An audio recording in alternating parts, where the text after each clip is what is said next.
Alright, if we break down here, guys, I'm short for the same cash flow targets. I appreciate you for being here. I'm short right now. Target hit. This is what we call a magic hour. Alright, I'm taking this. The upside ahead, the momentum to the upside ahead, everything aligning, live price and historical data, right? Right there.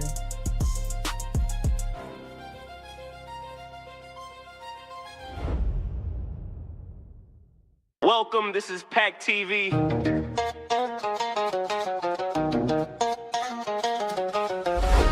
Sit back, relax, and watch how we day trade with statistics. PackTV, God given, so I gotta make it happen. I'm on mission, not like them, I'm different. That bag come with a pension, talk about that business. Like I'm hard all in the pain, shining hard, don't need no chain. All this drip, it feel like rain. Everything on me, got it on my name. They don't got it like this, they don't talk it like this. I was built for this. That TV not like guns, take it away.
Stop me, it's me.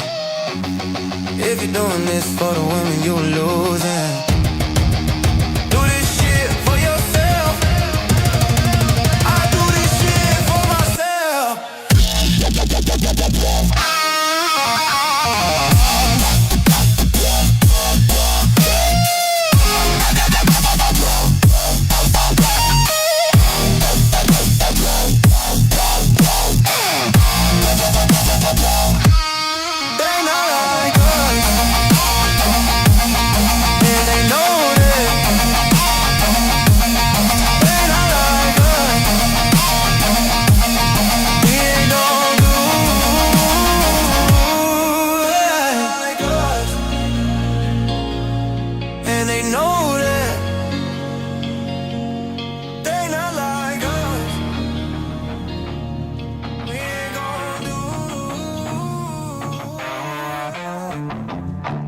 They rigged the race long before your first breath.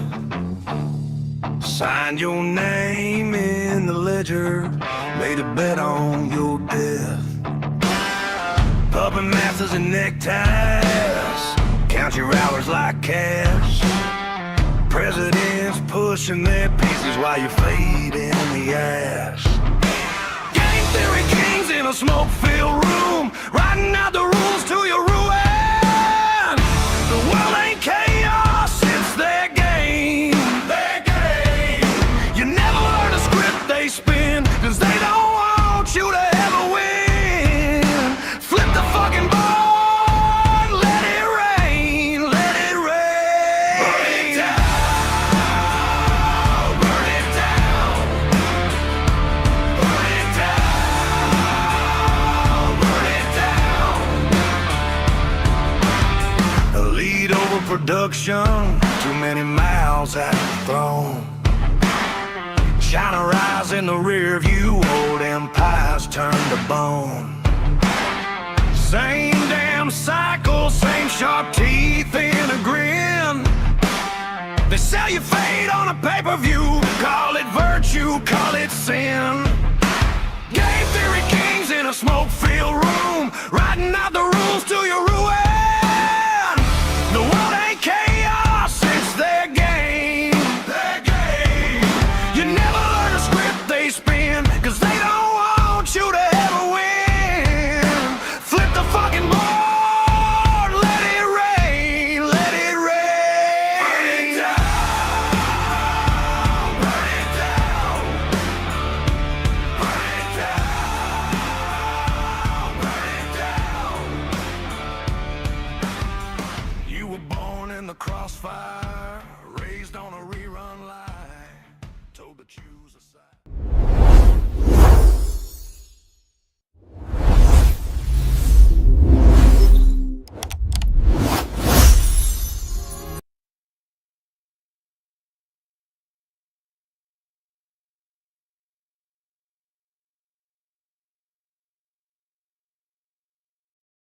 Welcome, this is PackTV. One more time, it's the plan. It's the magic hour. Drez catches sings. All my brothers in the rain. Karl with the bummer going in, turn the page. Miguel catching 10 points, me and number same. It's the magic hour, all the money get made. Drez catching swings, all my brothers in the rain. Karl with the booger going leads on the page. Miguel catching 10 points, me and number same. It's the magic hour, all the money get made. Magic hour, hey, magic hour, hey, PackTV, hey, PackTV, hey, magic hour, hey, magic hour, hey, PackTV, hey, PackTV.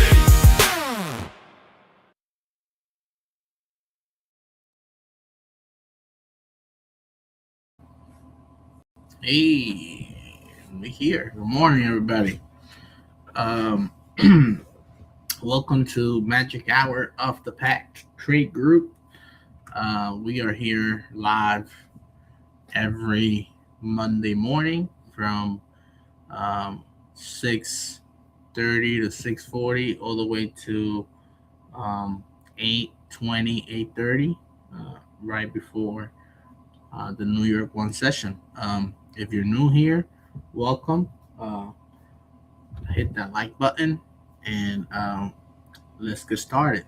We have more traders coming in a little bit.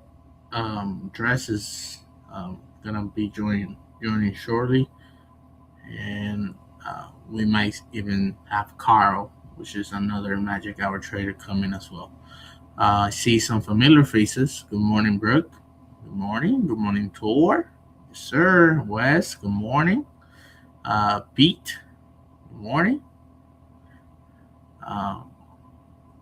Thank you for being here. All right. So I'm going to go through my workflow here for the morning. I already took some executions, trying to go for that P12 mid, which is right now is the main target that we have for today, and I'll explain why. Let's go to the daily profiler over here. Make sure we are in New York, and we self filter. And if you're new here, you don't know what the daily profiler is. It's pretty much a dashboard, a database dashboard that we use to enter things that are happening in the charts, and it gives us statistics on the next most probable move of the daily candle.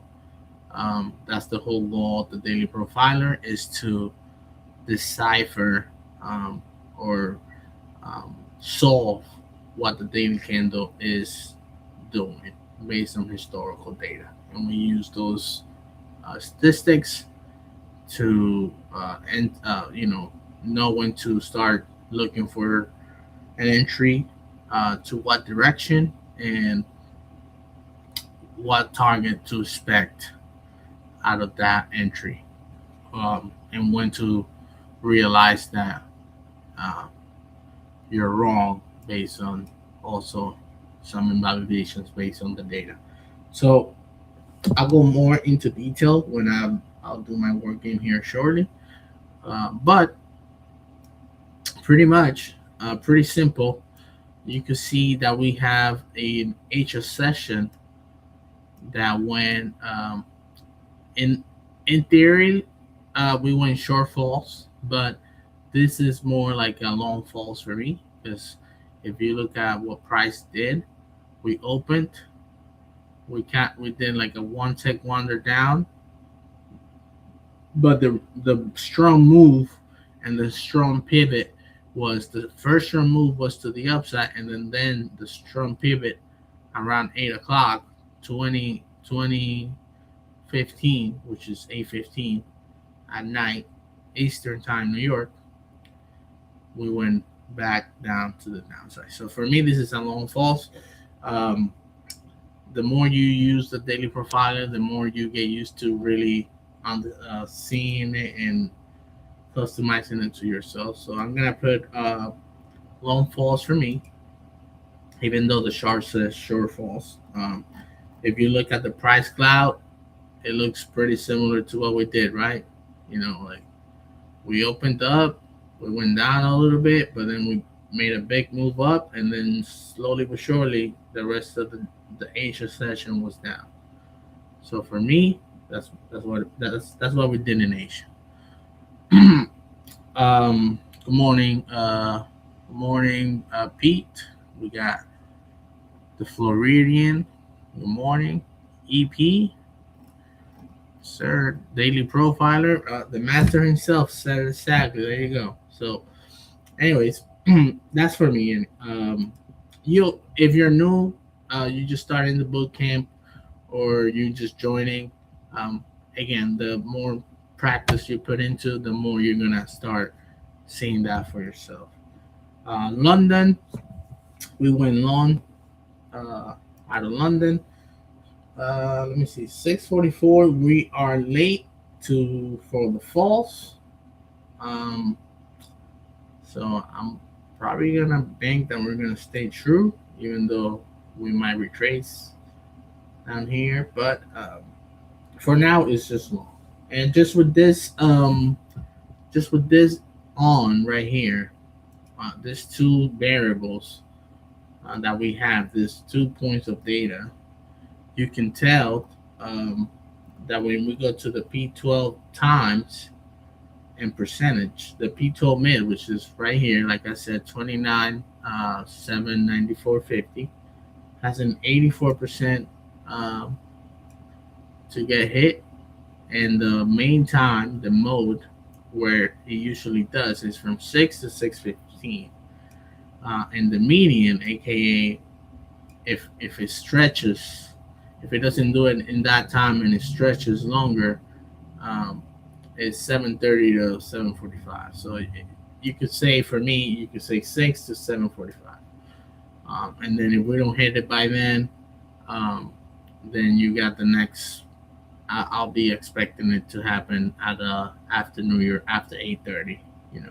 9:30 to 9:45 is the next highest bucket of probability where that 84% gets fulfilled. So yeah, that's what I'm looking at. I'm looking at the chart right now. I aimed for it earlier, got stopped out in profit, and now I'm just being patient. I have shout out to Jerry. This is the Jerry time and price indicator, where pretty much you select the time period and it'll give you the data for MAE and MFE of that time period that you selected. So here I have the 12 hours from 6 to 1600 on a Monday, and you can see that we have median MAE down here at 702 and average MAE 684, aka before we start heading up to the upside, you could expect the median pullback, or the median negative movement towards that upside that you're going to see is over here. So right now we are a little late from hitting that, that median 6 to 6:15. So what I'm seeing is I want to see if we go over here, hit the MAE for the Jerry indicator, and then start forming reversals similar like we did over here off the London RU, and then go hit that P12 mid, So right now, just being patient, sitting on my hands. We got Drez in the building. Drez, welcome. Are you ready to talk, or you need a little bit more time? Drez is he's working and dealing with inspector and co-workers and stuff like that, and then he's also trading. So he'll just feel free to jump right in whenever. And if you're talking, give me a few. Can you hear me? Yeah, now I can hear you. Yes, sir. Yeah. Whenever you're ready, just cut me off. Don't worry. All right. So let me keep going over here. So yeah, I'm gonna go ahead and put true for London. Because again, London, we have the mode immediate to go false is from 4:30 to 5:30. Right here, London session false. I had to take that out in order to show you. Yeah, London false times 4:15 to 5:30. There you go. So it's already past that, and we are way above the London session or the London range that we use. So that means we're most likely gonna stay true until 7:30 when New York One starts its range. And if you're new here and you don't know what I'm talking about when I say long, false, non-true, all that stuff, well, simply there's some things that we use to measure each session of the day.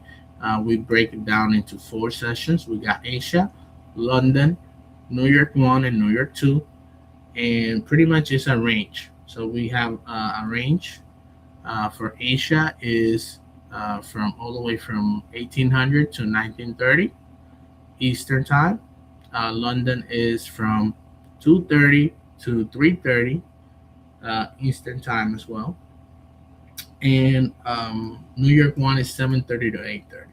So pretty much what that means is between 7:30 and 8:30, or in this case, let's do London, between 2:30 and 3:30, price is gonna move up and down like it always does, and it's gonna create a range. That's the range right here. After 3:30, we're gonna wait for price to break to one side or the other. In this case, we broke to the upside. So now, for us, this is London long. And then the next session starts in New York 1 at 7:30.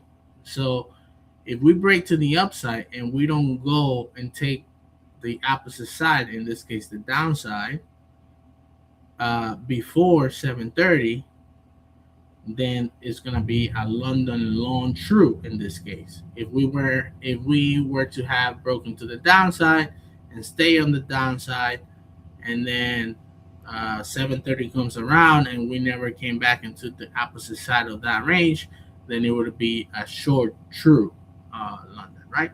So right now it says long none because it's not 7:30 yet, but I'm already anticipating that we're gonna stay true because it's past the broken time. The false time, which is again 4:15 to 5:30. And we did not make that pivot to go to the opposite side. So most likely this is going to stay true. And that's what we got, right? So anything could happen. 7 o'clock can open up, new hour, and we could just have Trump make a tweet and drop all the way down. But for the most part, following data, it's very not usual, I should say. It could happen, but for me, I'm going to put it as true. So now I'm going to look at that P12 mid. And now you can see we went to 82%. So actually went down a little bit. That's weird. You would think being true, it would actually be higher. But anyways, 84 and 82%, which is really good. Jeff, seeking coffee starting the week and then with you guys. Good morning, Jeff. Yes, sir. All right, awesome. See. This how music. Oh, I don't know. You got music in the building? Maybe I hear music. you hear music right now? Yeah. I heard some piano and then I don't hear it anymore. I hear piano in the back. Oh, okay, let me see. I think somebody's typing here. I think it's Pocket playing with us. Pocket, you got music here? It scared me, bro. Yeah. He lowered the body. Austin added it. There you go. Yo, I'm like, yo, what's going on? I'm looking crazy here. I'm like, Yeah. what's happening? All right. You know, make it a little entertaining, I guess, for people. All right, so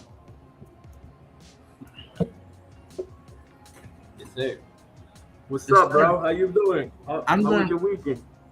you already know I'm tired, but good. You See, traded last night? No.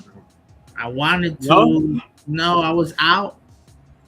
And I was on my phone and I was looking at everything, but I didn't feel comfortable taking it on my phone because we were very aggressive. You know, we double Asia. We went we went 1.6 70% almost. Yeah. Which is double from what we usually do. So I was like, oh man, this is really aggressive. I don't feel that comfortable executing on the phone, so I just let it go. Okay. How about you? You took some of that? See? Oh, Yes, man. sir. Yeah, man. I got a short. I mean, right here at 2015, I got in. Once we came back into Sunday range, that rejection on top, it was all she wrote. Oh, she wrote that, sir. Yeah. Also, shout out to the gun ship. Gun ship Yeah, ball. so the gun chip as well. We hit the average targets. I love that rejection up there. And came back in. Right here, 2015, I got short. See. Yes, sir. I didn't hold it all the way down because we were short fall. So I'm like, yo, I mean, 5 points short, right? It was weird. So I didn't feel comfortable as well. We got back in sun. Anything could have happened. I don't know if that drop was news because I was out, but I know we up and I got down. And with my 12 hours, was my 12 hours. We came up. We hit the average and medium MAE, right? Got close to yesterday's opening PM opening price. Friday, and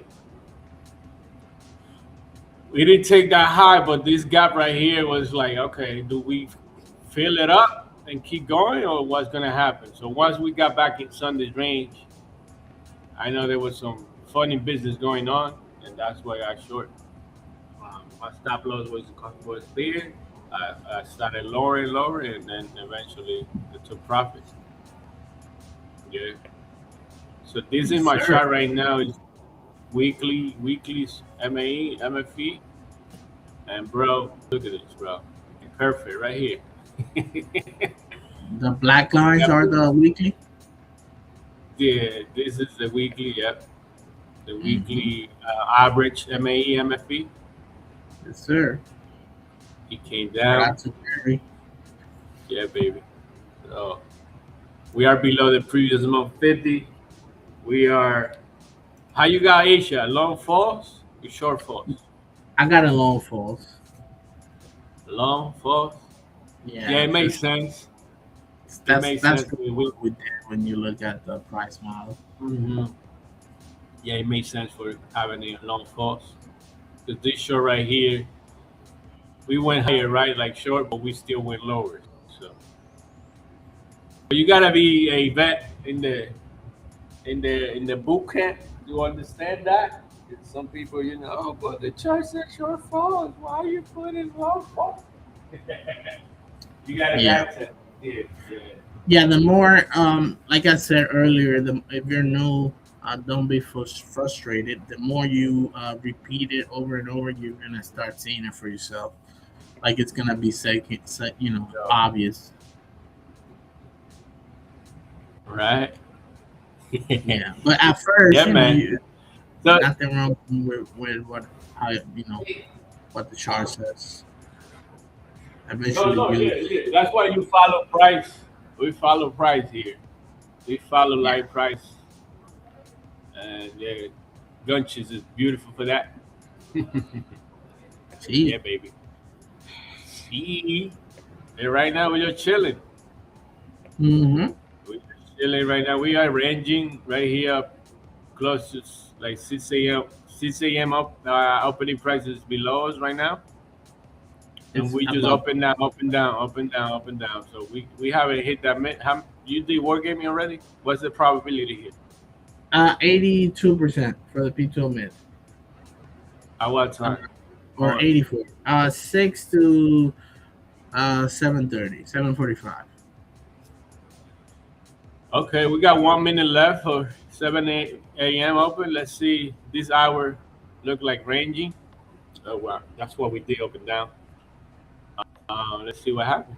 We go get it at 7. 7:15? Yeah, so if you don't, I have true for London already, but if you take the true out, it has 84% from 6 to 7:45. And then if you put true Okay. for London, it goes down a little bit, which is weird to me, but it goes down to 82, and it still is from 6 to 8:30. So When you put it through this low, you goes higher or lower? it goes lower by 2%. The London on YouTube? The London OU? No, I was talking about the P2 mid. That's what. I haven't done my work game. That's why I'm asking. The London Let's go. OU. Here we go. There we 7 go. a.m. just came hot. Oh, about to hit it right there, right on time. Yeah, See? damn. Okay. Well, no trade for me there. No time to get in it. No structure. I wanted to see it go down a little more before I get in. But sometimes that happens. It just goes without you. It really does. Let me see. London OU you were talking about, right? Huh? You said you wanted to find out London OU? Yeah, what's the probability now? Okay, London OU has a with a true London, which I'm expecting is gonna stay true, is 75% broken. And the broken time is 8:30 to 9:45. 25? Yeah, 8:30 9:45. Without. So market open. Mm-hmm. So what it's saying is, we have a 75% probability, but if at market open, to come down here and retest this middle. That's what the OU means. The middle of that London range. Remember, I was talking about how we have the ranges: Asia, London, New York 1, New York 2. The middle of the range, the middle of that movement is, we call it the OU. Under over. Or over under, I should say. Justun, gunship for real, cash flow instant hit, baby. Ooh. There we go. That's hockey, right? Hockey was able to take that move. We still didn't fulfill the P2 mid, so we can still see the pretest. Maybe I doubt it. I think we just missed that move, unfortunately. Like I said, I went for it earlier, and I was not able to capture it because it came and stopped me getting profit. And I was waiting for lower prices to re-enter for it, but it did not happen, unfortunately. I'll show you my execution for it.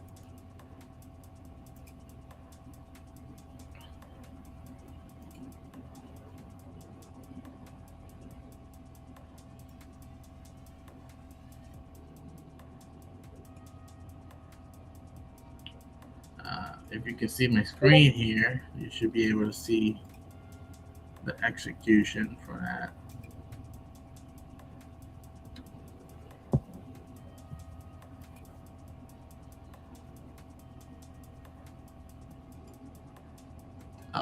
Pocket, if you can, if you're there. There we go. Thank you. Yeah, so I was going for the move early at 6 and give me the swing over here. I've been taking that, but it stopped me in profit, and then I went for another go and they kicked back and stopped me as well. So I sat out. I waited. I was waiting for price to go lower to that Jerry MAE, which was the top of the London range, and then go. But 7 o'clock came in hot. No waiting for you. It just went without me, you know. Can you hear me now? Yes, sir. I can hear you. No. I'm frozen again. You frozen? Yeah. Yeah. I don't know what's going on. I guess the end didn't like me. Sí.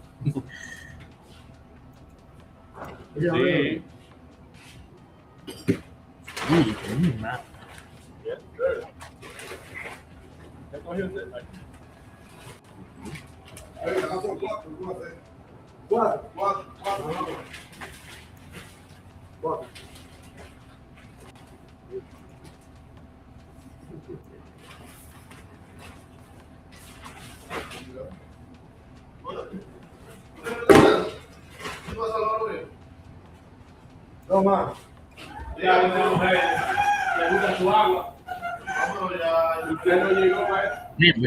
we did that to the tick right there. Let me see. Highest is 92.50. Yeah. 92 is where in NQ. Well, we didn't hit it in MNQ. Oh, look at that dirty dog. We hit the P12 mid in NQ, but not in MNQ.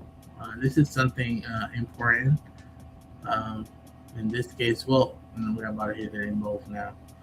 But we always, the dashboard that we use for the daily profiler is always based on NQ, not MNQ.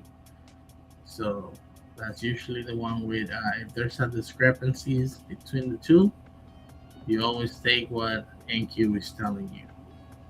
But it doesn't matter, we just hit it on both right now. Both got hit. So another thing I'm looking at while I see my trade happen without me is we have the 5-week EMA, which is pretty nice in the higher time frame. We use that for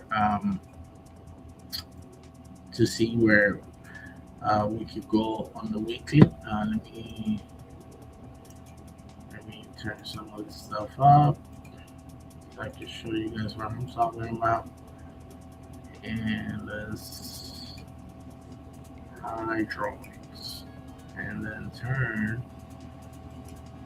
random high time frame.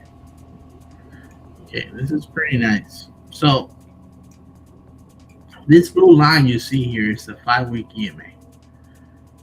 And then this green line up here is 3% above that line for the week. And then this one down here is 3% down from that line. So actually, instead of putting on a 2, I'm just going to turn my GPS on, and then you can see that here, right? So you can see this, the top of the box here is 2.5%, and then the bottom of the box is the minus 3% to the downside. So this you also learn on the bootcamp. When we open up, we tend to we tend to, once we are above the 2% to 3%, we tend to turn around and make a move back to the EMA.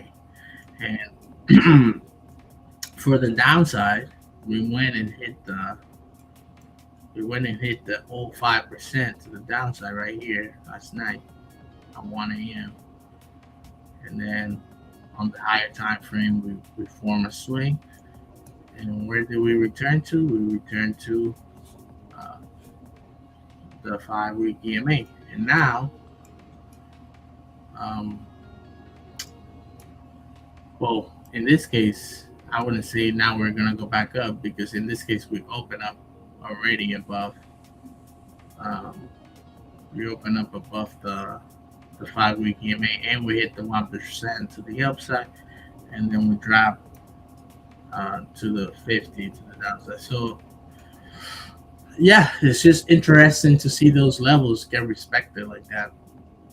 That's something I always have in the back of my mind. Well, as you can see, I have them marked up over here, 5-week EMA. This is important for me to see, so I know where we're at and where we're heading. And we hit that P12 mid, and now we're forming bearish structure. See, back below the 6 a.m. opening price, close below it on the 2-minute. Let's see what are we doing with the gunship Drez?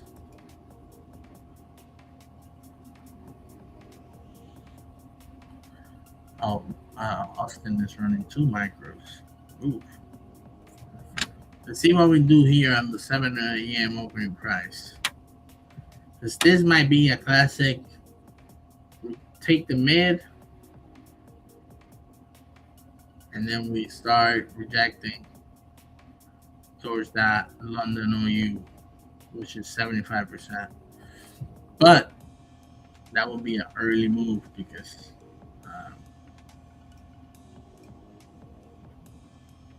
that move is not called on the data till 9:30. So we go there now, we're definitely front running it. Did we hit something for the gunship? Did we hit the cash flow for the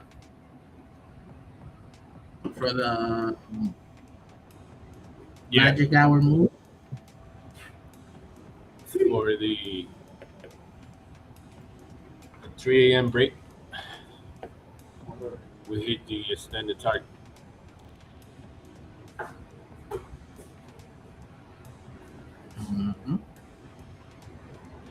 Made a new low for the hour. We hit the 50%, but it's still within the quarter one of the hour. Is still within 7:15. So this could just be a nice pullback to go back up. Wow. Hey, we hit the. You hear me? Yeah, I hear you. The 5 EMA and the previous 150 to the T right here. Yeah, I was talking about the 5-week EMA. Yes, sir. We hit it and we get it right now. P12 man.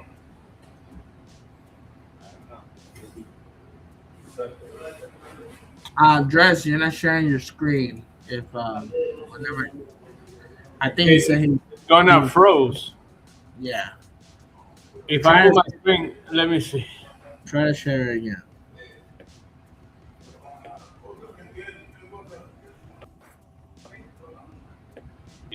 Hello? Hear me? Yeah, I can hear you. Okay. Yeah, we hit it right here, right now. There we go. See? See? And we hit cash here to the market 3 a.m. break.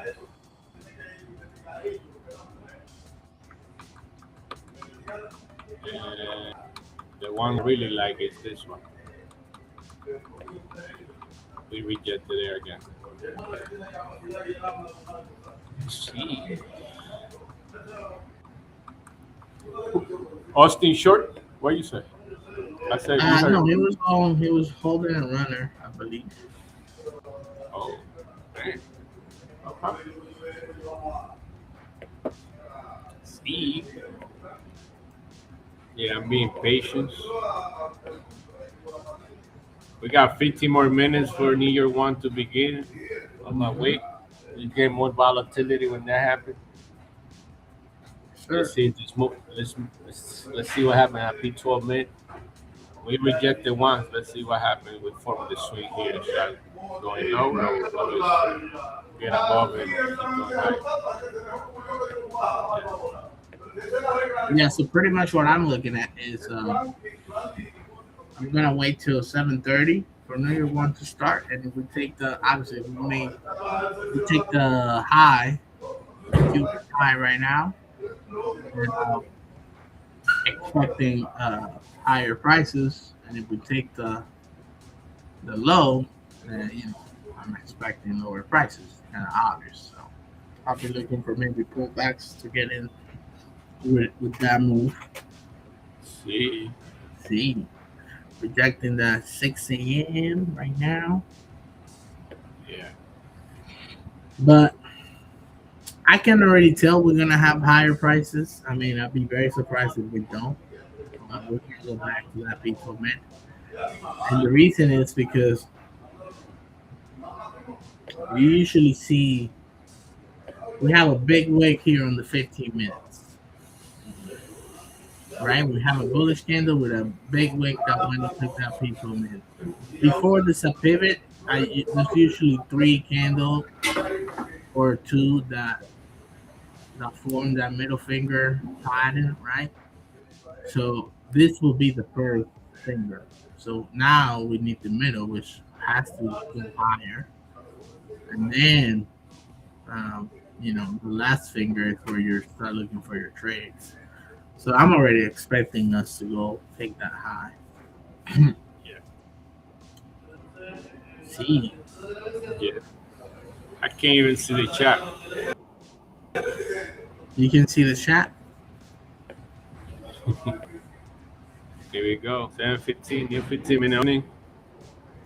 Austin says I got 1 micro at 8:15.50 and 1 micro at 8:35 for the runners. Stop loss at 6:83. All cash flow targets now.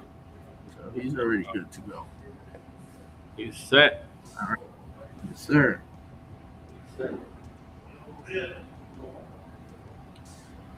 Yeah, we are. Let's see. We are closing above that 6 a.m. price. You know what? I'm gonna be starting a position here with 2 micros. What, long? For a long, yes, sir. Stop is gonna be that Q1 low.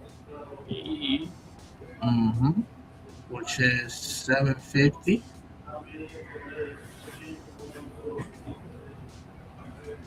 See. And third, ignore the pin of the Beetle man here. For that micro that I got, 792.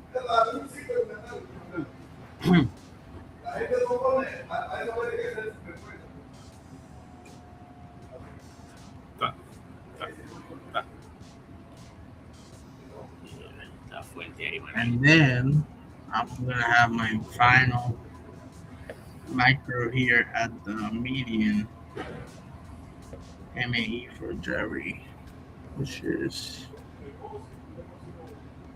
841.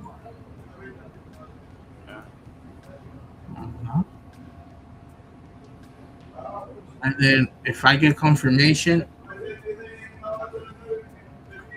after taking that high, then I might be looking to add pullbacks.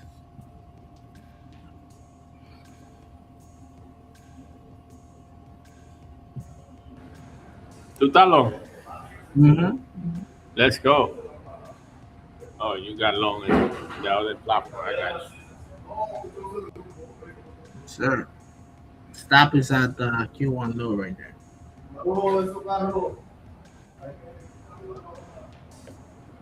Yo no me gusta hacerlo. Hmm? Yeah, it's a little it's about to be 7:30, right? But it's worth the risk for me. We'll see what happens. No, that's fine. Yeah. I'm off. I'm not taking that trade. Mhm. I'm waiting for 7:30 to see. Because I don't like this. The way this is looking right now. This is the breakout situation. When we don't break, we just stay here and then whoop. Yeah. Yeah, I just like the opening price rejection for the 7 o'clock, and then we closed above 6 a.m. Yeah. So I got it at 775, 9775. So with 2 micros. Two microbios, two micros. See, See, go. Yeah. we're making that move up. But I do agree with you. If we take that low, then obviously we're going lower, which just looks like that's what it's gonna happen. But we'll see. Oh, man. There it is. All right. See. Stopped out. Step out of that position. Yeah. Yeah, we rejected that P2 mid very strong. Mm-hmm. Now I'm liking it. Now I'm seeing the structure For what? Short? for the short. Yeah. Mhm. Because we took that P2, we took the low for the hourly. Yes, sir. We're about to slide. Here we Low go. prices.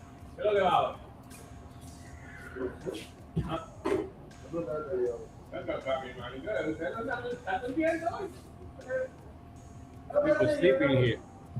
Gotta wake up, guys. What's up? Ooh. Yeah. Yeah. We are getting short before 7:30. Man, I'm gonna leave you again.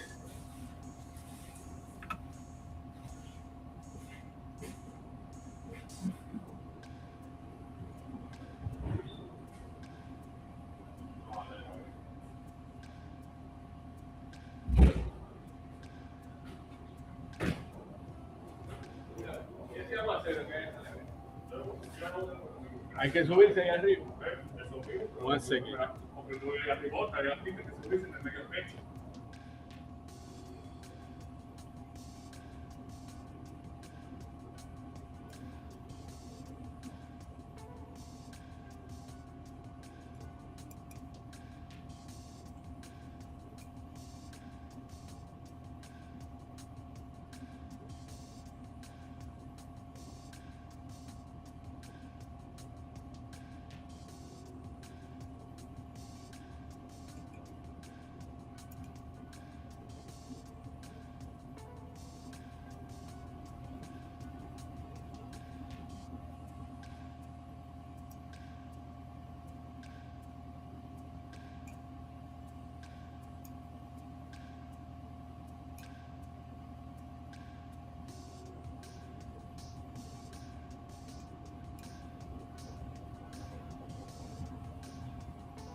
Yo, yo.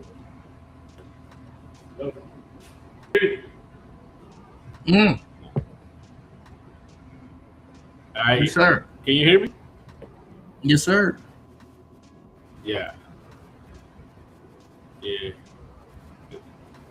Yes, sir. You got coffee, bro? You gotta drink that coffee. No coffee for me.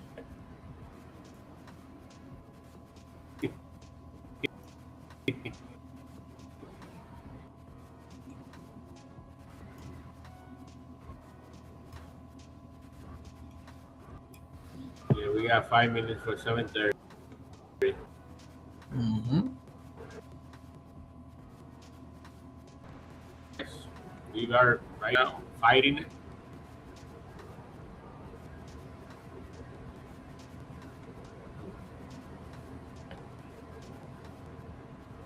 We got 130 low a day and a 2010 high a day.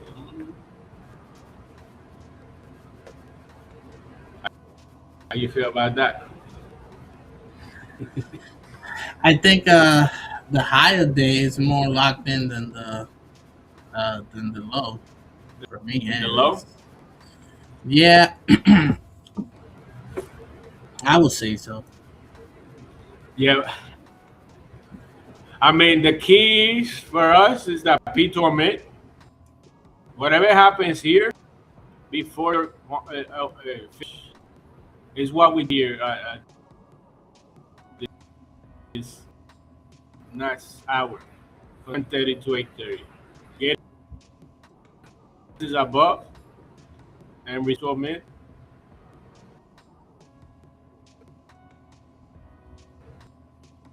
Then we could come back into HLU that, but if this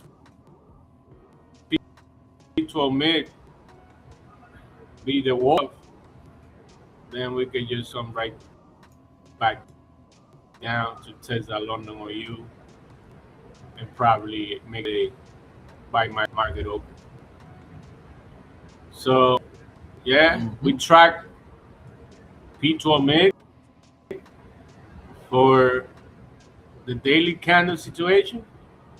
Like we are at inflection point right now. We are at key level, key structure right here forming. Is we gonna go put a low day, or we just gonna leave it alone and go higher? Let's see, midnight. And midnight is right here Midnight's too, all the way below. So it's a weird day. It's a weird day. Got a weird day right now. Let me see. We got a 12-hour inside bar, most likely. No. Yeah. See. No. We took the low. That's.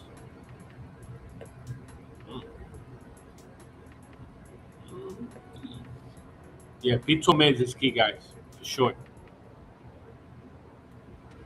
This is everything right here, right now. Ahí está el long suyo. Ese es el long. Mm-hmm. Yeah. Yeah. But we trade to, the level of our system. You got it long, that was your trade. That's it. Yeah, yes, sir. It happens. And we are expanding volatility, okay? Look at that. We overspend in London. See, so I do spend year one to move to and be 0.98%. I expect though goes higher than that, about 350 points for sure. And New York too is. So yeah, I'm get moving. This week we got CPI.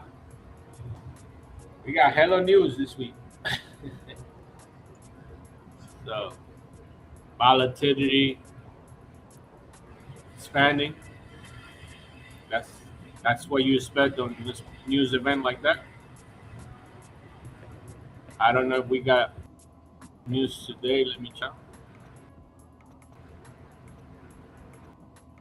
We got 1 minute for year one and long true.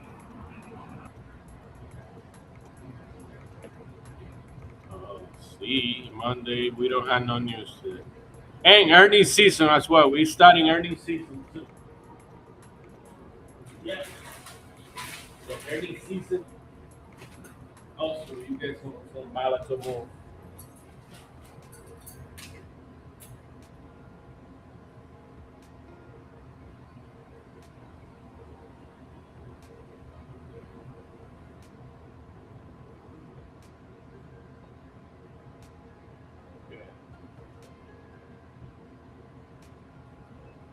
Here we go, long true. Like Odiani was saying, with a short falls or long falls. Long falls. Let me see something. See.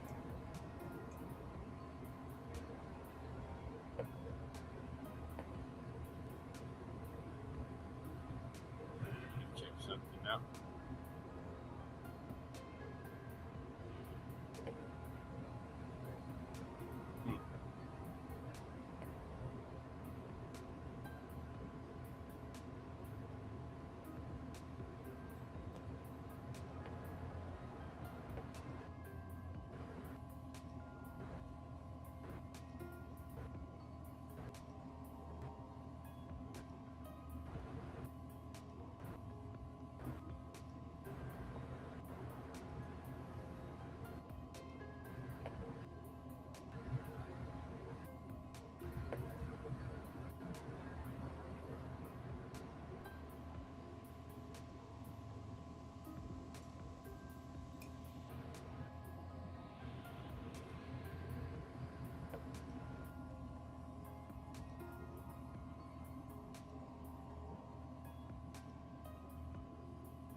Okay, I'm back. Can you hear me now? Yes, sir. Yeah. No, you're coming through. Every time I do something, it grows. Yeah.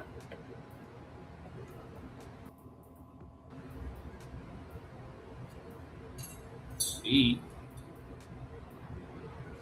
Oh man.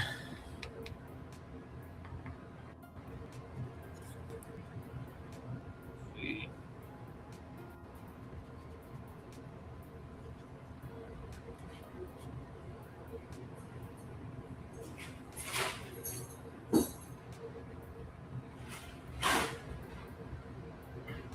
You stay home after this? Or you work?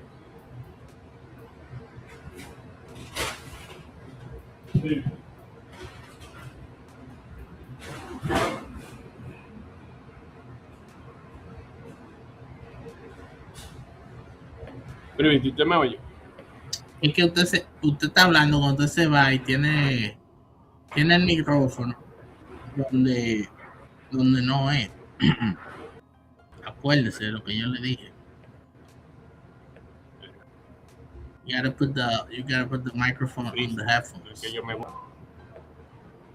¿Eh?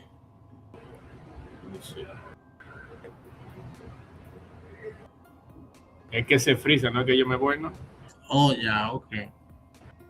I thought you were walking away. But I can hear you now.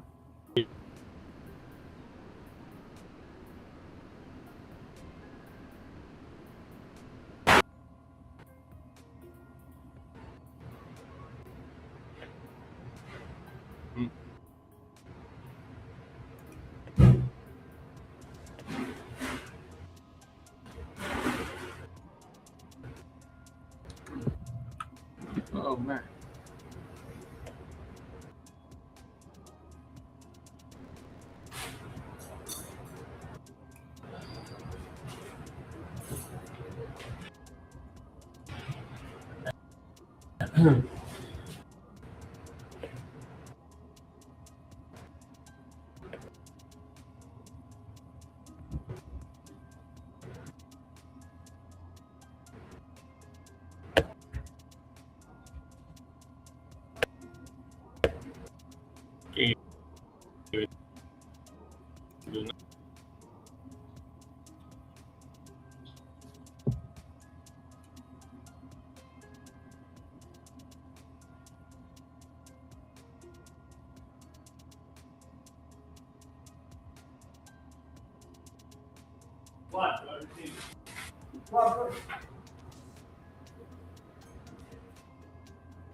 Privity, ¿me oye? Yeah, I can hear you, sir. See. Yeah, okay. It's been frozen for like 10 minutes. Yeah. Damn. We I'm trying to see are fighting here. Vito man right now. Yeah, that's what I'm saying. I'm trying to see. It's gonna give me the swing, so I could take that low, or if it's just gonna keep bouncing up. Being a little patient now. It's 7:30. New York 1. So based on the daily profiler here, we have a 52% to be short. New York 1 and a 47 to be long, so it's kind of like 50-50 in a way.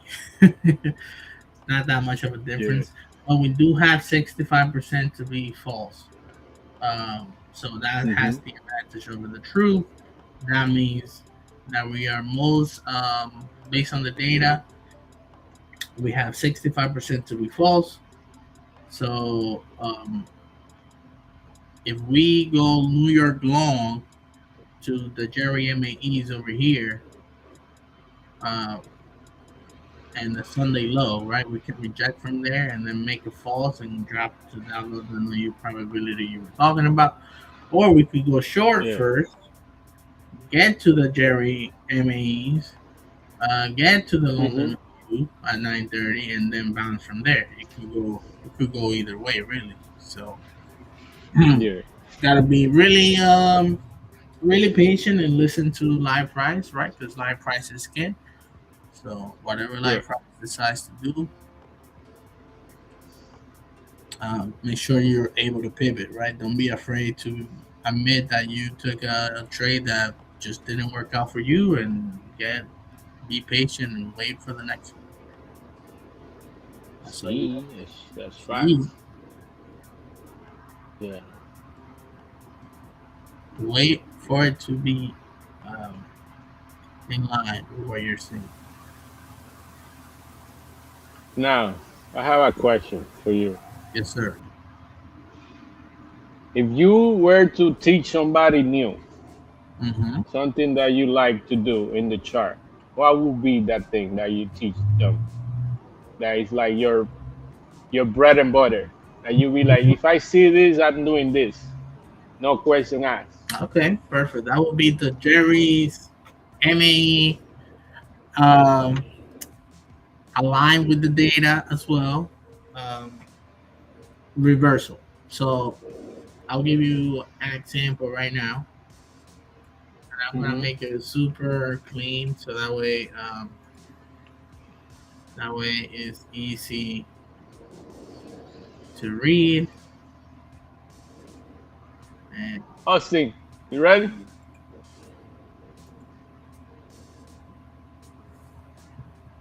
See. see. All right. What you got for the people? Let them know. Okay, Sauce. so yes, sir. So we have indicator here. Let me hide the drawings. Hide drawings. Okay, we have an indicator here. It's the Jerry time and price, aka you select the time frame, and it will calculate the average and median MAEs and MFEs to the downside and the upside in that time range. In this case here, what I like to use, I like to use 12 hours. I like to use the 1800 to 6 a.m. and 6 a.m. to 1600. And right here, we have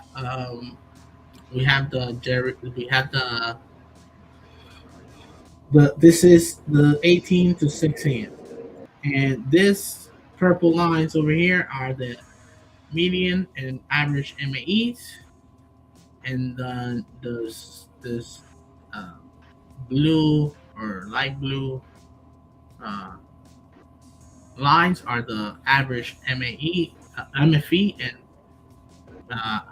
median MFE, right? So what I like to see is, for example, I like us to open up that time and price range, aka this would be Sunday. This was 1800, and I like price to go and take those lines. I prefer when it takes both lines. In this case, you can see that we went down. We opened up, went down to the MAEs over here, and we went down and we passed them, right? So now my job is to wait for structure to jump on a possible reversal, MAE to MAE. So once it takes one of the MAEs, I want to see a reverse and go and take the other MAEs, right? So in this case, you could see that we opened up, we went down, and then we started forming what I call like a swing pattern. This is the 15-minute. I like to go down once we take those MAEs. I like to go down on a lower time frame. I prefer the 2 minutes, but you can do this in any other time frame that you prefer, like the 5 or the 1 minute. It's up to you. I know Drez likes the 5. I like the 2. So right here is when we went down in 8:15. And we took those 2 lines right there. Boom. Okay, so we formed that low. And then I need to see that middle finger pattern, that swing, right? So After we took that low, we had another red candle, couldn't take out that low. Then we have a green candle, but that green candle couldn't close above this last red candle. Then we get another red candle, couldn't take out that low, so still being respected. And then we get this green candle that closes above this last red candle. So now I can go ahead and I can measure. This is my zone entries, and then this is my invalidation down here.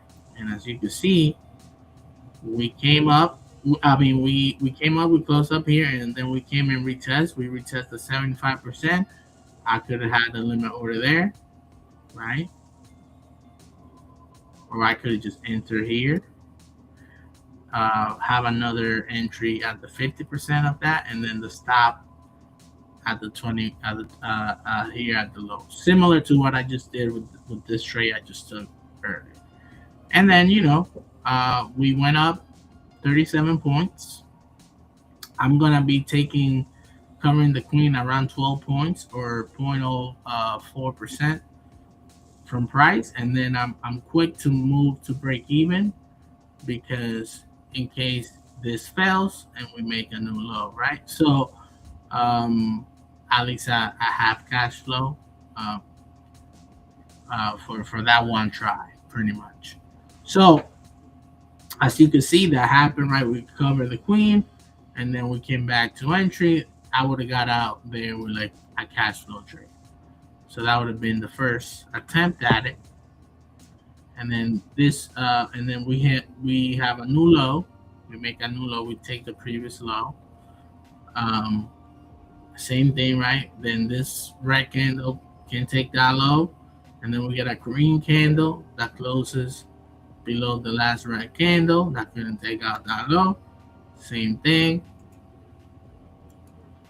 This is where my my zone of entries will be, my pullbacks where I'm waiting to enter. As you can see, I could enter right there, and then I could have taken cover the queen, 12 points, and ride all the way to MFE, right? To MFE on the other side, which is over here, and that would be 140 points. And then you can see that really quick, without going much into details.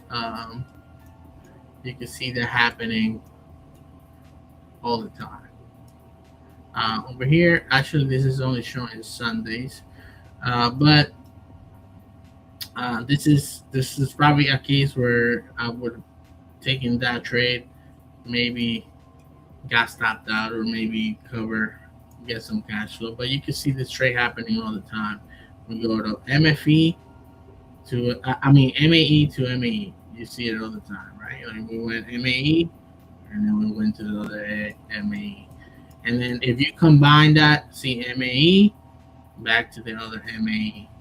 You can see that, once it starts, here we open, we didn't even make it to the MAE over here. And this is only Sunday, and I do this with every single 12-hour period. I just don't have it on the chart right now, so it's not too crazy, but you can see MAE. In this case, I would have got a little bit of movement and gotten it stopped out. Same thing here. We came MAE, but I wouldn't be trying to take both sides. I would have taken one side only. And that's the trade. The trade is MAE to MAE. And then you combine that with the daily profiler, aka we have people made up here with 90%, and it's about to be 6 o'clock, and all that good stuff. And that way, you combine it with more data. Like for example, look at right now, we open up 6 a.m. We haven't decided which MAE we're gonna hit first. Right? We can come down here and then go up here, or we can come up here and then go down here. So, yeah, you combine it with other things, the daily profiler, like are we more likely to be false? Like if we're up here, like for today, New York 1, we have a 65% to be false. So if we go long out of New York, and then we, 8:30, we up here by the MAEs of Jerry's, and then we start forming those swings. I'm gonna be taking stabs at those swings to go back to MAE over here, which is also happens to be where that London OU is gonna be as well. So I got data on top of data, and that's what I like to see. That's one of my favorite setups. So hopefully that was clear and helpful. And yeah. Hello. Did I lose people? Oh, Drez is probably frozen. But yes.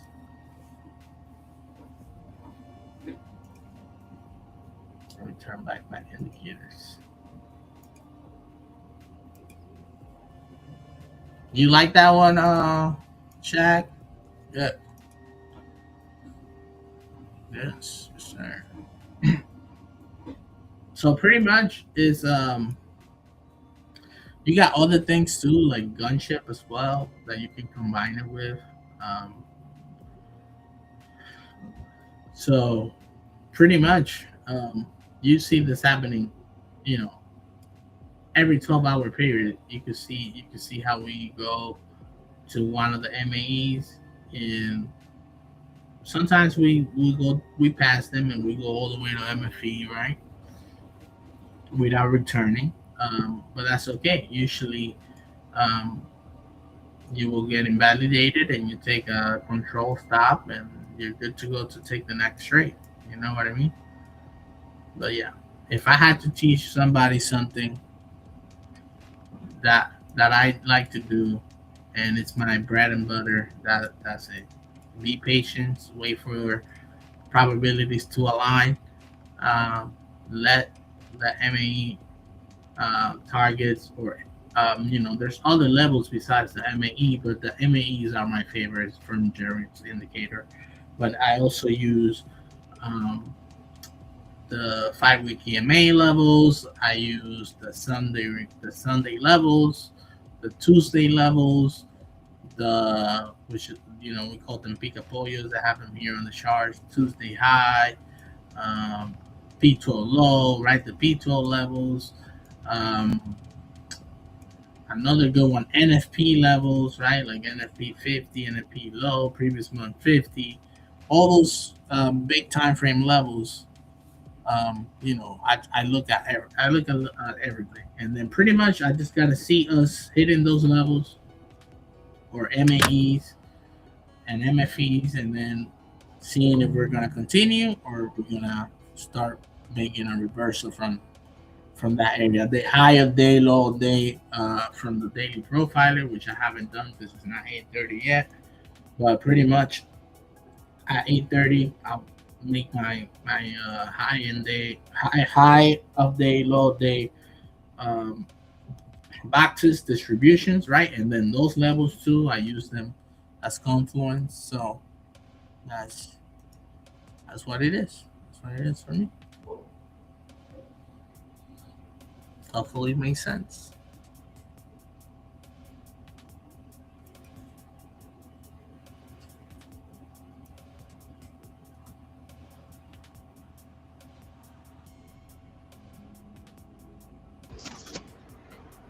Yo, you hear me? Yes, sir. I hear you now. See. Yo. You can hear me? Yeah, I can hear you now. Oh, What's yeah. up? Yeah. No, that was good. I hope I understood everything. I was frozen, bro, but I put on my YouTube and heard you. And yeah, we got a similar process. Me and you. Yeah. That was good explanation right there. Well, yeah. MFE situation. Yeah, I'm not afraid to say I learn a lot from you. So, we we are gonna have that similar process for sure.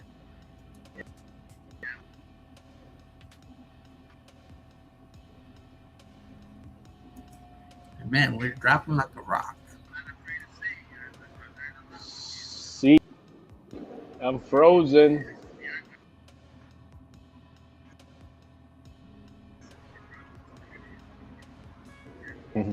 Key. I'm actually on that short. Nice, nice. See, y'all hear me? No, they're right there. Yeah, I can hear you. I don't hear you, sir. See. Yeah, man.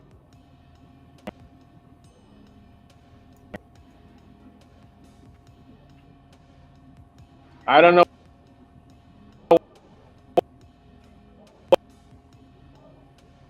Oh, now you're cutting off. Yeah, But we got that swing. If you you sounded like a robot there, cutting off a little bit.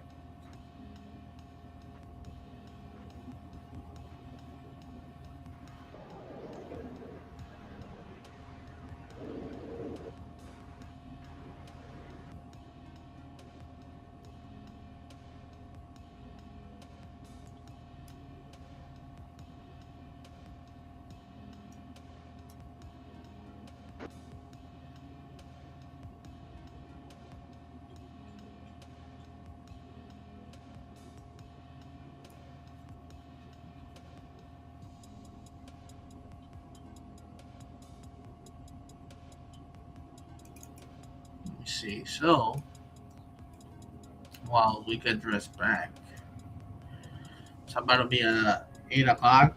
About to be a new hour open.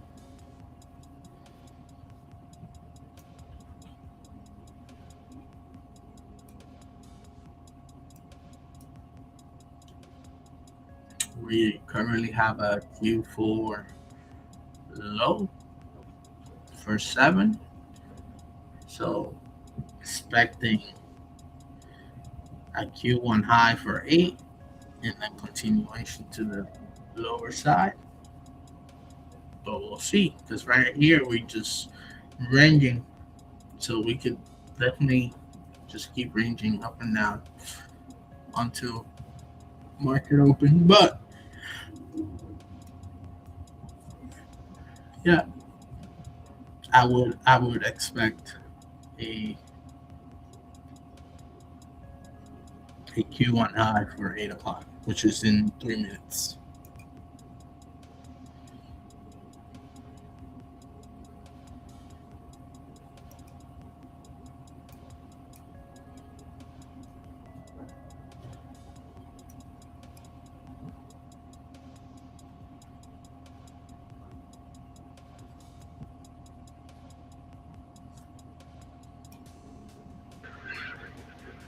hello, hello.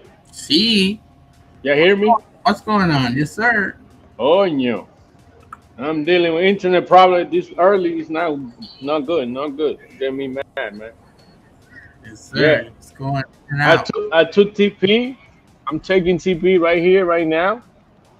Nice. But you go on the 15 minutes to tell the people so I can see how I see it. Yeah. Go to the 15. Mm-hmm. Let me know when I'm you're on in the the 15. Yeah. Oh no, That's the 2 not minutes. This is the 15. See. So like I said, we have a very similar approach. If we're able to tell somebody new, this is what I would tell them. I will gather a zone, which is for me that Sunday range, right? Sunday range. We use 1800, so market like Asia Open. That range go all the way from 1930. Once I have that range, I can have a better assessment of what we might do next. So my thinking is always what's gonna happen next. So We form that zone, 1800 to 1930. I see where we at, and if by 2000 we have a low day, a new low, well, I'm looking for that reversal. Or we have a high, well, I'm looking for that reversal, going back into the Sunday range. Then, while we're inside that range, I do quadrants. I measure that whole range. I put it into quadrants. So you have a quadrant, you can show them, audience. Okay, give me 1 second. So get the Sunday range completely, put it into 4. Let me hide the Jerry indicators for you. Yeah, hide it for now. Yeah. I'm gonna hide Jerry's indicators so it's clear. I'm gonna hide this and this. And let me hide some of the drawings so I can keep drawing without activating the ones that I don't want. And we are dropping like it's hot. See, that's why I was looking at. That's why it's all right. Let's teach the people, and then I can make my money back. All right. All right. Cool. Now I'm on the 15. No drawing. So now I'm gonna grab a quadrant and show you what he's saying. Right. So Sunday range. Let's put the quadrant here. The whole Sunday range that you want, right? Yeah, whole Sunday range. Yeah. Okay. The first hour and a half. Yes, sir. Right here. Boom. So once I have that, then this 20, 75, 50% of that range makes sense to me. I can be like, all right, I can come in. We make a low at 2000, whatever. What's that low? What time we make that low? 45. Okay, so at 1945, which we made the low, but we close above. We tried to go lower, but wicks do the damage, body tell the story. We closed, we couldn't close below. The next candle open, which is 8 o'clock, and we went false. So yeah, that would be a loan for me going to the other side of the range. Mm-hmm. Right? So pretty simple. My stop loss goes below that low, and that's all she wrote. I would go for 20, 25 points. I'm using Gumshoe now, so it's making it easier for me. So it's something that I added to my game plan, which is gun chip levels, those average levels that you see, and medium targets and all of that. So yeah, last night I didn't take the long because I missed it. I took the short back inside. So once we got the the next 15-minute candle came, we closed inside. So I'm like, oh, okay. I went in the 5 minutes. If you go in the 5 minutes, you can see it clean. See, I had the swing there. Oh, that next candle I got short. 2005, right? 2020, yeah, 2030. Yeah, you 2035. You went short here, 20. Right there. Yeah. The green candle. 2025. Yeah, I got short. Yeah. The red can. This one. That one. Okay. Yeah. So That's a short. 2025. That's a short. Why? Because we closed inside. Next candle got above. Then the next candle we claimed. That was this. You got your high. That high is the stop, and that's so she wrote down to that. He rejected that mid, that line, kept going, and she rejected that 25 level, kept going. Once we up points and chilling. yes, sir. That was. So yeah, I use these levels for the whole week. The whole entire these levels make sense to me. It's crazy if you bootcamp or you are in the bootcamp and you haven't get that lesson. you get that lesson of how to make weekly profits, these ranges make sense too. So I use it every day, nonstop. Together use it, See, but I'm just playing it a little bit. But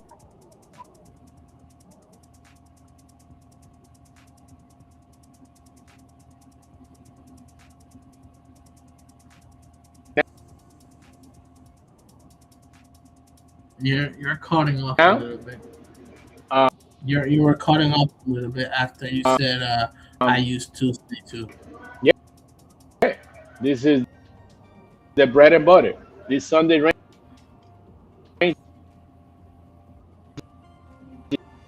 is the bread and butter for me. I use other things as well, but if this is that range, we form inside structure in it. Oh, see how your price react when we get there. Sometimes we leave and never.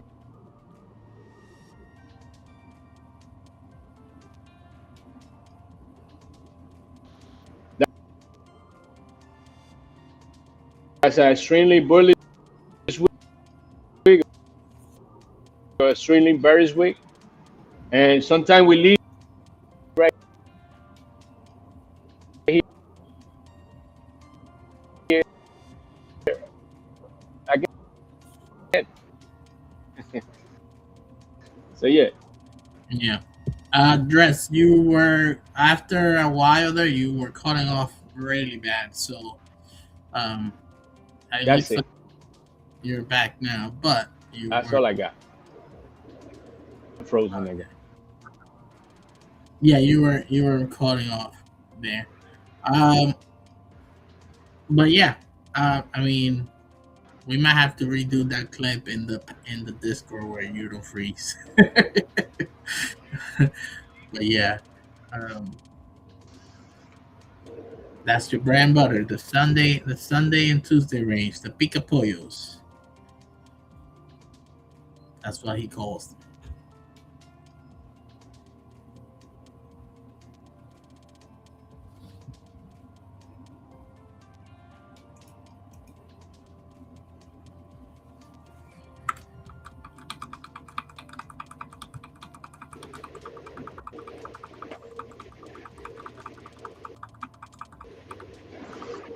Damn.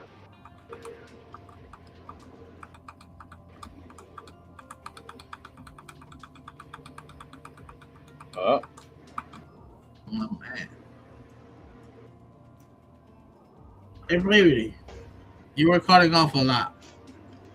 I'm sorry. I don't know what's going on. No, it's not your fault. Yeah.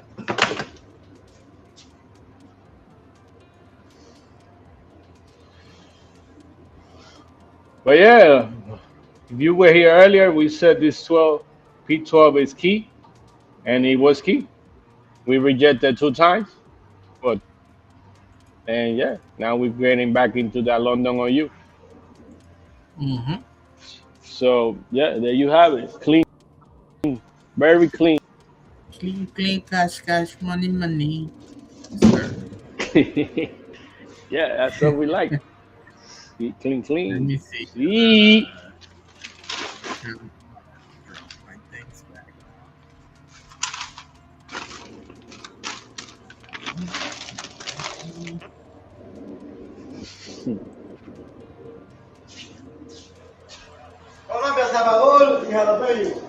Y esa bulla suya. ¿Te bebió la patilla?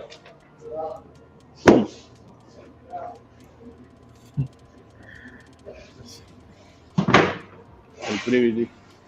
Sí. El tigre tiene una energía hoy aquí. Aquí. Activo. Chach. Este show estaba lindo.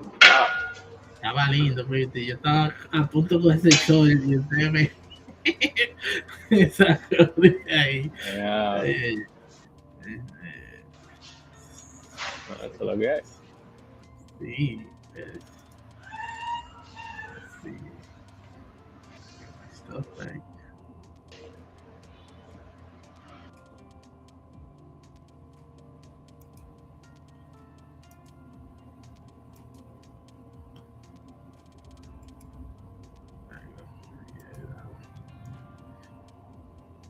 I think this one up here.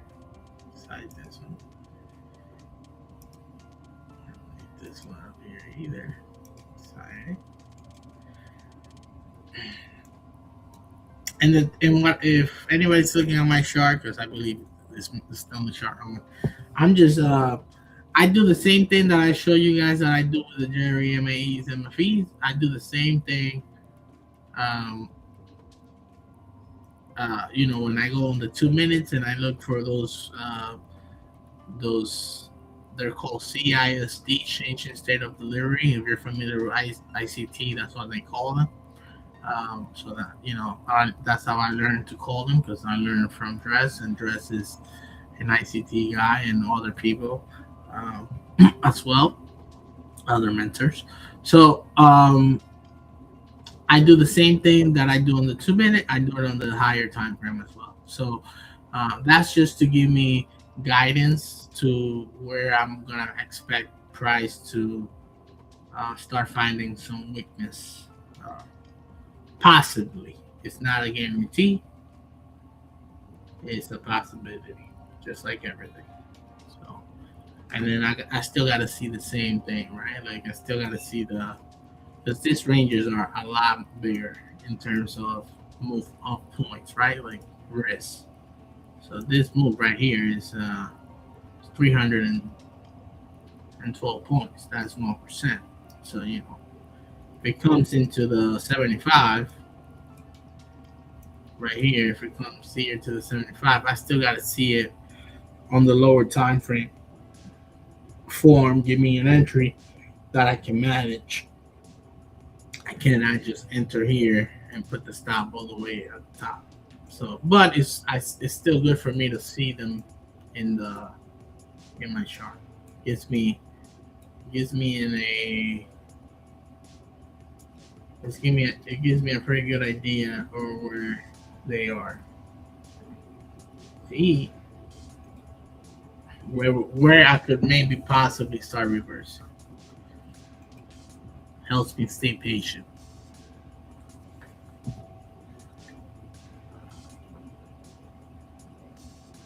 That's the most important thing. Let's see what we're doing here on the lower time frame.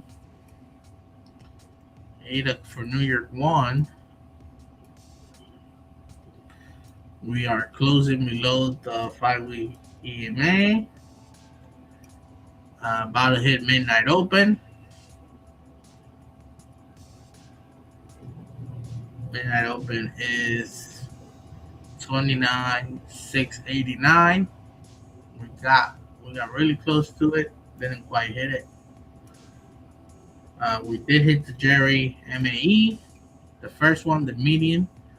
Now I'll be wanting to see the average get hit as well. That's gonna take midnight with it. That's also where the Tuesday high is from last week. And then we also have previous days low here, and then we also have London OU. So I'm gonna be watching how we react after hitting those levels here, and maybe looking for that false reversal. Right? Remember, just by looking at the daily profiler, we have 50% to be short out of New York and 65% to be false. AKA, we come over here, 830, 845, we make a low, maybe a new low. Because this is an out of style low, day 130, right? So maybe we make a new low a day, take that peak to a low, which right now has, without entering any other data, 56% to be taken by 9:30 to 10 o'clock. So exactly what I'm saying, right? And then after we do that, then maybe we go false, aka we come back and take the opposite side of the New York range after 8:30, 8:45, 10:15 after taking all those levels. Right now, you can see we hit the Jerry median MA, and that's a strong rejection from it. I mean, that alone was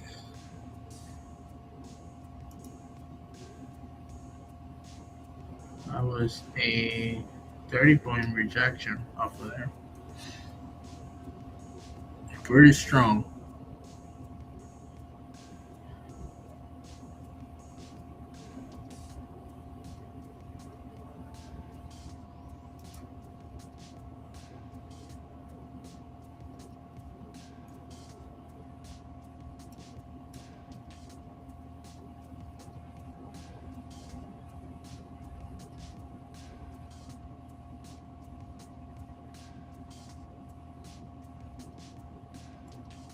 But we also left that midnight open and that average and all those other levels open. So that's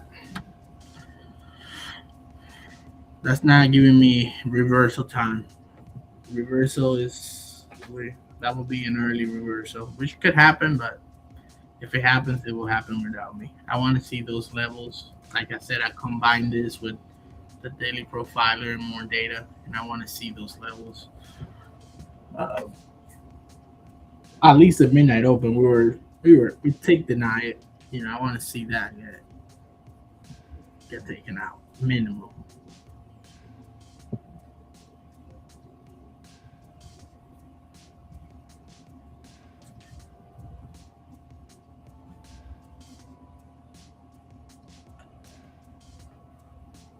It looks like we're going that way.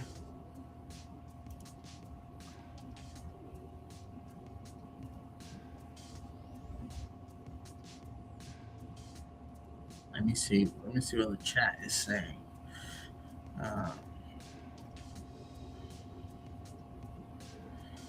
Chad was short from 778. Plusu Trade says, why you yelling? Why he yelling? He's working Plusu throughout trades. That's a weird name. He's working at a factory, and he has employees next to him, and you know they're Spanish and they yell. They're not really mad. That's just how they talk when they're working, and adrenaline is high. Let's see. Cup C dropping. EP says, no, don't break up at the bread and butter conspiracy. Also, if you take the trades.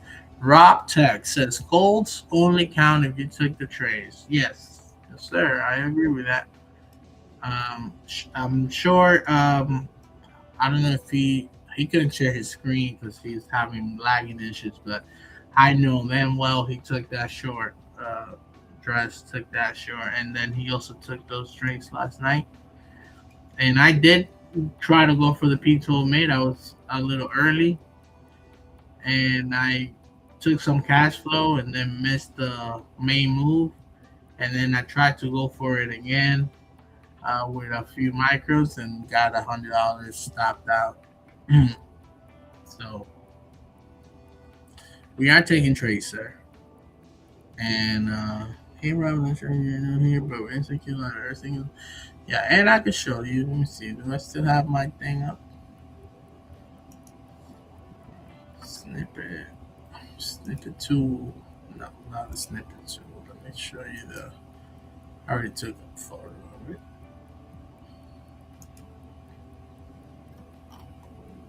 I'll show you my execution earlier.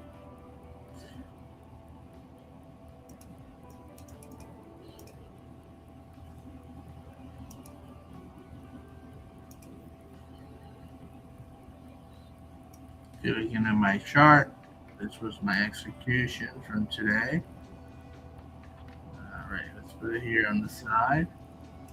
Over here, I was trying to go for that P12 mid before that big move. Stopped me out twice in cash flow, and then the big move happened at 7, and it didn't give me time to get in because I was waiting for price to go in a little lower first. And 7 o'clock opened up, and it just went for it, and it took that probability. So, I'm not gonna be jumping around on trades left and right. I already took my trade. I'm just being patient, waiting for the next setup.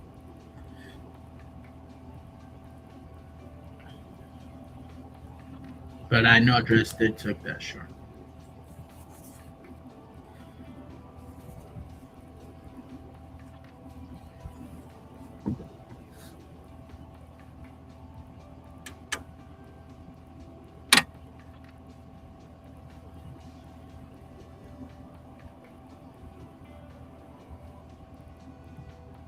See, yes, sir, he did. We're waiting for right now. What I'm waiting for, I can tell you right now, is I'm waiting for us to come down here and take this average MAE, which is gonna take the midnight open with it and the Tuesday high, and see if it gives me a rejection on the 2-minute. So maybe I could start entering a position for a long, and if it continues all the way to the London OU, which has 75% probability of getting taken out right here, 75.72, and that is from 9:30 to 9:45 to happen, right? So right at market open. So pretty much, if it gives me a trade after taking that midnight open and the average MAE, I'll take it. I'll cover.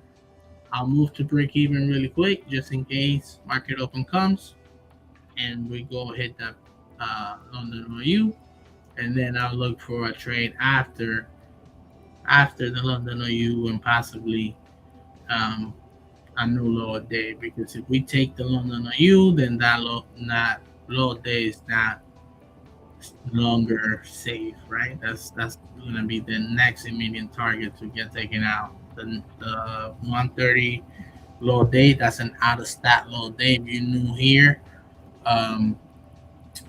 we have data. It's all here in the daily profiler where we have sessions historically where we tend to like to put the high and lows of the day, which is 1800 to 1900, 2 to 3 a.m., 9:30 to 9:45, and then end of day, right?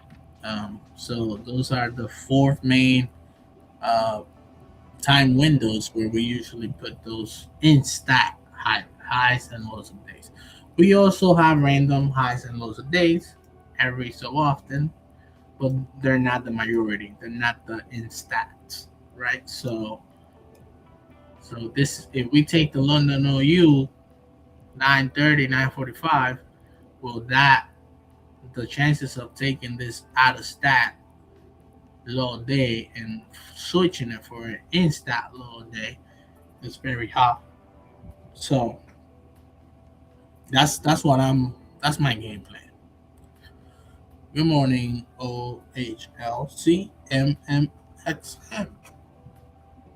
That's a lot of letters. Good morning.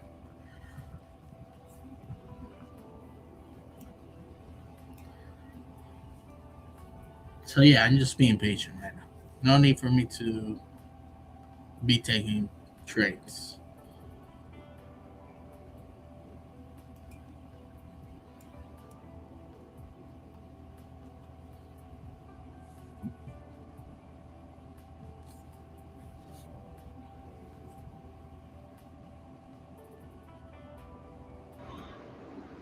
Hello. See? Yeah. That's OH. Open, high, low, close. That's what it means. Oh, Diane. You heard? Yeah. Open That. And the MMSN, that's a trading model, ICT. Market making model. Got it. So we got an ICT guy. Oh, you got it. Yeah, they here heavy. They know how we do. Well, guys, I told you my game plan, right? I tried for going for that P2 min. I was a little early, managed to get some cash flow. Missed the main move. Then I went for a retest of it. I was a little too early, got stopped for $100 there. And now I'm just being patient, waiting to possibly take another stab at a falls for New York later.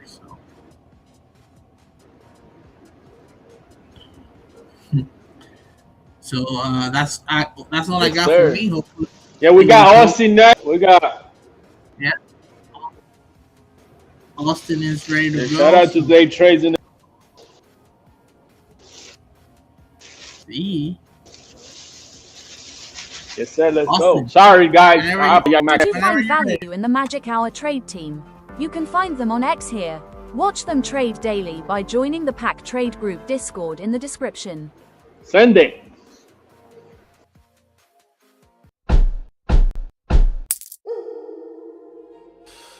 Alright, if we break down here, guys, I'm short for the same cash flow targets. I appreciate you for being here.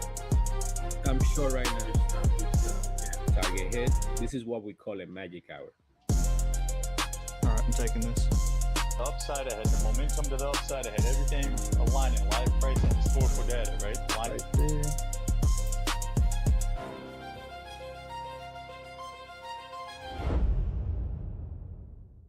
Welcome, this is PackTV.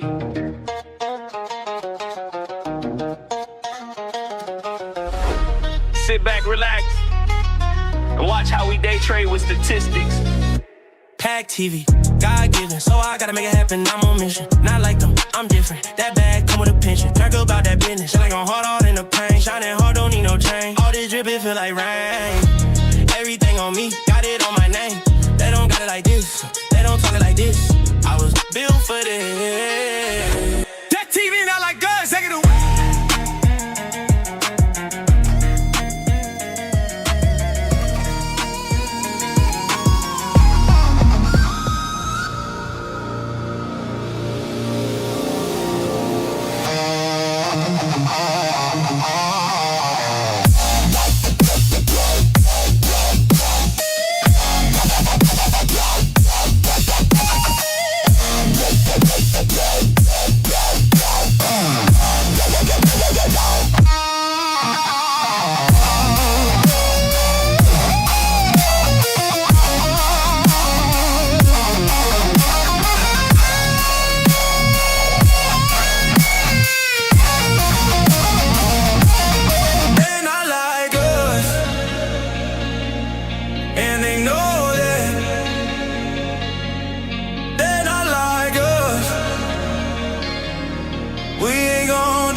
Stop me, it's me.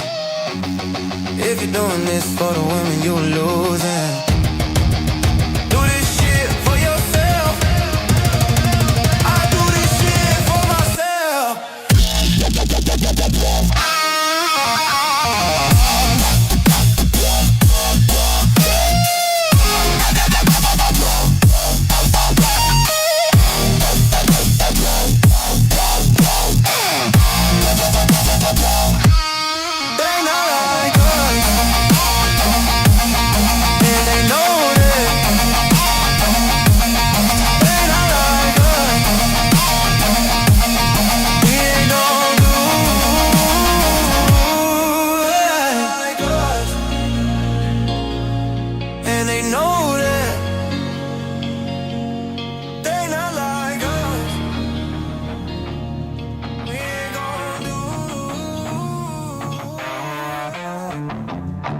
They rigged the race long before your first breath. Signed your name in the ledger, made a bet on your death.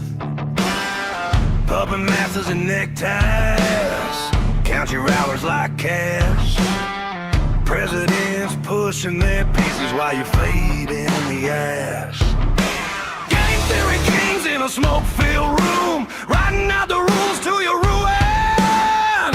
The world ain't chaos, it's their game. Their game. You never heard a script they spin, 'cause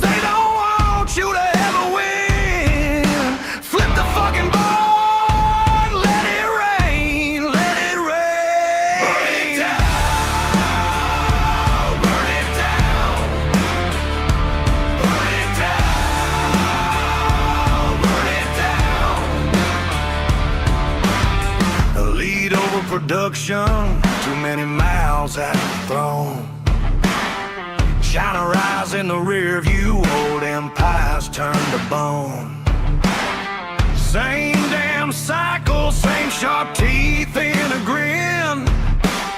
They sell you fate on a pay-per-view, call it virtue, call it sin. Game theory kings in a smoke-filled room, writing out the rules to your ruin. The world ain't chaos, it's their game. Their game. You never learn a script they spin, cause they don't want you to ever win. Flip the fucking board, let it rain, let it rain. Burn it down, burn it down, burn it down, burn it down. You were born in the crossfire, raised on a rerun lie, told to choose a side.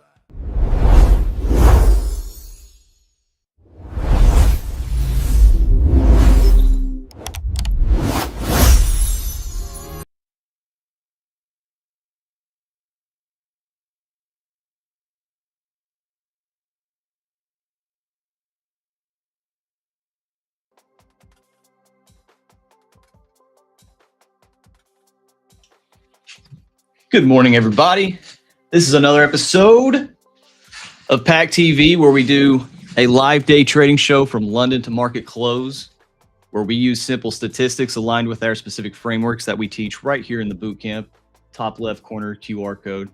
And we do it live every single day. We practice what we preach Monday through Friday. These streams can help you see what it truly looks like to follow an objective, data-backed process. And we do it every day. We lose, we win. We show you guys the good, the bad, the ugly, and sometimes even embarrassing moments like what Conor McGregor freaking did this past weekend. What'd he do? I don't watch the news. I don't want to talk about it, dude. I don't even watch the news. So you got to tell me. You're my only news source. This man got hurt, man. Conor McGregor coming back after retirement. Thought we were good to go. Thought he was good, and threw the first spinning heel kick there and just threw out his knee, man. Dude, I'm telling you, like, sometimes I'll wake up, sit up, and I'll throw my back out. I'm just saying, it's just age. It's pretty sad to see, bro. But good morning, Mickey. Good morning. Ready to get back to it. Texas Rob, I see you stirring up the chat. Sorry, Rob Tex. Robbie, Texas. Rob Tex. I know a Robbie from Texas, Houston. Goes by the name of I don't know, Quantum Wicks. But either way, that's why we exactly execute in front of you. We show you the executions. We talk you through beforehand what we're gonna do, what our game plan is, how much we're gonna risk. We even have a Discord chat where we show all of it. So feel free to stick around a little bit longer, and thanks for the keeping us on our heels this Monday morning. But yeah, I totally understand criticism, and there's a lot of frauds and scammers out here, so keep them on their toes and stick around. You might have found your community. Yes, sir. We do it live, baby. Let's run down the chat here real quick. We got OHLC, Mr. Vince in the house. Good morning. We got Mr.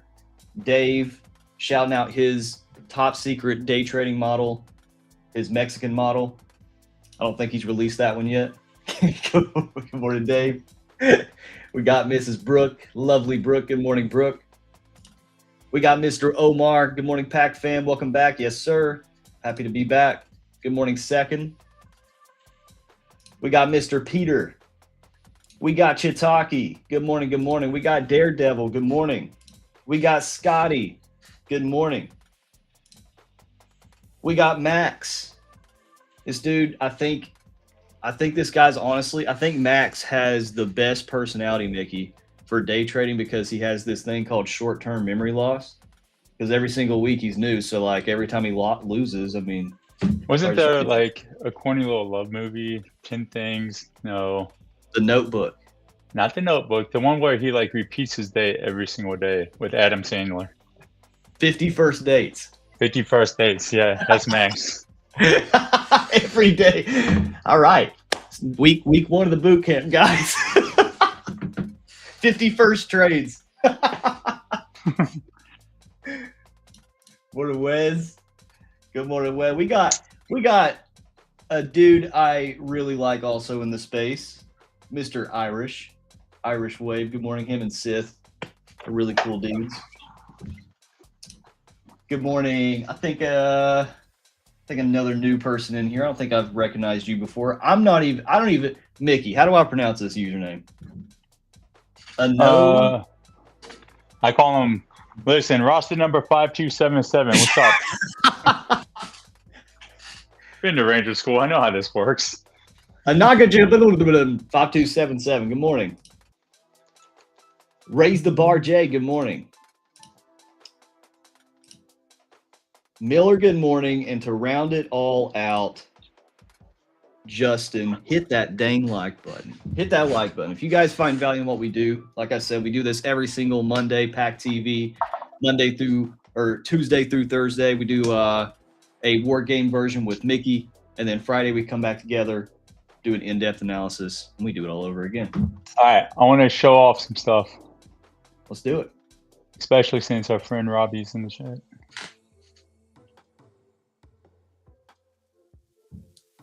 All right, so you guys have had the whole weekend, first and foremost. That's a Nigerian name. Okay, cool. Before I get canceled, I didn't know that. All right, I thought it was just a bunch of letters. Yeah, I will definitely type that in and learn how to say that. Listen, I'm not even gonna lie. Like, I have been around traders long enough to see all traders from across the world, right? And some of my best experiences have been with Nigerian traders. Not gonna lie, I don't know what it is. It's like Spanish traders and Nigerian traders. They take the pride aspect of winning and losing, and they really take it personally, and they just sit there and back test and they go full detailed in their trading. So yeah, welcome. And that's crazy that we have people from Nigeria watching us. That's awesome. All right, so you guys spent the weekend doing the MA and MFB analysis, right? Where you can get realistic probabilities on whatever asset, whatever trade time you took. And one thing that we experienced last week was we had an individual who likes to enter off a structure, and there's nothing wrong with that, right? And what we had to do was we had moves from 18 for the Asia-based traders, London, pre-market, pre-market, market open, 11 o'clock lunch break, 1400 throughout all the days. And one thing that I introduced to him to let him continue to trade with what he's confident in, right? Because I had to show him, listen, if this is your move, right, you can still enter and exit and turn the trade on however you want. But these are realistic probabilities that you can utilize, right, to actually have realistic expectation for your targeting. So if you have a structure point here that tells you to enter, you can cover your queen here. And if whatever your higher time frame, because I know a lot of the traders use higher time frame stuff, you can use these to line those probabilities up to see if you need to hang on to the trade, right? And then you got your in sample, out of sample, right, for each move, right? And then you can even break it down by volatility condition, right, to get the actual risk profile correct, right? But then, right, so a lot of people in the pack did me a good favor and beta test this. That was just build your trade plan. We've got the stress test where you can compare the moves. You got the portfolio cycling portion. You got the Monte Carlos. You got the prop simulator, right? You got correlation, portfolio, and allocation. And now we've figured out how to actually build the templates. So we have the template creator. So if you're one of these people that trade, algos for whatever reason, right? You just click this and it builds the file and puts it in the folder of that actual file. And eventually up here, a goal that we have, because we know some people like to use Quant Tower, TradingView, webhooks, NT8, MT4, we're going to try to work our hardest to be able to, whatever algo you want, to be able to click on that one and build the template. But the one thing I want to show you guys is we're getting breakthroughs, right? So pick your move, right? Is you can now take any time-based range all the way from 5 minutes to 4 hours, right? Build it, doesn't matter the size, right? You can make it as big or as small as you want. And you can have your cutoff time as long as you want. You can just sit here and see, hey, what's the probability of this actually turning false? Well, we see that there's only a 39% probability for it to go up to come down. So we know, like, what's the probability of it staying true? We see that there's an 80% probability of it being true. Well, how far can it go without hitting the other side of this range? And we can go like 10 basis points, right? 40%, 46% true for this time-based range and this cutoff, right? And so now we're getting even more creative with it. Because like what we've realized is that like every person has their own different risk appetite, right? And like every person has their way of seeing the markets, right? And so we're trying to give you a lot of customizable features, but also keep it in a way where if you're a brand new trader, you might not have something in mind. Like Mr. Dave Trades in the house, right? He is very experienced, right?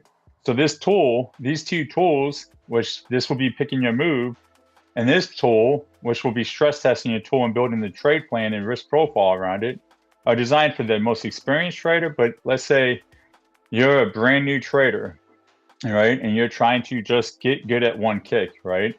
We also have it where it does the work for you, but then we also have going back to these moves right here, right? Because we've already been down this rabbit hole, right? To kind of hold your hand and guide you so you can do it the right way the first time. So there's some big cool stuff coming in the daily profile in the pack, right? That might assist you guys with, you know, your decision making, your risk profile, and your one kick that you're trying to master. So hopefully that helps, and hopefully that opens your eyes. All right, back to you, Austin. I gotta go do something real quick. Yeah, man. And honestly, just to sum up what Mickey's showing you guys, is we are truly trying to find, and what all this is this is the culmination of all the feedback from we've been working with traders now going on, this is year 2. You know, the boot camp originated January of last year, if not like late winter of the year before last.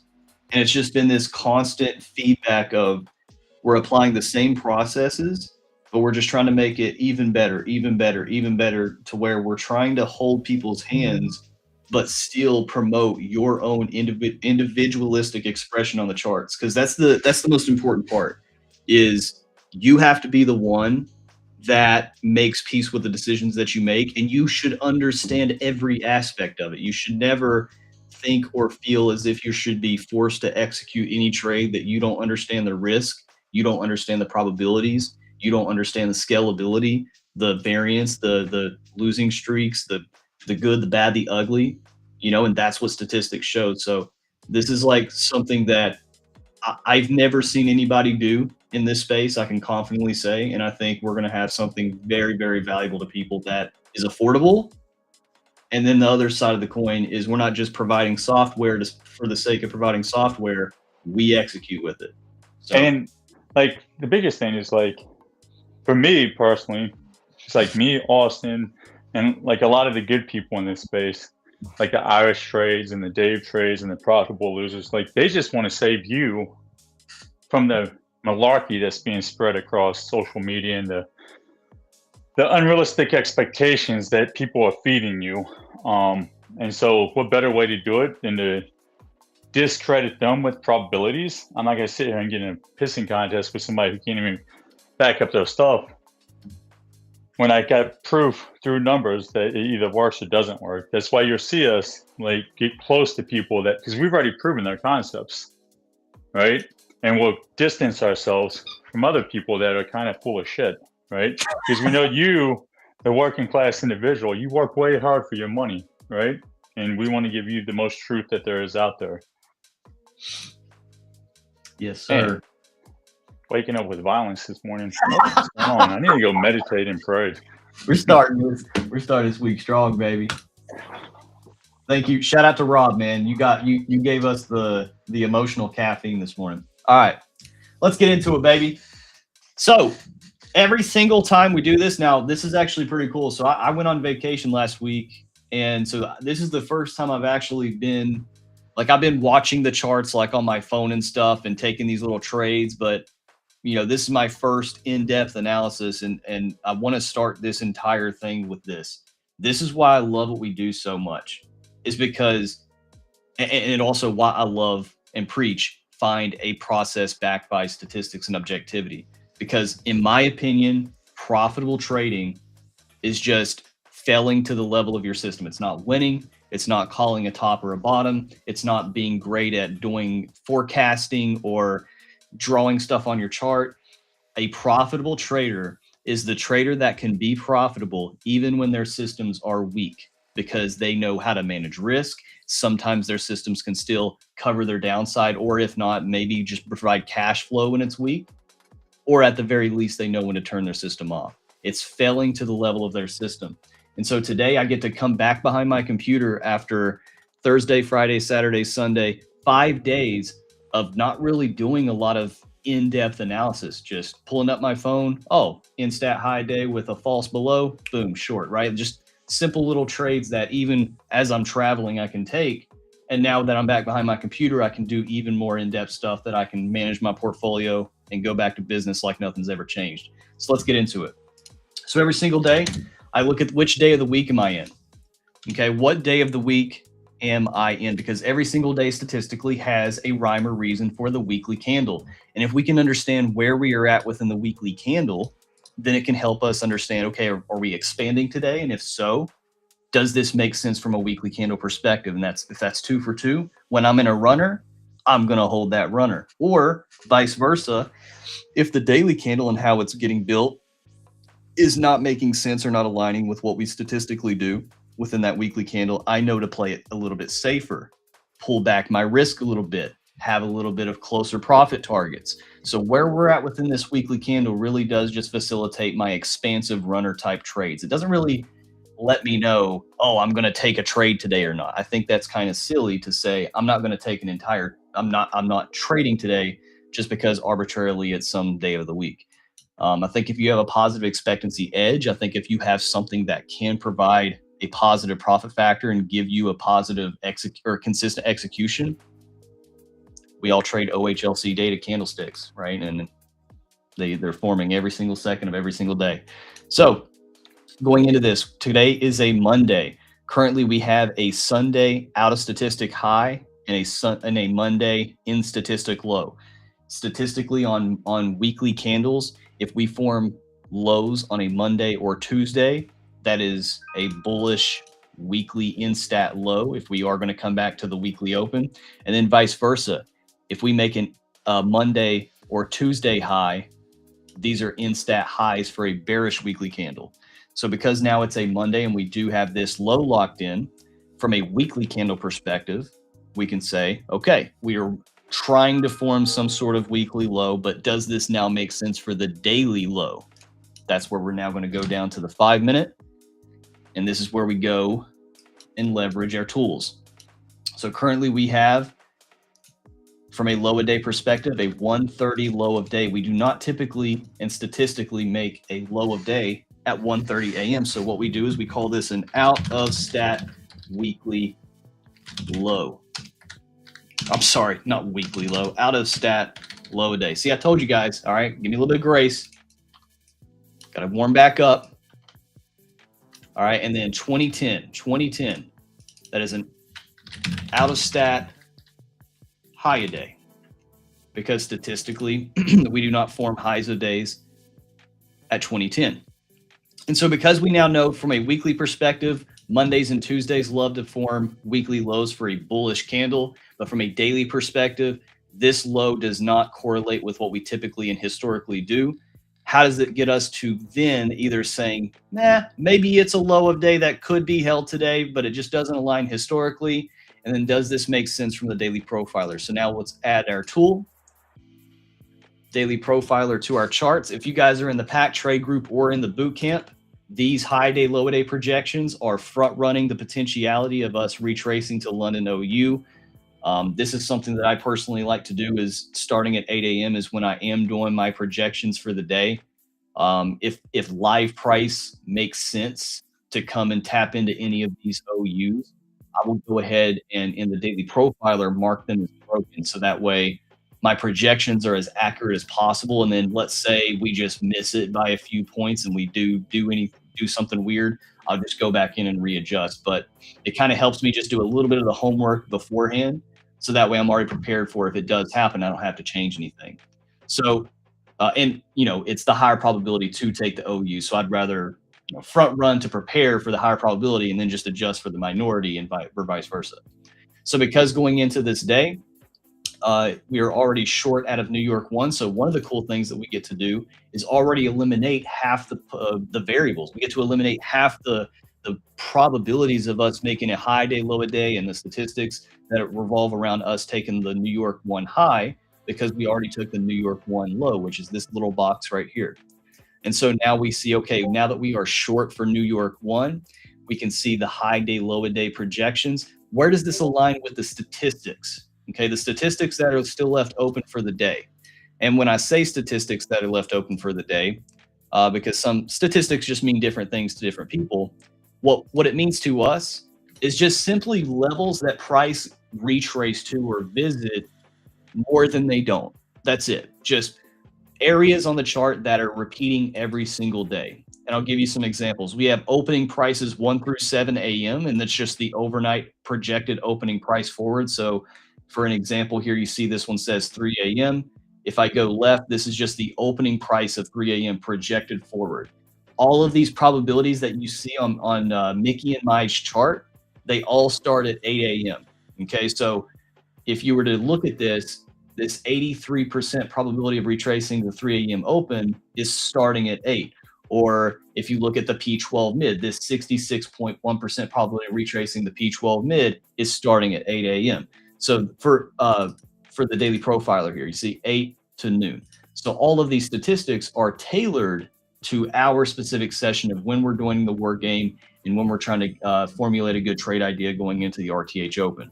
So this is one thing that I like to call we're in between statistics, where we have reasons to go higher, which will be 1, 2, 3, 4, 5 bullish levels here. I'm just going to use a rectangle tool to highlight it so you guys can see this just cluster of statistics up here. These all have high probabilities of getting retraced more than they don't. And then we have reasons to go lower. I'm going to turn this off just real quick. We have reasons to go lower. We have this one bearish probability here. We have a cluster of opening prices and then this out of stat low of day. And so if I use these rectangles just to simply show you the statistics above and the statistics below, okay, now how do we kind of derive, well, which ones do we use? How do I know where everything's going to be? We use live price. Live price component number 1 that we use in the pre-market to see where we're going to attack and set up the RTH open of the day is the P12. The P12, the previous 12 hours, that's what that stands for. And that's just the highest high and the lowest low from the hours of 1800 to 6 a.m. It's a time-based range. And so why do we use that? Because it's the first half of the daily candle. So if we're rejecting the midpoint right here, if we're rejecting the midpoint of the first half of what makes this daily candle, and then now we are short out of New York 1, our whole goal, our homework, our job today is to see, because we go false more than we go true, okay, we take this high, we take the opposing side of New York 1 more than we continue to the downside in a single direction. When do we do that? When would it make sense and how would it make sense for us to do that? Because we don't just click this buy button right now. We don't just randomly come up here and click buy. We say, when is it a good time and when does live price agree with that to then get us to this statistic to the upside, or vice versa to continue us lower. Now add the daily profiler back to my chart and you can see even more context of what I mean. Is if we continue going to the downside here in the pre-market, if you follow me on Twitter here, you can see both Mickey and I's handles on the top right, Daily Profiler Co. and AC__ trades. I post my analysis every single morning, and this is how I do that, is I'll say based on all my analysis, these are my trade ideas going into the market today. So this is my video version of that. So today is, if we do continue going to the downside, scenario number one would be, if we continue lower and attack the statistics below price first, which is this square that we made here, this rectangle that we made here, if we continue going lower first, then it would make a lot of sense from a statistical standpoint and a pre-market live price standpoint that we could form a low of day between the hours of 8:45 to 10 o'clock, which the primary being 9:30, the RTH open, because you can see right here, daily profiler, short false low a day. Now, obviously, we're max distribution, but from a time perspective, that would make sense. The other side of the coin would be scenario number two, is if we take this low, come back to the high in the pre-market, so we start mean reverting early. I say that all the time, mean reverting early before the 9:30, and then that sets up 9:30 to open somewhere near the P12 mid, somewhere like this. If we open, if we do the scenario two, where we open somewhere at the P12 mid, I'll be looking for short scalps only to the downside for the remaining statistics to the downside, because this could just be a from a higher time frame market structure perspective, for all my higher time frame people, this could just be a lower high being formed. For the bullish people that are just wanting to close their eyes and buy, scenario one would be that scenario where if we continue pushing to the downside and the 9:30 opens somewhere at the low of day or even near it. Sometimes we like to see 9:30 open very close to that low of day, and then it just grabs it like this. It'll just wick it like that. This would be my bullish scenario. This would be where I would be looking for those longs. So long story short, and I'm going to hand it over to my partner, Matt Mickey here. So we like to say, cool story, bro. Hey, Rob, is he in the chat? Rob, you still in the chat? Where you at, Rob? Where you at, Rob? You paying attention, Rob? Where's he at? Where's he at? Rob, come on, Rob. Mr. Rob. Don't rob me of a good time, Rob. Come on, Rob. Rob text. Calls on the count if you took the trade. Cool story, bro. But what's your trades, though? These are my trades. Now I got to figure out how to take this llama off my... There we go. All right. Cool story, bro. What's your trades, though? Trades number one is if we continue going to the downside, 9:30 opens maybe at the statistics here, low a day, anywhere in this lower portion of the P12, I will be looking at that long continuation to the upside to this to go false. So I'll be taking, I'll be looking at that long to trade towards the false here, like this. So wherever that 9:30 ends up. And then if we start mean reverting in the pre-market, like I said, for that scenario two, and we open somewhere below the P12, somewhere at P12 mid, somewhere in this area, I'll be looking at the opposite. I'll be looking for that rejection off the P12 mid to the statistics below. If we get above 9:30, if we do something like this, I'll be way more patient looking to see if we get above 9:45 to where I'll just try to target the Asia OU in the weekly open, because that's also a good, if we are going to make a bullish week or forming the wick of a bullish weekly candle or anything like that, well, then the next higher time frame target would be the weekly open. And I would just let that be obvious for me. And that would be us getting back above that P12 mid and finding what Mickey likes to call footing, where we're actually accepting above P12 mid. We're not just looking above and failing it. And that's why I like to use 9:45 is I'll wait for 9:45 and 9:30 to get above both to tell me, hey man, we're accepting above. And then I'll be looking for weekly open to Asia OU, and I'll leverage the gunship MFEs to just do cash flow targets to continuation of the upside. Off to you, Mick. All right. Yes, sir. All right. So let's get after it, right? So I'm not going to regurgitate the stuff that he talked about, but we're going to go a little bit more in detail with it. So this is just 7:30, 8:30. We know that there's two possible scenarios that we can do. After we broke short, we can come down, to come back up, or continue going down, right? So we're going to come into our database. And we're going to see, and I've already put in the probabilities, and we're going to see that there's a 65% chance that we go false, right? So we go down to come up, right? Which is this scenario right here, right? So this is the higher probable scenario, right? And then the 38% probable scenario, right, is that we just keep selling, right? So we know that this one is lower probability by 23% or whatever it was, and this one is higher probable, right? So now we've got to be able to utilize live price to see which one is which. And we're going to look at the stats based off of what live price is showing us to tell us which one has what levels actually matter based off of the live price read. Now we know that this one is our default one, right? So we're going to start with our default because it's higher probability, right? So if we're expecting to go down to come up, we need to utilize some kind of systematic checklist. And this is where like, I don't really, like one day I'll learn structure properly and I'll probably learn it from Dave, but like structure's not my thing, right? Like I don't really understand it, and that's my weakness. So I stick to my strengths, because in the Army, like one thing that you didn't see people do is say, hey, let's get your weaknesses stronger. No, like the biggest thing was, what are your strengths? Because that's what I'm going to, you know, negotiate, right? Like we need to get you really focused on your strengths, and we got to identify your weaknesses, but that's to put a left and right limit on those weaknesses and find somebody who that weakness is a strength. So like, I'll be the first one to admit that structure is not really my thing. When I look at structure, I'm like, oh my gosh, what is happening everywhere? Help me, right? But there's some people like Dave and, you know, like Focus and all these people that like can see it clear as day, right? So I do something called 4 steps, right? 4 steps around this, right? The 4-step reversal. The first step is going to be, right, out of this 730, 830 range, I know that there's MFE to the downside and there's MAE to the upside, right?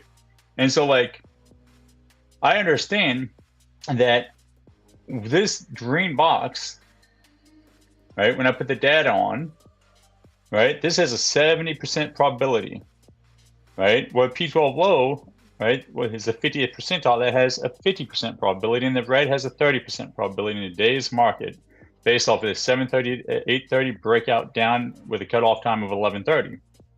Right, so I know that this green box is a reason to come lower. All right, and I can also see that if I select false, right, I can see there's a good reason. The 2 things I can see, right, is that 130. Does that have a good low of the day? Right, is that a good statistical low of the day? We've got to say yes, because like right here, it's not an instat low of the day. It's a conditional probability because of what Asia and London did. But we can see that that is a secondary mode to the left of the median, right? But the highest probable is from 930 to 1015, this area right here, right? Our high of the day definitely doesn't look like it's in from a statistical standpoint, right? So either this 145 low is the low of the day, or I can expect to get a new low of the day after RTH. Right, so that's going to kind of drive my 4-step reversal. So if I'm expecting for this to happen, I can see that price wants to go down before 930 to come back up. So if this represents my 930 1-minute candle, this is going to be step 1 of the 4-step reversal. And the most obvious thing, can we just get above it? Can we start getting above it and stay from getting below it, right? Stay away from getting below it and stay above it, right? So step 1, can we get above 930? Step 2, all right, if we're really doing this signature, right, then we should at least get above 9 o'clock's 50%, right? And I'm doing this, I'm paying attention to that 50% between 9:30 and 10 o'clock and even into 10 o'clock, right? So this would represent your hourly chart, and I'm looking at the 50%. So step 1, can we get above 9:30? Step 2, can we get above 9 o'clock's 50%?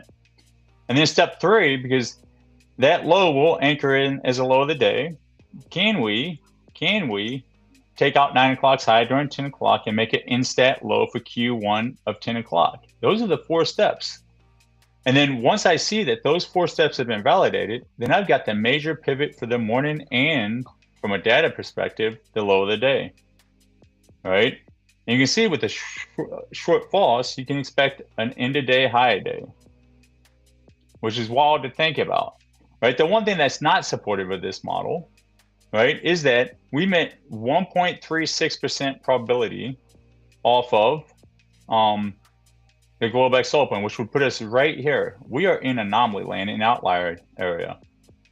So that either means that this model is invalidated, or it's just going to be an anomaly outlier low of the day from price, and this 130 low of the day is most likely the low of the day. That's why we have a live price. If we start getting above 930, we start getting above 9 o'clock's 50%, we got the low of the day. If we can get 10 o'clock takeout and we continue to go higher, make an instat low at 10 o'clock takeout 9 o'clock's high, we have to accept that this is the low of the day, and we don't need a new low of the day from a price standpoint. We've already done it, right? But if we can't do that 4-step reversal, then that's telling us, hey, this is telling you the truth, that this is anomaly. Like, we're not playing this model, right? We've already hit the extremes. This is where the majority of the data is for based off of Asia, London, and going down to come up for New York 1. And start thinking about the short true approach, which has a 20 to 2015 high of the day. Well, let me go check something real quick. Our high of the day is at 2010. So now, like, the market's kind of giving us some breadcrumbs, right? And so now, to identify this, we've already identified the steps to do if we do this, right? And we already understand, let me go over the probabilities, right? What's below us, what's above us. For the short falls, going back to the higher probability, we got London OU, we already talked about P12 low and the 70% probability here. But above us, we've got Asia OU, we've got Globex Open, we've got settlement and P12 high.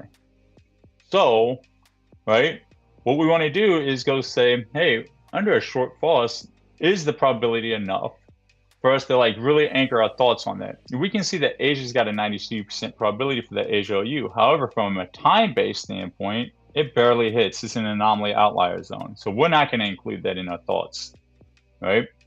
So we're going to go to the other levels. P12 high. P12 high has a 94% hit rate. P12 low's got a 57%. So this supports that low of the day being already in if we start getting the 4-step reversal, right? We can see that settlement, midnight, Globex Open, and midnight all have average probabilities. Nothing standing out, right? If live price says they want to hit, right, with the 4-step reversal, then we're going to expect for them to hit. We can see that the 25, 50, 75, and 100% gap fill based off what Asia London did, right? That has very high probability. So it likes to fill the gap on Monday, I guess, right? Now, if we take this off, right, it jumps down to 72. Right?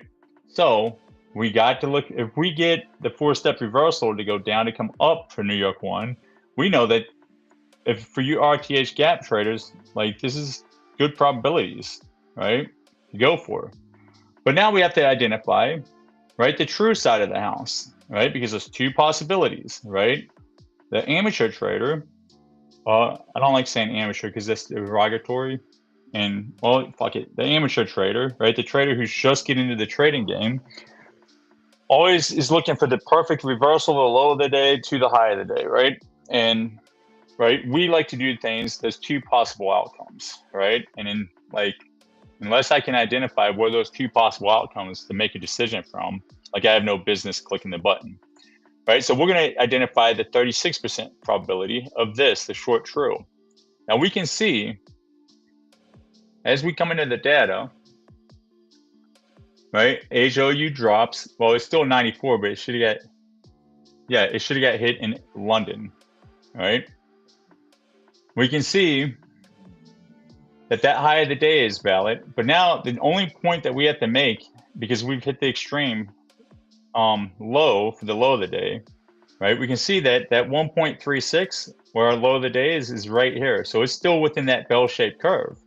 And the outlier for the low of the day would be like between 1.6 and 1.9, right? So that would be the low of the day if we want to make an end-of-day low of the day, right? What we have to really discover today is, do we want to make a late morning low of the day and then range for the rest of the day? Or do we want to really trend down for an end-of-day low of the day to grab the 2%, this cluster of data right here?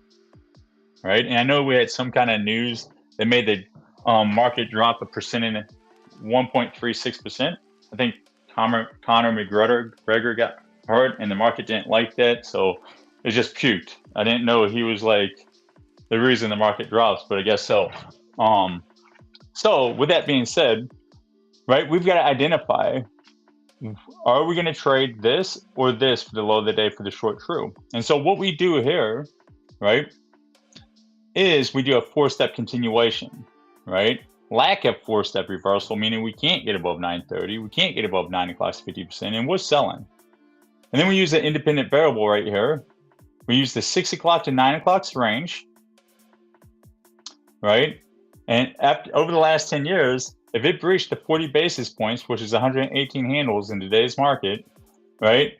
More times than not, we had a true day, right? More times than not, when we hit this 50th percentile,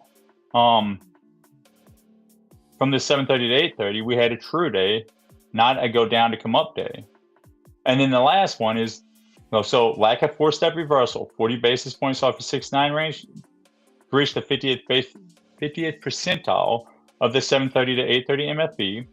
And then the last one is blowing through the short false low of the day. Well, that box, mode to median, which is right there. It's right here. So we've already got one of the steps doing that for this. All right. So my trade plan today will be this simple. Right? If 930 gives me sells, meaning like I get gunship targeting sells, I get, which let me set that up because it's in Q1. Let's see. Q1's hit into the downside. Cool. Let's see. 1 minute. Wait, I see. Oh man. Yay. All right, cool. Good stuff. All right, so one thing I would do is if I get front run from market open, firing to the downside or the upside, like I will start engaging with that direction. If I take longs, all right, and we're going to use yesterday's or Friday's MFB to explain this. Let me put this on market open. Right, if I get longs, I know always I'm going to be, let me turn, 1 minute, let me get this right.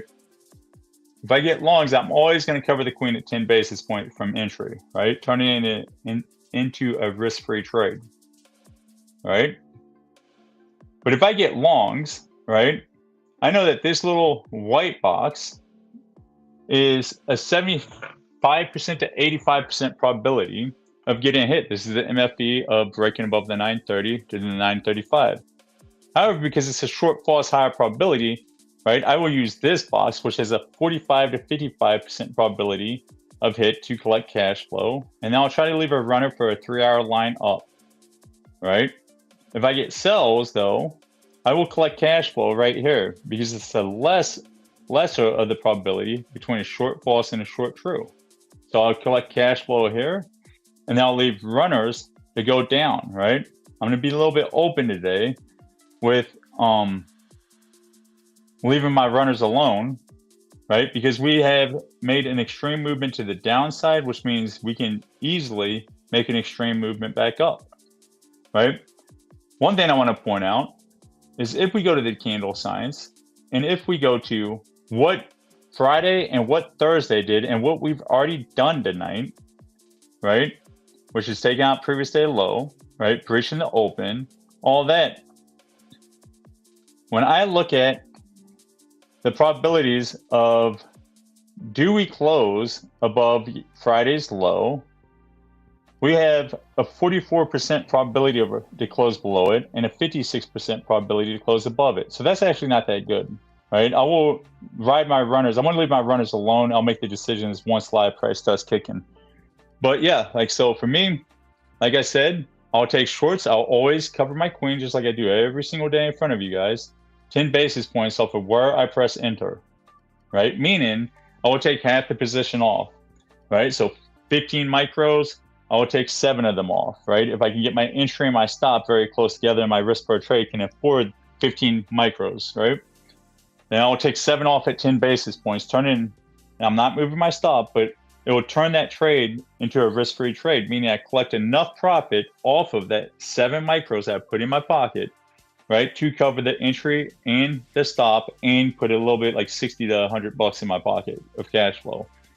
Then, right, if it happens to be a long that I engage with, I'm going to target this box here to take cash flow off. Meaning, like out of that 15, I'll take 5 off in this area. And then I'll have 3 runners to do whatever they want. Right at that point, I usually move my stop to break even and reduce the risk because I have the MAE, the extreme MAE, off of this 930 to 935 breakout. Right? If it's to the downside, I'm just doing the white box, which is the 75%, 85, which is the lesser probability to happen. Right? So that's my trade plan today. Pretty cut and clean. Right? Let's get after it. Yes, sir. Got 15 minutes, baby.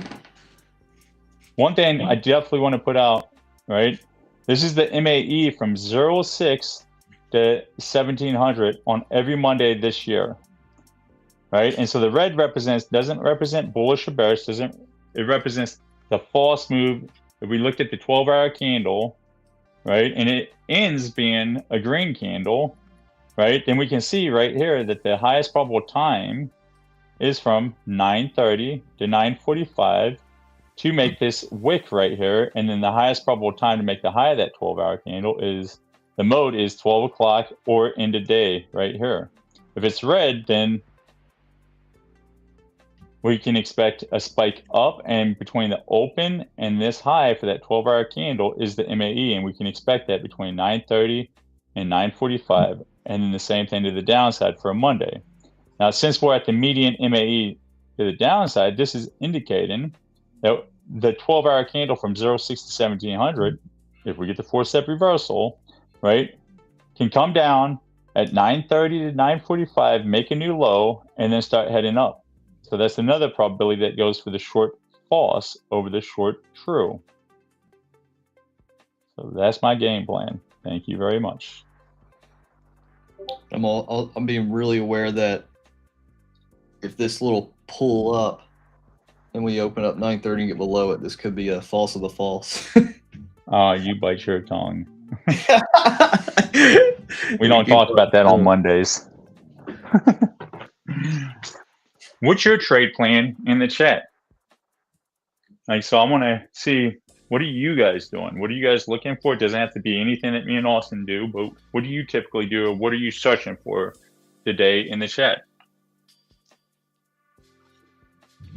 That'd be pretty cool. And I'm going to go fill my coffee up. What type of traders do we have here? We got 93 people in here. We got support and resistance traders. Dave was in here. We got some DTFX market structure traders. Do we got ICT traders? Do we got patterns?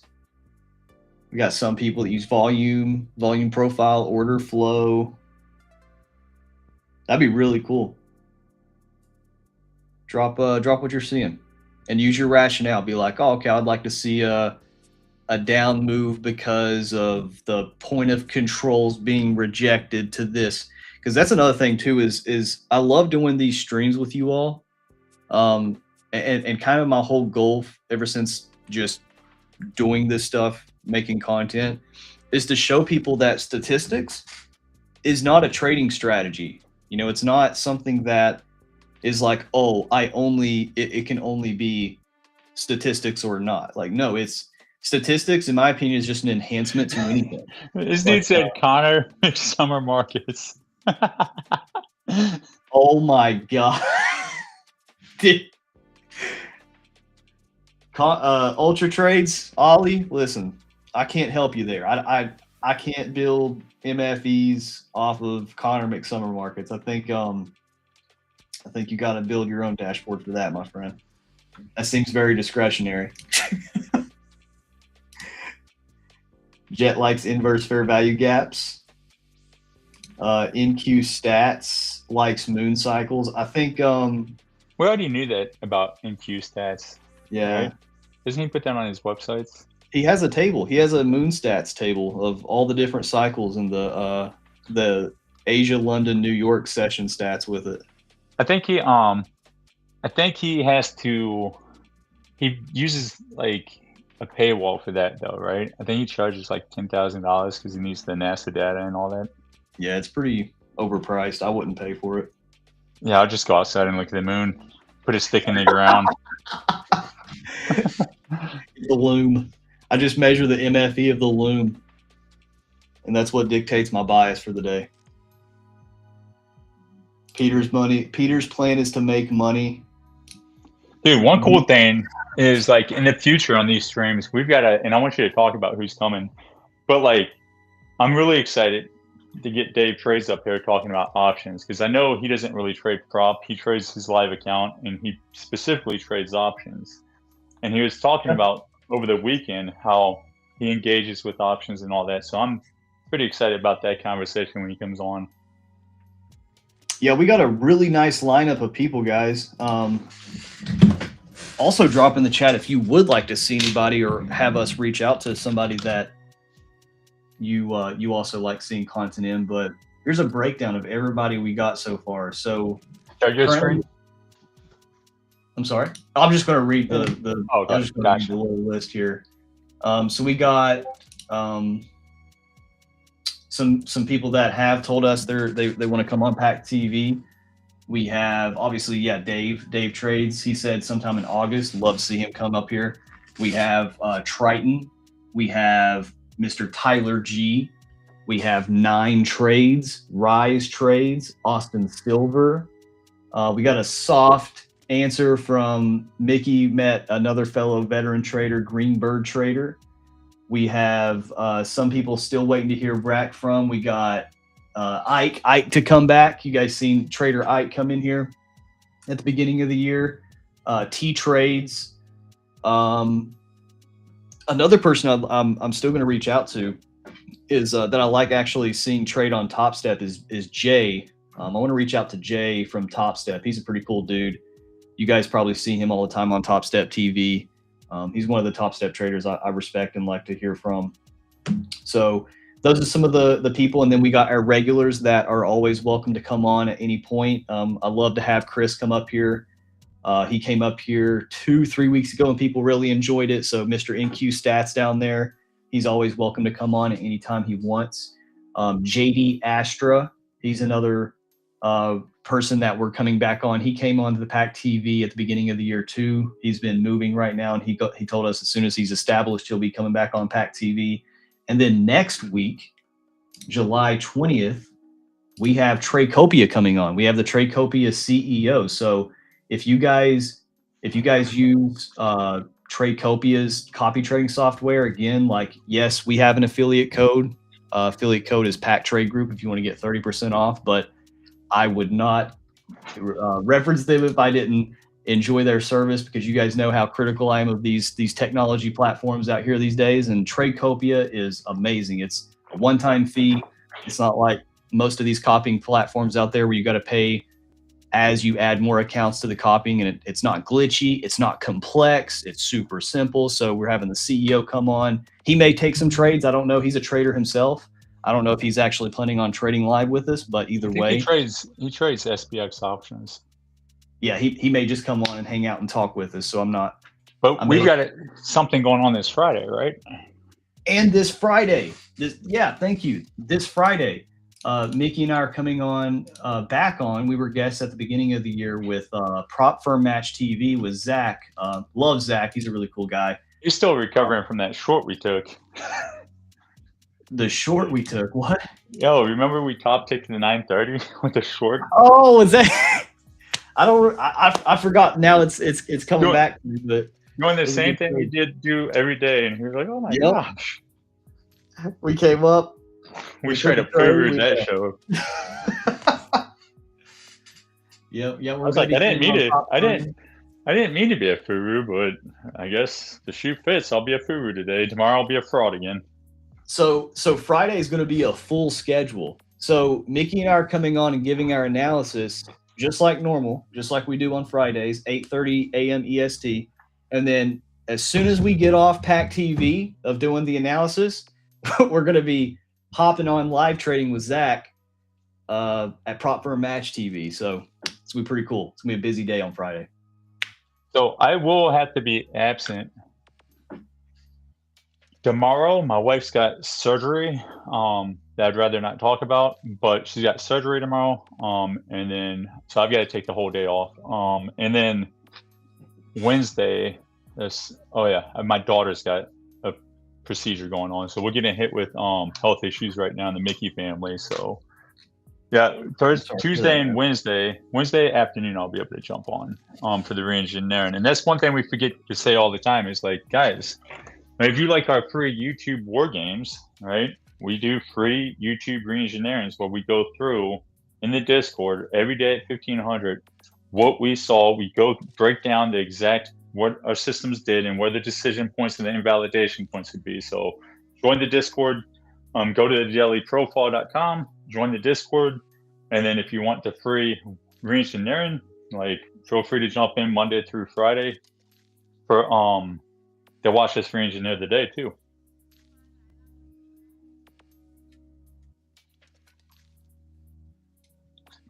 Sorry to go through that, bro. Ah, man, dude, you already see my life. This is the year of fist fighting life. I feel that. There's some years where I just like sit back, kick my feet up, love life, think the rest of my life's gonna be gravy, and then there's certain years it's like, all right, dude, you've been training, let's go. We're gonna make you get new plumbing. We're gonna give you a couple of health issues with close people in the family. We're gonna make you really test your faith in God, and all that stuff.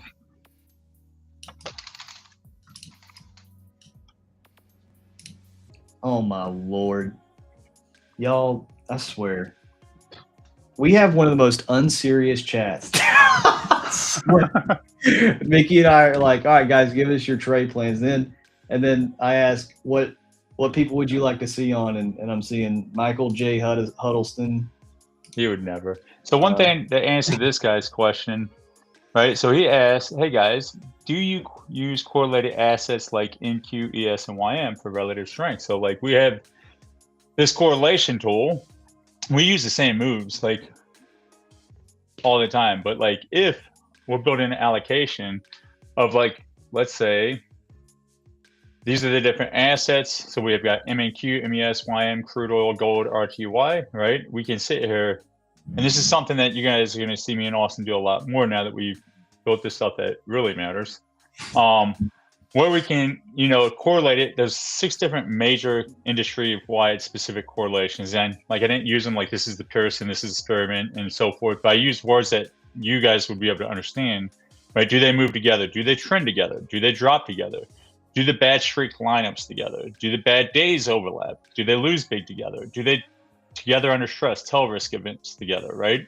So you can come in here and you can use this and compare your moves and all that, right? And if you don't know what this means, because like numbers are hard, right? It'll tell you, right? And then it'll tell you combine these ones, stay away from combining these ones. And then when you start getting into really building a portfolio or allocation, right? You can choose your risk appetite here, right? Figure out what moves do best with that risk appetite, right? Drag them in, and then it'll tell you, is the portfolio you're building, right? Is that going alongside with the correlation that you pick? So yeah, that's something we'll get into. But yeah, like we're not pros at it. We're going to start practicing it. So we don't want to sit here and tell you that we're pros when this is going to be a new concept to us that we're going to try out.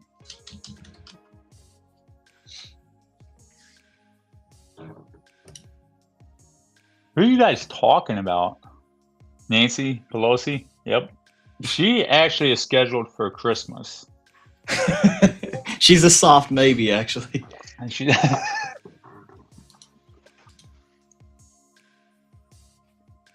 Vince says you guys should join these trading comps. And I'll say this, like, Vince, like, I totally hear you, and we've been told this many times, like, go to one of these Tradeify cups or something. It's just like, dude, I'm so focused on just making money, and like for me, it's just like, dude, like the reason I'm still walking is because I put my position size first. Those trading comps and my risk profile before anything. Yeah. Right. If it wasn't like, so I don't risk, my risk per trade is conservative intraday. Right. I'm never going to place in those. So it's never going to happen. Like I'd be last. Last place every day. Because, like, dude, these people, they just, I mean, let's be real. They're not trading competitions, guys. They're just degenerate, full porting competitions. And whoever can just get the luckiest at going 2-3 minis deep every trade, that's the winners. Like, these aren't indicative of trading at all. Believe it or not, like the first couple that came out, me and my team tracked every single trader. Half of them, more than half, it was like 72% of them were robots. They weren't even real traders. Yeah, it's just, what are you really doing it for? And then you also got to ask yourself, like, you're putting yourself in an environment every single day, guys. I'm so serious with this. You have to be intentional at where you're giving your energy. That's an investment. And I'm not putting my energy into a full porting competition where I'm just trading with bots and degenerates. Like, it's goofy. Like, let's make money. Let's remember why we're here. And 9:30 is open. 9:30 is open. Change my 1 minute. All right, remember, we're seeing, can we get down here and snap up? All right, so pausing with the market, right? Shorts can come later at 9:45 and all that, right?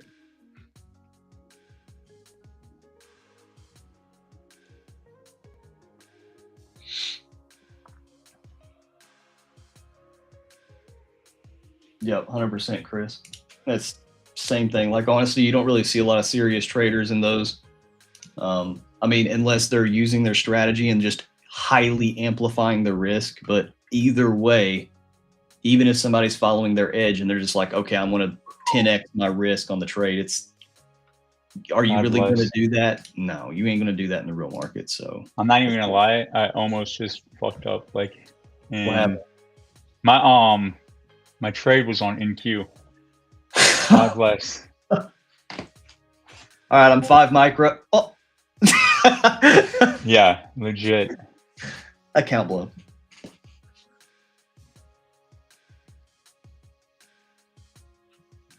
Oh my gosh, that would have been a really not so fun way to start the week. All right, we're just paying attention. We know that there's probabilities to the downside. If it's a super strong market, it'll start ripping to the upside and make us be breakout traders.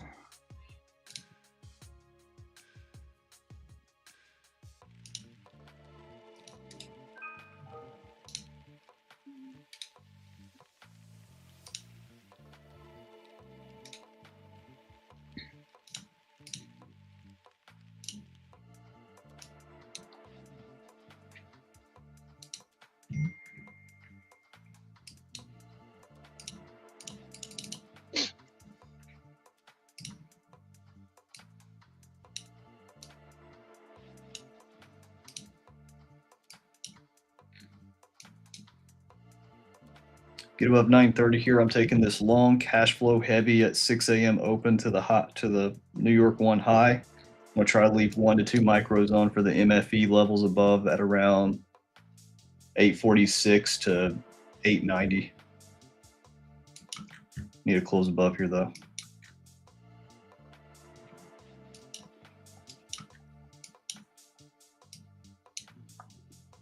So you guys see my screen. These are the gunship levels from the Q1. Above and below. So I leveraged the first quarter of the New York daily candle, the RTH portion of the daily candle, and that's what these are. So this is the median to average below. This is the median to average above. And then I'm aligning this with how are we breaking out of 930.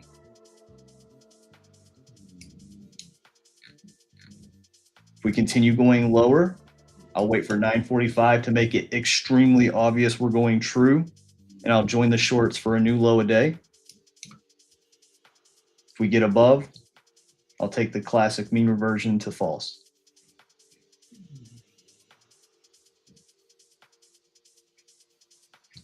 All right, I'm short. Right, I'm gonna take 2 off right here at 10 basis points.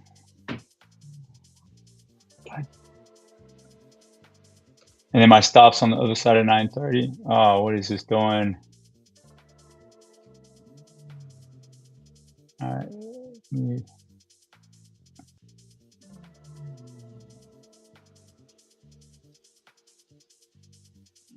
Ninja traders. Oh my gosh. What the fuck? So I'm gonna have to manually do this one. Stop will be right above here. All right, I'll leave this here. Let me go in and get ready to take 2 off. God. And let's try this. Wait, is this still a buy limit? Get out of here, you. So it did it. It just wouldn't change it. Let me see if I can get a stop limit on. Right there. Oh my gosh. All right, so I gotta take 2 off. Change? It's not changing. It won't change my contract. All right, next 2 will come off right here at this 70% probability, which is at 592. Good short. Remember, short's not the higher probability, 592. Oh, so that one worked. Good grief. Get this closure 10 basis points from that is 100% in the past 17 sessions at 617. Front run is about to, I think front run's confirmed to the downside. So remember, this is my next 592 is my cash flow target. If I get stopped out, it will be for like 225. And then I'll start engaging with the longs.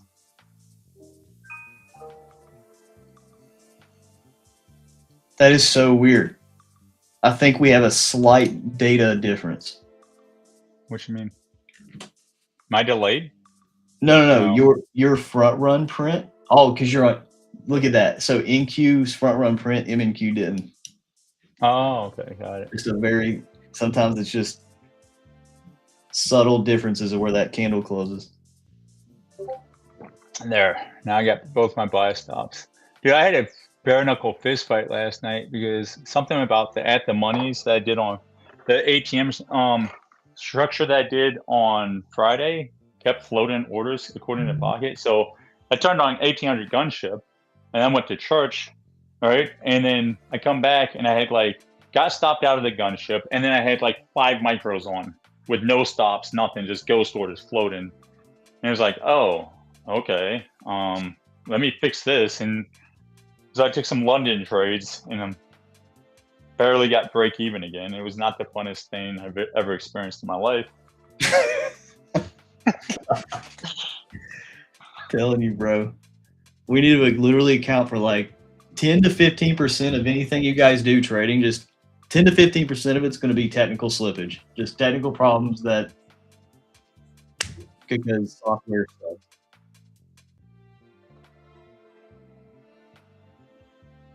Maybe that's why Ninja Trader hasn't invited me on to Ninja Trader Live. Yeah. Ninja Trader, if you're listening, I would still love to come on, but I'm not going to sell my soul. You guys need to do better. Yeah. I would say that right to y'all's face. Listen, guys, listen. Y'all need a better platform. Y'all need a simple mode. Keep everything you got. Just add a simple mode. For us, simple people. For us, simple jacks. For the simple jacks of life. Like, come on. Give me a toggle button. There you go. Hold on. There. Oh, got to get that 100%. 10 basis points. Come on, one more point.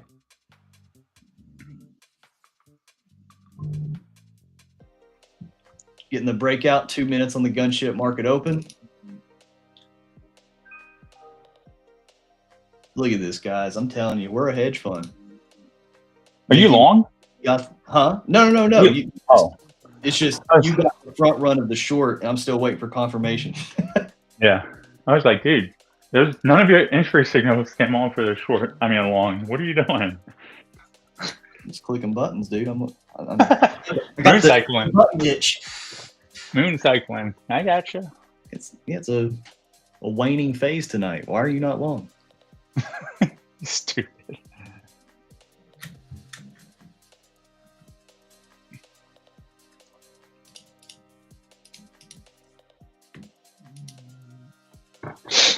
All right, we're rejecting this 10 basis points off of 930 pretty hard, right? We got another 5-minute candle opening up in 1 minute. So that's going to be the candle that probably stops me out if I do get stopped out, since my stop is right here, right above the 930 high. All right, And then that says the market is so strong that it doesn't want this 70% probability or this 80% probability. And I'm cool with losing that trade because remember, we're expecting down then up.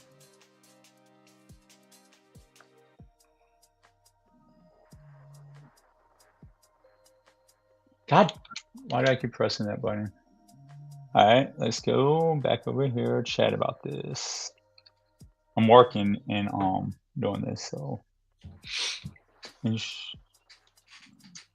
You're managing a business, trading, and helping veterans.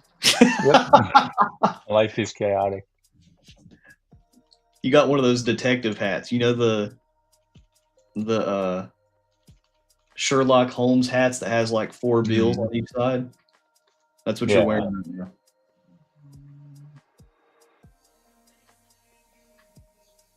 Yeah, Pocket's building some really cool stuff for Ninja Trader. All right, let's see. My next CPI should be coming up. You build it, I'm using it.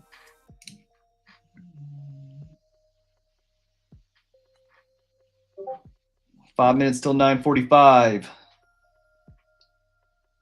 Coming into the 25th percentile MFE. Oh, real quick, it hit my cash flow target just now, right? Which was a 70% probability zone right here. So now I got 2 on. I'll just run until 10 o'clock and then I'll add 2 if we've got the true status. Remember, we're looking right here, and let me move this over.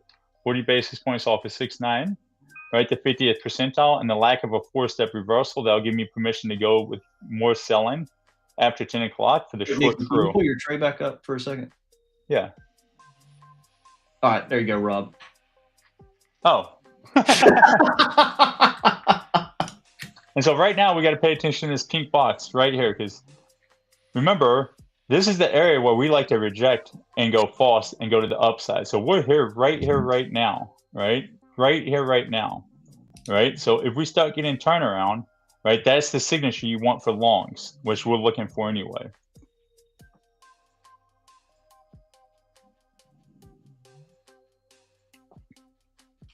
Right, so we will be paying attention. Does a 4-step reversal kick in at 9:45?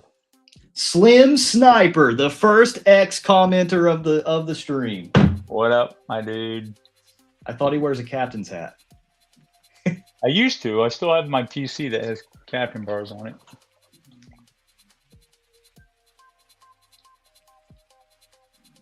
We're about to have a Captain Clark in the family. It's just not going to be me.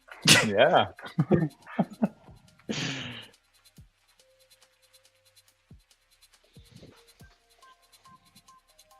I'm going to go through that gate guard and be like, do you know who my wife is? Why are you not? Oh, my goodness. You better salute me. I can't have a good day until you tell me to. I really like this distance. Okay, so real quick, guys, as we're setting up for this push to the downside for a new low a day, I try to make an effort to repeat this every single time this happens. This is what I mean when I say I like distance between 9:30 and 9:45. So if you drop down to the 1 minute time frame, you take the high and the low. Hey, of 9. real quick. Yep. God fucking damn it. All right. So I'm going to take one more off at this 45% probability zone right here. All right. I can always add 2 if it's going to be a short true, but like, here's where it doesn't make sense to me, right? I'm up $439, right? It does not make logical sense for me to get stopped out and not take some is one of the lower probability. So now I'm going to be in 1 and I can add 2 that later in the day. Now I got to get rid of these fucking orders. They're pissing me off. I need Chris in my life. So 1 stop. I'm going to just put 1 stop up here above the 930 high right there, because that is, if you look right here, this is the MAE.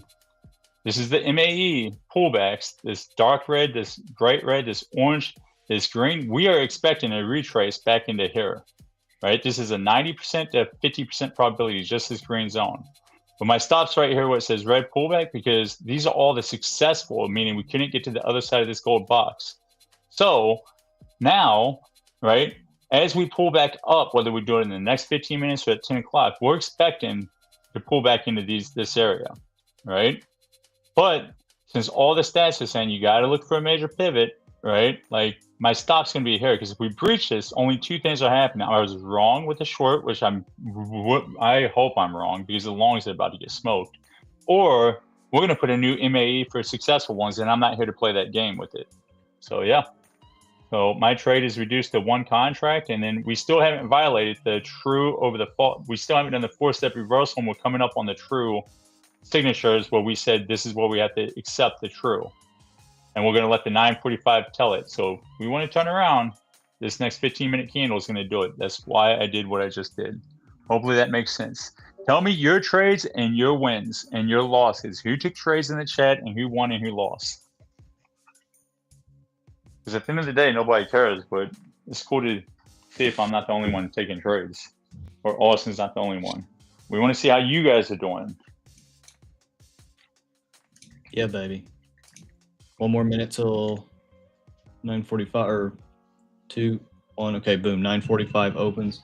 So this is what I mean when I say I like distance with 9:45. This helps me if we do make a low a day. This helps me take continuations or reversals, and it also helps me define risk around 9:30. So whatever 9:30 does here, just like how we take the 1 minute high and low of the 9:30 to 9:31. I'll then take the high and the low of 9:45 to 9:46. So whatever this 1 minute candle does. And so then let's say this is the high and let's say this is the low, whatever we do in the next 26 seconds. This is the 9:45. The distance that I'm talking about is this gap right here, this distance between 9:30 and 9:45. What this does is this lets me, if we reverse, I get to cash flow my position with just a typical retracement. So if I'm wrong, I still made money. But then also if we do the true scenario and we get below it, I can manage my risk efficiently for the continuation and get stopped a few times and still make a decent chunk of money. So I really like it when this 9:45 gives us this distance here, and and there we go. So there's the 9:45. It's fully confirmed now. And now I'm just going to wait and see, do we get above or below? I'm going to turn the daily. Remember, ladies and gentlemen, we just made a new low of the day, and within our data, all right, let me show the screen real quick. We're right here, right now. Right here, right now. Will you share my screen? Yep. All right, so right here, right now, data told us, right, for the false, if we're going to do it, right, it needs to be right here, right now. Right? That's what it told us. This is our low of the day time. Right? However, what did we just do? We just violated our area. So if this push up doesn't turn out to be if we can't get back above 10 basis point back in the 930 range, right? The true is saying, yo, bro, if we start getting 1 minute closes above this 945, the true is saying, hey, bro, that's the reversal in the major pivot of the day that you've been looking for. Take it. These probabilities above us, AJOU, Globex open, settlement. Remember that off of the 930, right? Off of the 930, if we take the 930 price and go up to settlement, we knew that with any longs that we take right here, right now, let me turn this off, right? That this has a 90% probability. This has a 90% probability. This has an 80% probability, and this has a 60-something percent probability for this RTH gap traders. So this is the time right here, right now, that the market needs to start showing its hand, right? And starting to show its hand for the reversal, right? But, right, at any given moment, this 15-minute candle will tell us, nah, bro, we're going true the rest of the day. Or, hey, bro, start thinking about the longs because that was the major pivot of the morning. So there you go. Sorry I cut you off. I wanted to bring that up because it was happening right here, right now. And look how many times we're rejecting the pink line of death. I'm just saying, the Barbie doll pink line of death. All right, I'm going to get coffee. If I get stopped out, cool, because I'm going to freaking smack some longs. But I'm not trying to front run my systems, right? I'm just letting the obvious play in. Remember, I'm always looking for the false movement, so I should have been looking for longs here, but the market told me clear as day, short true, bro. So let's set the conditions for your success, right? For your proper decision making, not rushing, not FOMO, not greed, none of that. All right. All right. I'm going to get coffee.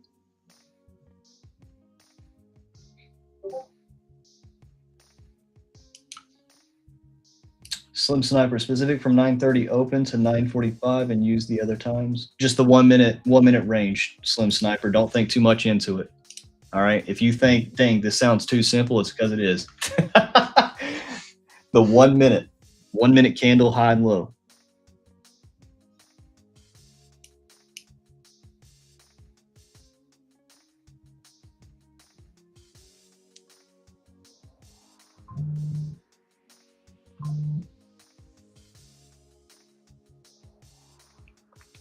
Also, another thing I'm looking out for is, yes, just like Mickey said, this is a low of day. This is also the P12 low. So this is every sequence I need. I just need it to confirm. Okay. And these are trades I'm happy to be wrong. These are trades I'm happy to pay for. Okay. When we have that in stat low a day on a bullish instrument with all stats above, and then from a price perspective, respecting that P12 low. But then I love where 940 is over top of the P12 low, because I can also take the short, and that means we're rejecting this P12 low. The first 12 hours, the first half of this daily candle is failing to support the daily candle. So I really, really like that 945 is overlapping this P12 low. This gives me a really good confidence and good risk management for both a few attempts at longs or shorts. We just need to get, for me, I'm a breakout trader, so I just need to close. That's my final sequence. I don't try to put too much thought and effort into the entry sequence or the entry process. A little personal philosophy with me as we're sitting here waiting for this setup to confirm is, I believe that if people could make their entry process more objective and less subjective, their trading would dramatically improve overnight.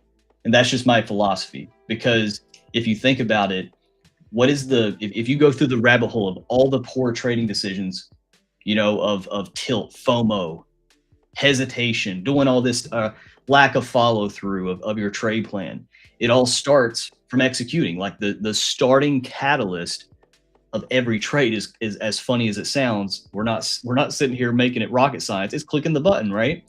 So if the way that I'm clicking this button is inconsistent, then most likely so is my progress. So is whatever I'm trying to do. So the origination from every one of my trade ideas, 90% of the time, are always going to be the same. It's either going to be a close or a pullback from the close of a breakout of a range. All right, we got 18 seconds here. We're breaking to the downside, so I am going to look for this short, keeping risk really tight around this P12 low, so I can take a few attempts if we do chop around. 3, 2, 1, taking this short, stop right here above 945.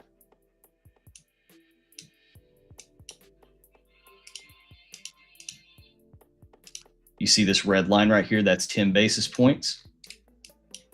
Aligning this 10 basis point cash flow with the gunship here, you can see that right now we're in this median to average MFE of the Q1 break of the gunship.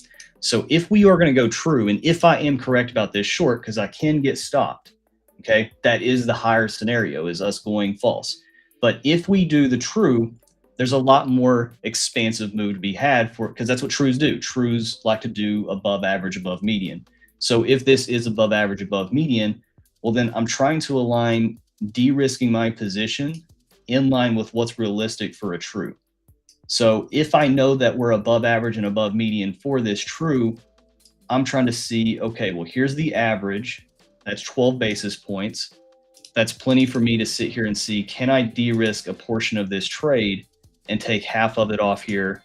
So that way, now if we get that reversal, it's not going to be as impactful.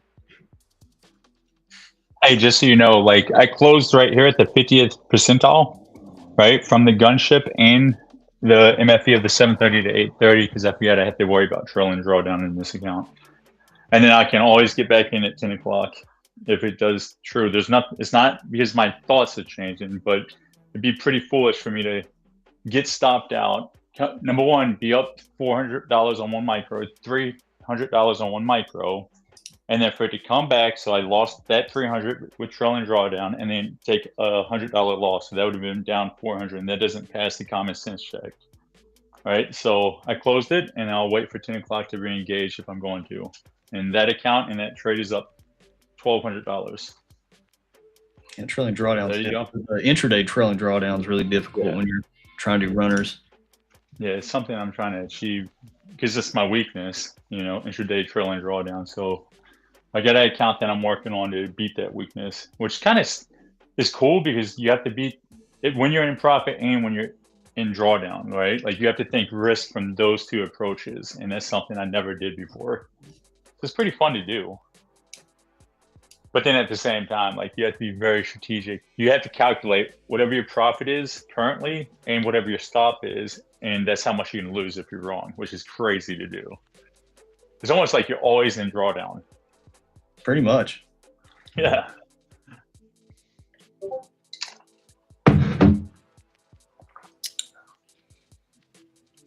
I didn't want to cut you off when I was doing that. I feel like I've been cutting you off all morning. Dude, you're good, man. I'm trading, bro. Happens. Like every time you started talking about something, you're like, blah, blah, blah. I gotta do this and this and this. Dude, you're the one that took that trade, man.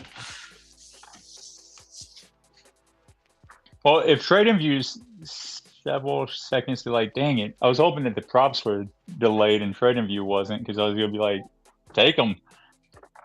Forecast into the future.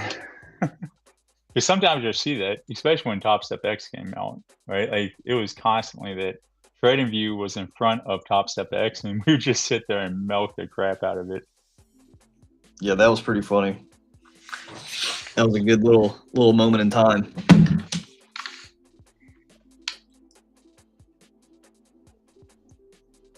We're getting back above the P12 low here. So obviously if we close, that's the biggest risk for my stop loss getting hit. But again, we accounted for it. This is something I talk about too, is like, I really don't like messing with stops and trades for this very reason, is because at the end of the day, we account for this risk, right? I go into this trade saying, okay, I can take anywhere between 3 to 4 hits if we do get chopped. I don't want to, but that's something that can be a reality. And so if that is something that can be a reality, well, then I'm not going to over manage it. I'm not going to let a pullback stop me out for something that still can get me some sort of expected value that's positive. So we just let it cook, baby. Let it marinate. Let it tell me I'm wrong. And then if I'm wrong, I lose against the winning team and I get back into the upside. And I join the winning team. Did you say let it cook and cock a gun? Let it cook. Cock a gun? No. I'm telling you, I always see you cocking guns back Why there. do you think I'm playing with my knife over here? Maybe that's what you hear. I'm like flipping it out in the open like this. Can you hear it now? Yeah. It's my knife. That sounds like a hammer, dude. I'm not even gonna lie. It's my fidget. It's an adult fidget spinner.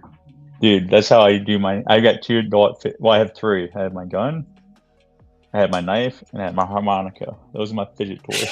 Freaking harmonica, bro.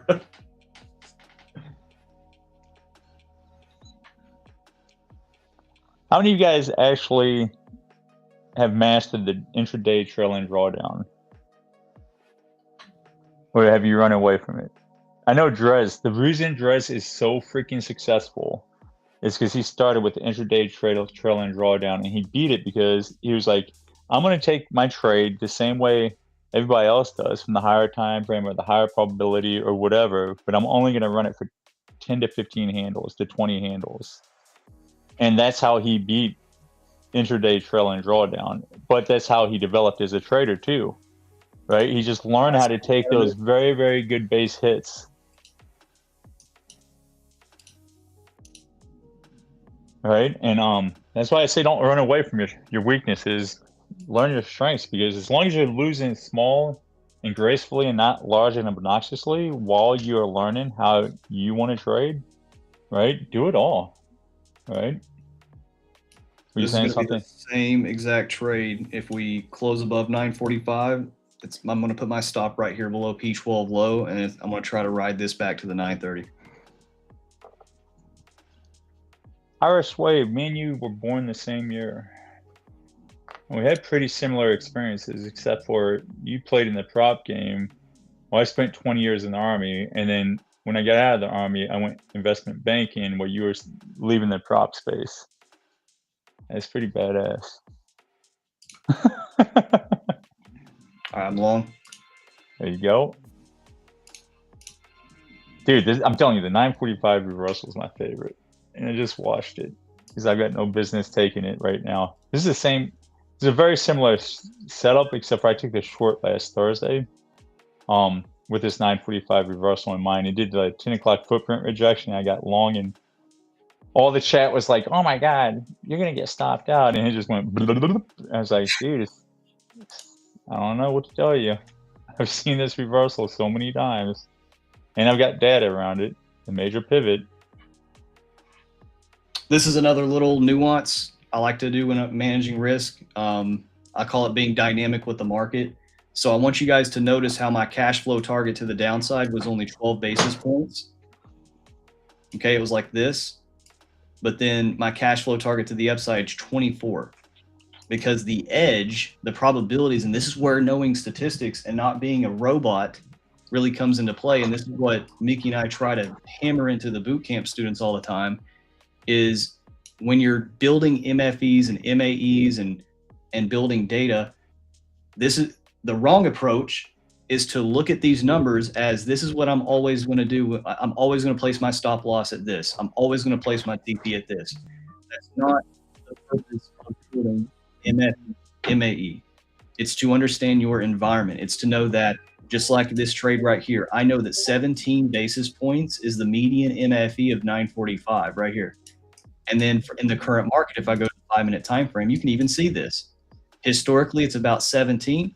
In the current market, because we're so expansive, look at this. Median MFE is all the way to 36. So I'm now combining MFE of the environment with the daily candle. Today, it makes more sense for us to go with an in-stat low a day. So I'm not going to limit my cash flow and limit my my bottleneck, my edge, by just saying, okay, well, I'm just going to do the same thing every single time because I know this has a high win rate. Yeah, win rates are cool, but I like to squeeze the most out of a trade and be real and be dynamic with the market. This lets me.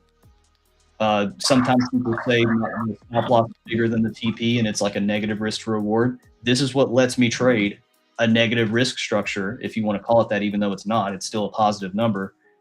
This is what lets me trade something with a higher stop loss to TP ratio in a single trade and still come out positive at the end of the week. Boom, shakalaki. Right, so if you go back to my screen real quick. Yes, sir. So we knew that successful pullbacks, this had a 90% probability to the 50th, right? And this is that pullback. So what Austin needs to see is for us to step above and start getting into the red zone, right? And right now your probability flags for the hour and the 3 hour are still down. But like I said, this is a high probable pivot area. So, right, we're going to see how it feeds into this footprint, being the previous hour wick, right? Let me move these aside. Right, and we're going to see, like, we need to make it obvious because we know that the footprint rejection can come in, right? Is it a sign of strength or weakness if we break off of here, or does it need to go here, or does it need to go here, or does it need to stop him out, right? But we know that this is like the area where if we're going to go with the higher probability, go down to come up, this is where it has to happen, right? So we're going to pay attention, and then Q2, the second 15 minutes needs to take out Q1 high, and then we need to continue that 4-step reversal up, right? If not, we've already got the violation of the true, but because it did this response, right, we've got to pay attention to that 4-step reversal, which remember we said get above 9 o'clock's 50%, which is right here at the 10 o'clock open, get above 9:30, 10 o'clock takes out 9 o'clock's high, and we make it in-stat low for Q1, and Q2 confirms it. See how there's plenty of time to make these decisions, right? You don't have to rush to failure, right? Now your trade is freaking perfect. Yeah, but if this does work out, because I'm for micros, if we do get what I'm trying, the overall trade is, I'll take one more off of the 9 o'clock high. This is just another little statistic I leverage going into 10 o'clock. Is if this 945 reversal, like Mickey's talking about, is going to be successful, well then statistically we only take one side of 9 o'clock post So all the way till noon. So 9 o'clock high is up here at 7:50. 9 o'clock low is down here at 5:16. So if this is a successful reversal, well, then the reversal, the war path, the trajectory would be taking the 9 o'clock high. So then cash flow target here, extended target here, and then my overall runner will be if we do that late false movement.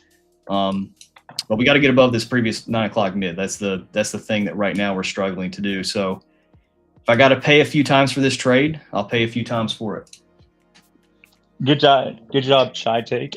He says 2 for 2, done for the day. Green day, good night. You have a good night, brother. Who else took trades? July 8th close at 4:57. July 8th gap. Cool. One out of 2, right? Jason stopped short above 930, then took it short just now at 940 to the lows. Good job, brother. Andrew took the 930 short for 10 basis points. This is a lower probability. Good job. Bill took the short below 930, took it to London low, and now waiting. You're still in that? Give me an update on that, Bill. Stacks 1K done. Magic dashboard for the win. What's the magic dashboard? Not sure what that is, but good job for your trade. Magic dashboard. Good trading today, ladies and gentlemen. Flat right now. Good.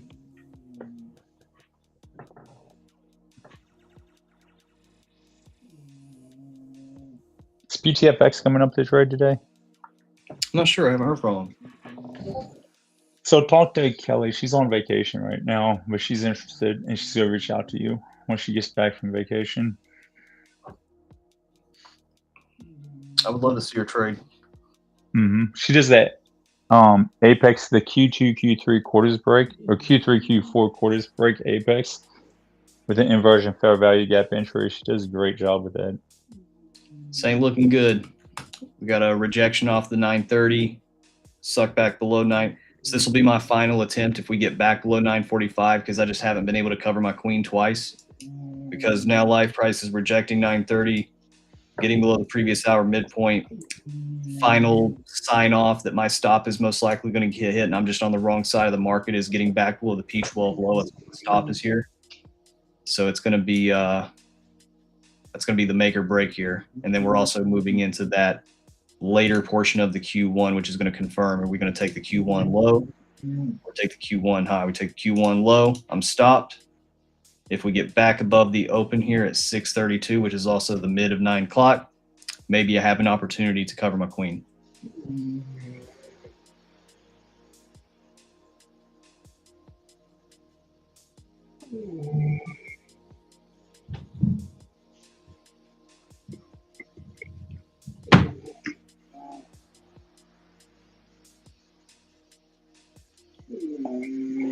Well, rejecting this 5 basis points pretty good, which is at the 50% of the previous hour footprint wake. That's going for you. Like I never tried to, because I've seen these things go to the 10 and just in the last minute of the 15 just rip up, and then the Q2 will come back down and reject off of that wick and head up. So I wouldn't. You're still good. You're still validated right now. Yeah. I think your risk is in the right location and everything's good, man. And if you take a red day, it's cool because the gunship's going to make it up anyway. Took a great 1800. It took a great 1800 multiple attempt short. Last night, I was Yeah. flying my dude. I'm still jet lagged, bro. I'm exhausted. Dude, did you get any sleep? You're I on at 5 o'clock or 6 got to o'clock. bed at 2 a.m. Oh my goodness, brother. You need to get some sleep. I'm pretty tired. Wait, you're telling me that you didn't get 12 hours of sleep, do an ice bucket challenge, and meditate? Do an ice for bucket 5 challenge minutes with red light radiation, doing a mass routine before you place the trade? God, your psychology must be off. dude. You actually should be doing red light therapy while ice, but like the bucket the tub should be made of red light lamps.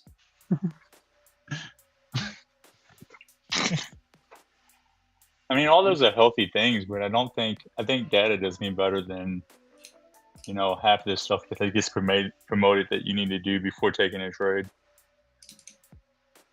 I get a lot less stress when I know I'm trading with data than I do if I just jumped in the ice shower.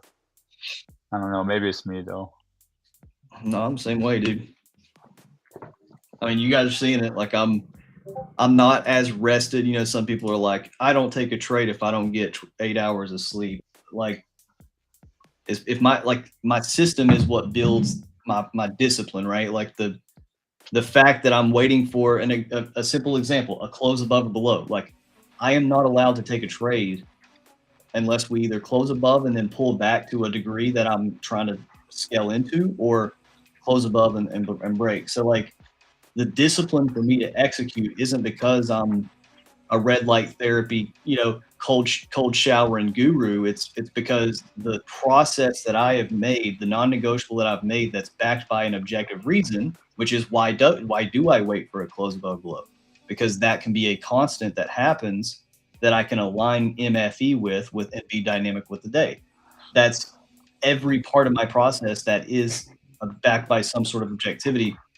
It's making me have no choice but to trade as if I am a disciplined trader. So if anything, the way that you guys see me trade is I'm just LARPing, right? I'm just I'm just LARPing. Atomic Habits. Take a book out of Atomic Habits. Don't try to be the person you want to be. Just ask yourself, the person that's already in the position that you wish to be in, what are their habits? What do they do on a regular basis that gives them the opportunity to be in the position that they're in? So that's what we do here. Bless all church trade. He brings up a good point. I'm going to try to read this without laughing. All right. You should wake up at 3 a.m. By 3:30, your ice bath needs to be done. By 5 a.m., the hedge fund needs to be established. At 9:30, summer markets have been beaten. And he's got a good point. You can't beat the summer markets if you do not tan at the beach. And the only way you tan at the beach is if you're out of the game by 9:30. So thanks for giving us that edge. Plus all I know he's not a true hedge fund manager though, because he didn't talk about checking the weather report. Because it's also that hedge fund managers and institutions check the UV index before they hunt stop losses. Yeah, because how do they know what type of sunscreen to use? Do they need to use the 30, the 10, the 70, the 110? Do they need to put on the 100 deep proof bug spray? Like, well, when they hunt retail stop losses, you forget to mention that the algorithm of the hunt stop loss algorithm, okay, the algo, if the UV index is above 7, then the ACs are going to be more strained, which is going to cause latency in their algos, which is going to cause latency in the stop loss hunting. All right. So like then just like on Thanksgiving, they're going to have to shut the whole CME down. That makes so sense. That makes all the sense. We only talk about the stuff that matters here, guys. Dude, if I was in charge of building algos, I'd be like the mosquito killer for summer markets, and that would be the whole purpose of it, is to go through and hunt stop losses. That'd be cool. Dude, what's that thing? What is that turret thing that they put on bases that shoots down missiles? It's like a machine gun. Oh, yeah. I forget. They've made one for mosquitoes. Dude, I've got one of these assault guns that I can shoot flies and stuff, but I want to get one for I got one of those too. It's so fun. Yeah. Shoot my daughter with it when she gets slippy. Oh, shit. Child services just pulled up.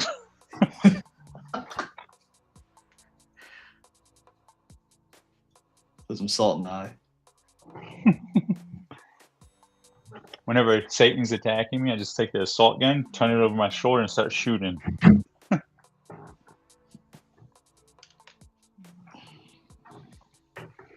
That's one of those like that. Like, dude, Look like that. Out of that. I know, right? Dude, the best invention right now, speaking of summers, is like there's this pole with this canvas, and you just put it in the sand, and like it is based off of the beach wind, and it just gives you shade. And it was invented by, and those things are selling for like $75, and everybody at the beach has them now. And like, it's just a pole and canvas, and then it expands based off of the wind, and everybody's going crazy. And it's such a genius idea. And I'm like, and they were created, they were invented by college kids on spring break.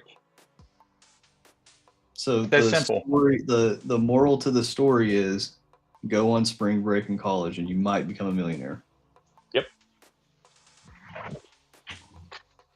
Look at that. If you let your emotions get the best of you, right, you would have got stopped out of this trade. 1, 2, 3, 4, 5, 6 minute, would have just made you alter the trade plan that you would have spent all weekend back testing and creating data for. You would have just, you broke your rules. You would have just missed out on a really good trade signature right here, and had to get drawdown from it. Good job being disciplined. Thanks, man. Dude, I love jumping on Instagram and watching those videos where people steal the Amazon packages and they have like them rigged with like, I don't know what it is, but it's like this paint, powder paint. It is the funniest thing ever, dude. You're talking about the dude, go watch People Mark Lober's video. That's funny. Yeah. He's a ex-NASA scientist, and the dude literally built something that like literally attacks porch pirates. It does something like that. It shoots fart spray, glitter.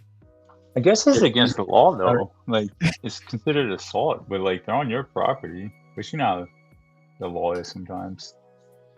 Like, did you know that if a drone hovers in front of my window in my backyard, it is illegal for me to shoot it down? So like, a drone can hover and record what I'm doing from the outside of the glass of my house, and I cannot shoot it down. That drives me crazy. I'm gonna still shoot it down. I'll take the ticket. Like, I don't care. Shoot it with your I'll salt take the gun. fine. Yeah. Shoot it with your salt gun and say your drone just got assaulted. Ha! Sorry, officer. I didn't mean to commit assault. Dude, that's funny.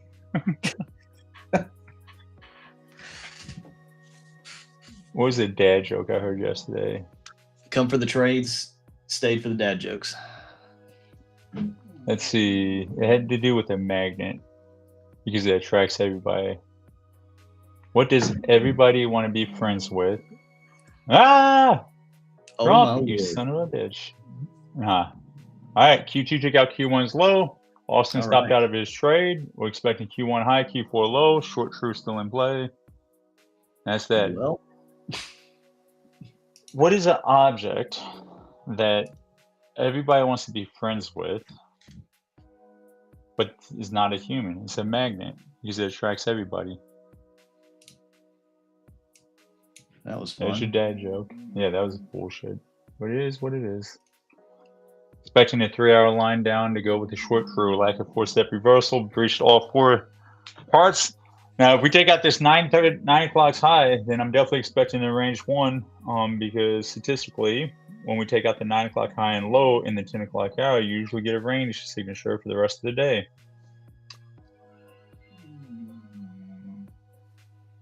Damn. It didn't even let you put cash flow or nothing. That was so fucking annoying. It is what it is. On to the next one.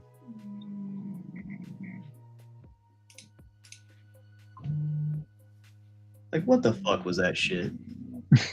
It's gonna be something like stupid, like that one tweet where it's like, we bombed this person, and it comes out that it was false news.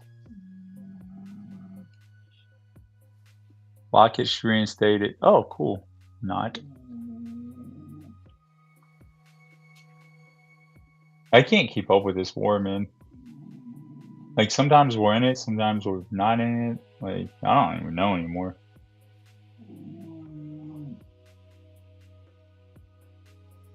Oh, you don't even have to tell me it was Trump. I knew the instant it started flashing the candle, it was Trump.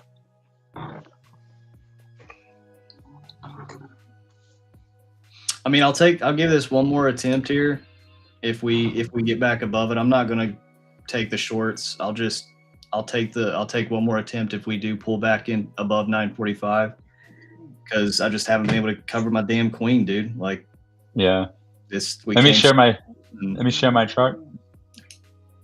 All right, so right, we moved 1.55%, right? Even in a short true status, right, like this, 1.5 would put us right here for the low of the day. Now we know that the two problems that we got to solve, if we get above the 930, then this problem has been confirmed. But like we know that even with the most bearish signature, right now the only problem we're trying to solve is, do we make a low of the day and range the rest of the day, meaning that we make a new low of the day right here, or between 10:30 and 10:45, and then we range the rest of the day, or does it continue with the 3-hour line down, New York 2 goes short, and we make an end of day low of the day? The problem is we only have so much more distance before we get in complete anomaly land, which news is kicking off. We've already had an anomaly land day, but right, we know that like from a low of the day perspective, we're hitting the extremes, which is why he's talking about the mean reversion. Now we're going to go to candle signs, and we can see, wrong one, based off of what Friday and Thursday did, right? Based off of us taking the previous day low and the previous day open, right? We can see that from this being the previous day low, we can see that the 70th percentile, meaning 30% of the time it happens, right? 56 basis points, right? Is right here. We just swiped it. So now we know from a candle signs approach, we are at the max extreme as well, right? So going back to the data, we hit this level right here, right? Meaning out of the 409 times Thursday did what it did, Friday did what it did, and what we've done, that only 30% of that 409 has breached this 56 basis points over previous day low.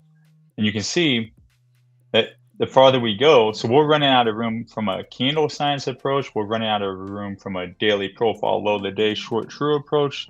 And so that's why, like, if we start seeing mean reversion back up, we know we've got to take it serious and take that trade and pay for the premium of taking it. But that's one of the reasons why Austin is targeting what he's targeting, right? Which I think is a very smart idea. Yeah, I have a feeling this is just an unlucky bullshit fucking news thing or whatever. Like, what the hell? It is what it is. Somebody hit the wrong button in the Bloomberg terminal. That was you, Jason. I know you got a Bloomberg. Notice how we still can't get below this pink line where 50% of the falses MFE came before we went to the other side as well.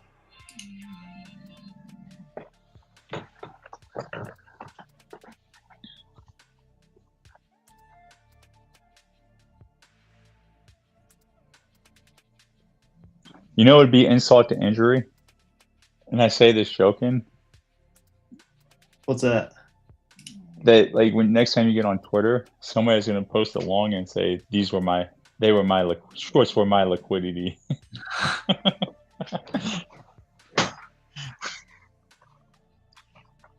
Yep, that was the stop loss, Hunter Algo. That's what I get for making the joke. They got your ass. Anyway, dude, I gotta jump. All right, man. PPFX, you coming up? Yeah, he's in the back rooms. Nice. And good job being disciplined and sticking to your plan. And we've got DLOs for a reason, right? Right? It's going to take multiple attempts, and the way you structured your risk profile, you can take 3, and the 4th one hit and make up and give you cash flow. So stick to your game plan, stick to your trade. And you got this, brother. It's an honor, as always. Absolutely, dude. It's always fun. Yep. Later, man. See you, bro.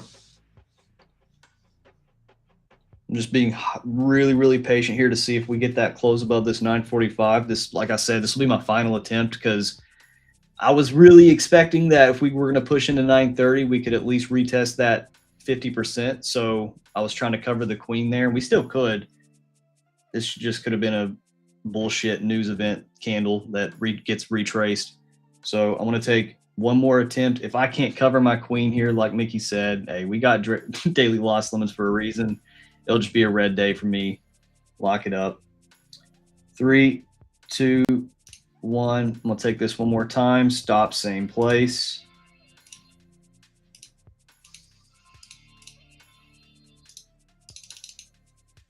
Literally the same carbon copy trade of the last time. Take one off here. Take one off right here. So I got 680, 686.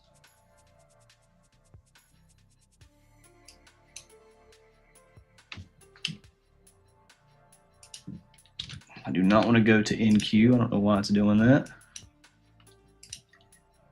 Looking over here at the gunship here.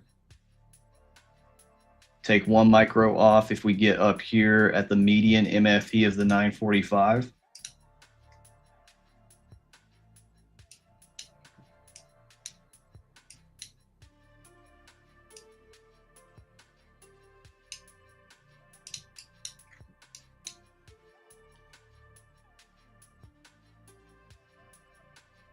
Actually, I'm going to place this micro right here in the middle of that. A little bit too close.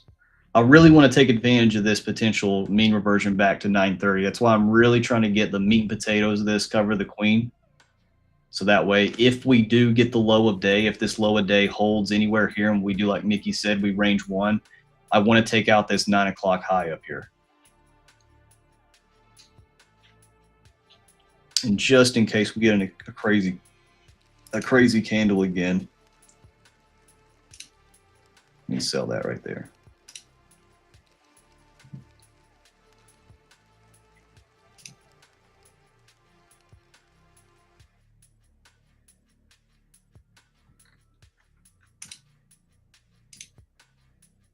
We got PTFX coming up in 4 minutes for ambiguous hour. He's been on vacation, so you guys get to see another style of trading. Still using the same statistics, same tools, same thought process, just in his own style.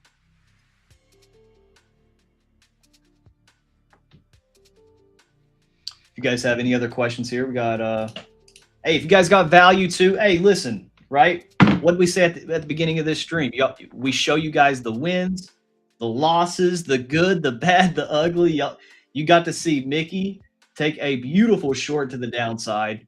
And he realized the meat and potatoes of a true, that high probable price movement of the short true. You guys see me get stopped twice. Okay, like I said, it's my final attempt here. If I can't cover the queen at all, we'll see if I get tick denied here, what we're gonna do. But sticking to the process. And why do I get so pumped up about this? Why do I find so much passion in live trading for you all to see this? Is because when you are learning, when you are going through the motions as a newer trader, it's not about watching somebody live to just copy trade them or watching someone live because to be entertained. No. In the military, we lead from the front. We practice what we preach. When you are teaching somebody, you demonstrate it. And the one gap that I found in the trading education space when I first came into it, everybody wants to teach their theory, but no one wants to demonstrate it because they're scared of losing in front of people, because they're self-conscious, because it's not repeatable, because they're still applying discretion, right? Things that you can't really teach to the student. And if you can't teach something that's repeatable to the student, you're just teaching your discretion. And that's not necessarily bad. It's just a lot more difficult to teach feelings than just objective if-then statements that then you can apply to your own logic of trading. So that's why I wanted to do, and that's why we pursue what we pursue, is so that way you guys see exactly how Mickey, me, PTFX, Drez, Eldianis, Karl, you get to see these people come up here in front of you all and apply their own logic to statistics, to the things that you guys get taught in the boot camp. So that way you see different perspectives. You see the spectrum of performance. You see what a foggy day looks like, because that's important. You know, and when people are teaching in this space, I think they have a little bit of I think they have kind of an opportunity to really show the true variance of their edge. And sometimes they let maybe their fear of losing or looking not like they're the gods of trading or whatever, they let that get a little bit too ahead of their emotional state of not just doing it. Because dude, we're all humans. I think anybody that comes into this space and they think that they never lose, or they want to portray they never lose or anything like that, it just does their students more harm than good, in my opinion.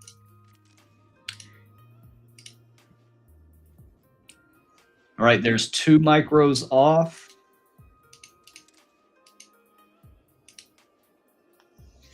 Like I said, I fully agree with Mickey. The only thing I'm just a little bit weird about is this was a bullshit news candle. And this wasn't like just, in my opinion, what we typically do, okay? So sometimes it's like, yeah, we took the 9 o'clock low, and if we are going to range one, then we're most likely taking the 9 o'clock high.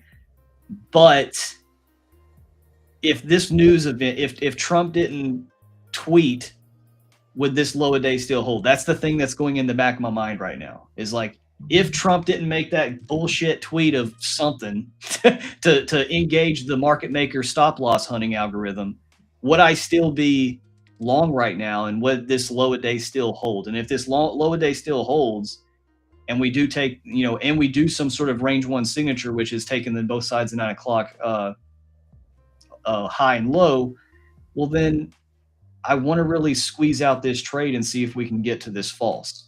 So I'm really trying to sit here and get the meat and potatoes of this movement out, even if we are going to range one. That's why you see my targets where they're at. So 731 is just the natural path to retest the 930 high with just a little bit below. It's also right here at the median MFE of the 945 break. And then this other one here at 747.25 is right below that 9 o'clock low. Because if we are going to range one, then we typically take both sides of 9 o'clock. That will leave me with one more micro to take if we are going to try to retest the P12 mid / New York 1 high at 794. That's where I'll place it.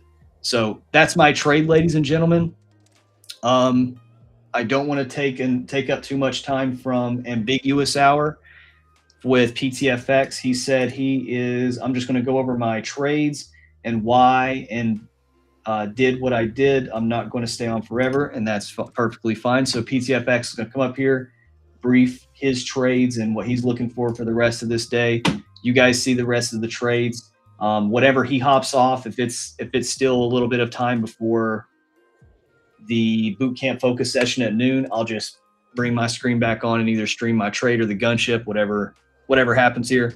So I hope you guys got value from today's PackTV. I hope you guys seen just, again, another example and another session of what it looks like to follow the same repeatable process that's backed by objectivity. We don't look at any day as a unique day. We don't look at any trade as a unique trade. They're just one sample in a series of 100 samples.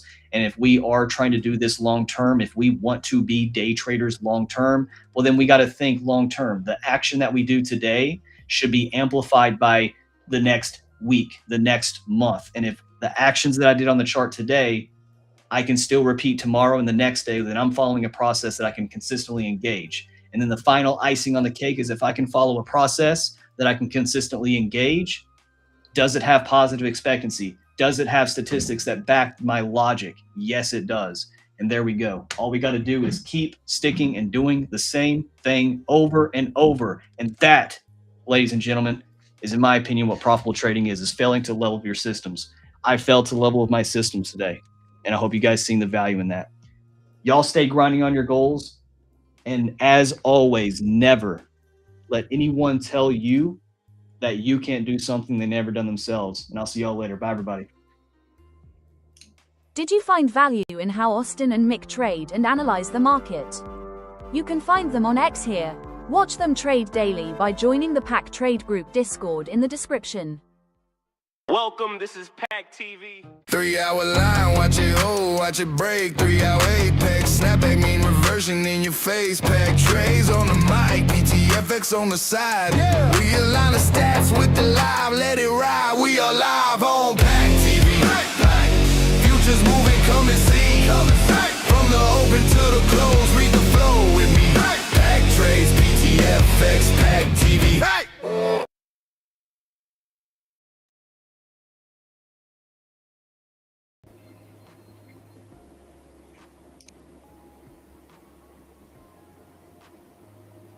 Hello?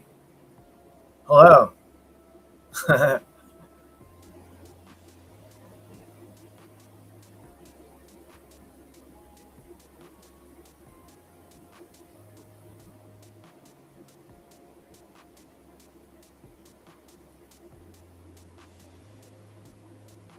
right. What up, everybody? I don't even know what day it is. Is it Monday? Fuck. All right, so let's talk about YM. Bet that excites everybody, right? Yeah. Yeah. All right, so doing my wargaming. Wham bam, thank you, ma'am. The way I've been doing it is a little different. So based on the stats, I kind of each day I have these zones up here. So this was like 20 minutes before market open. Let's see. Yeah, we was right about in here. And so out the gate, I was expecting it to come up, come into here. And then if it did that, that would trigger long. So then I would at least have captured the long part. And so then exactly what happened, we come up, bust out the open. So we come over here. So we went long.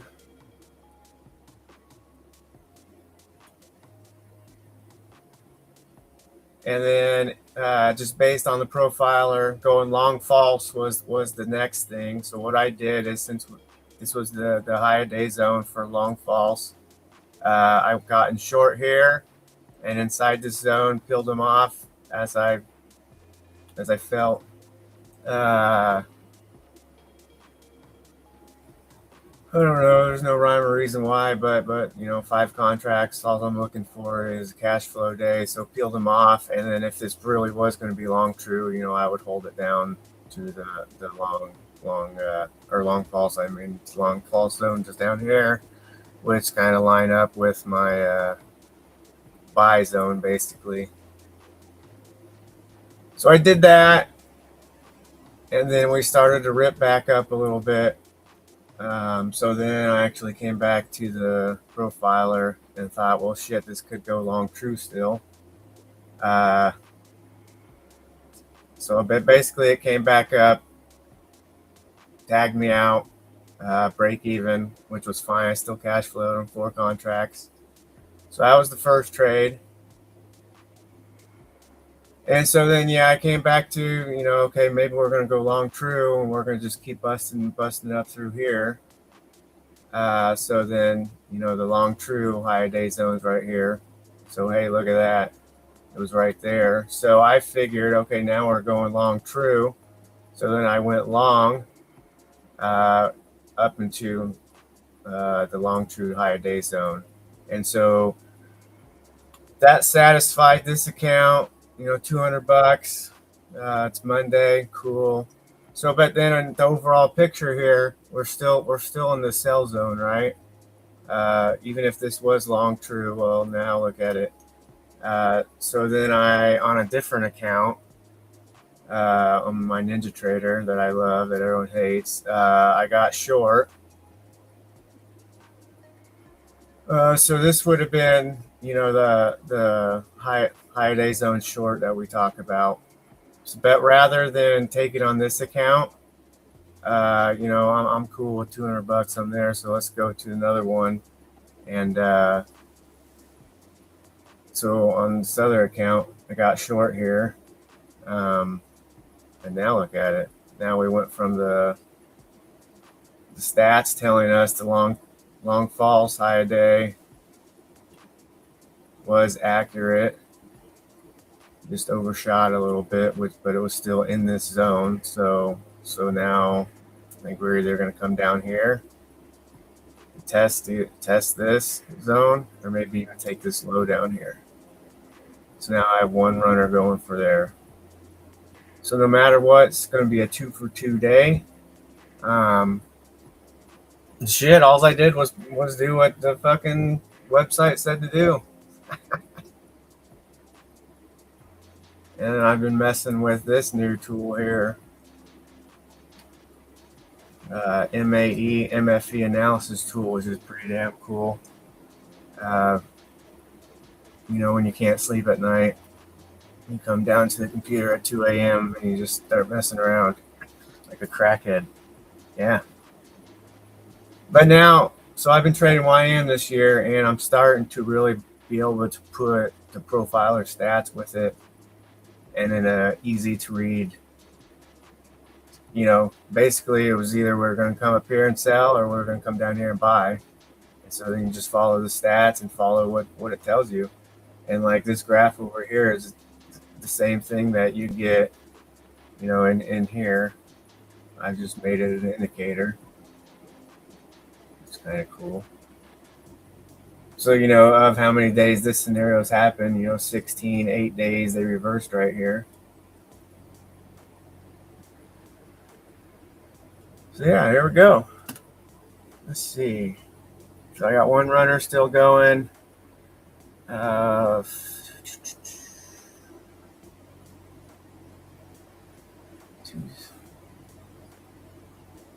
are we at? 725.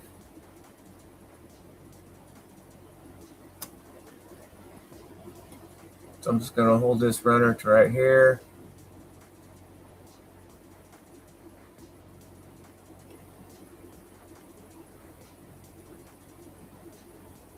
Which will take you down to this order block here.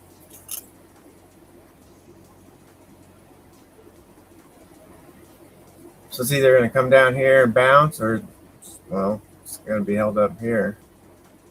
Oh yeah, this was the candle everyone was bitching about. It just took me straight to TP. A couple of them.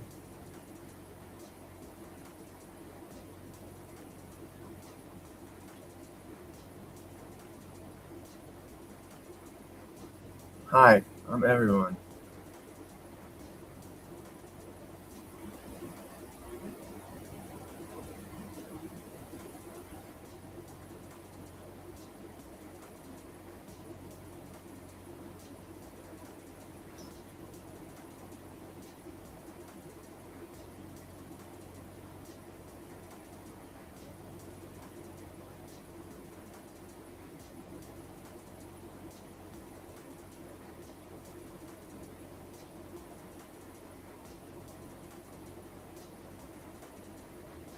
So now we're right about B12 mid.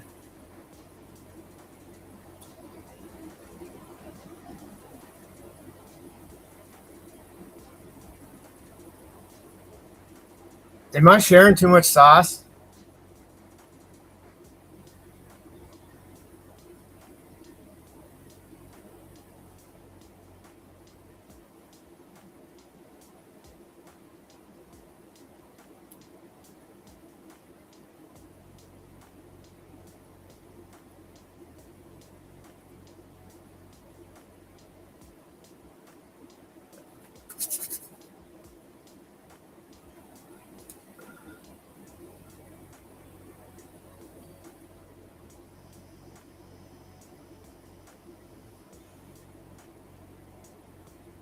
Make spaghetti? What the fuck time is it? All right, so now 6 to 8:30 here. If we can stay closed under the mid.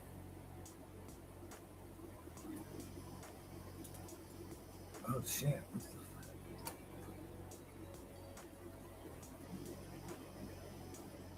There's my stop. We can hold under the mid. Break the low 6 to 8:30. Close on their P12 mid, and we're going right here.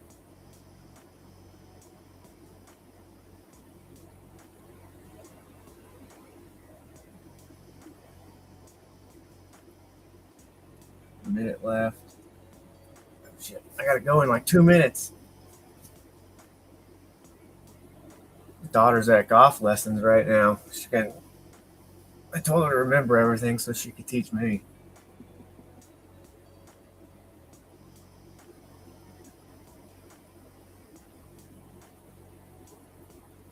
I don't know what we're gonna do here. Oh, and I always use the 5 minute because anything under 5 minute, you're stupid.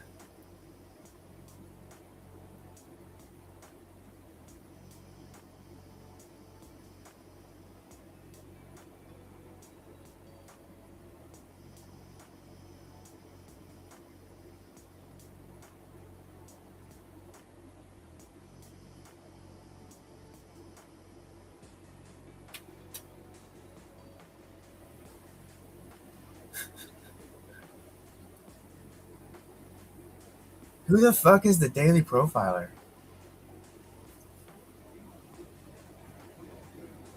I'm just kidding. I'm just kidding.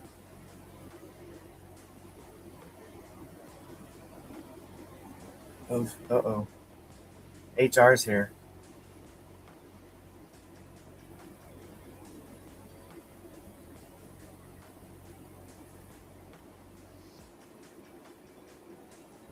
Alright, still failed to close. Come on.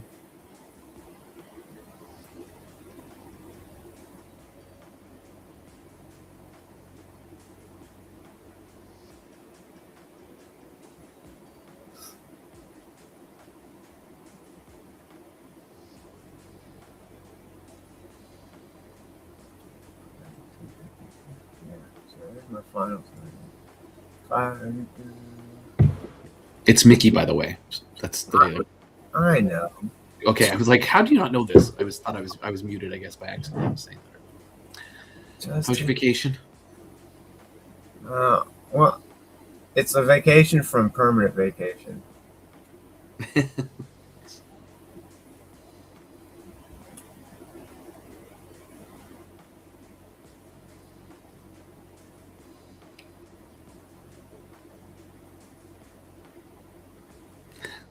Mickey saw me come up. That's why he said HR is here.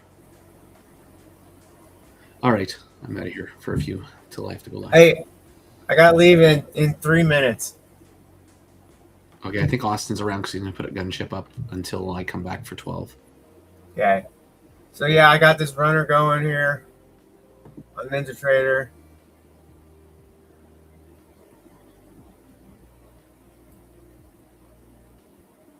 I'm good on that one. I'm just looking for a close. We're going to close on a P12 mid. Now let's see if this holds. We still need to close under the swing here, though.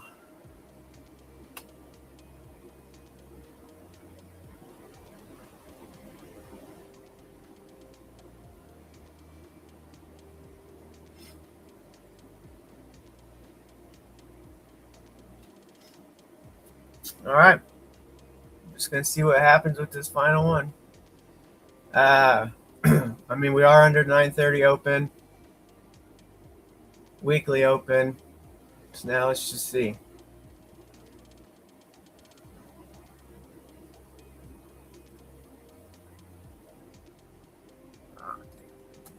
So basically, I'll manage my runner now. I might just leave it, whatever. It's fine. If we get a good close under 6 to 830, I might move it down into the mid here.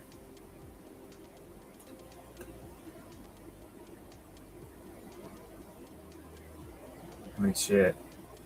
Right there, it's still 100, over 100 points. So, yeah, long. Oh, started out short, went long. Now we got back into short.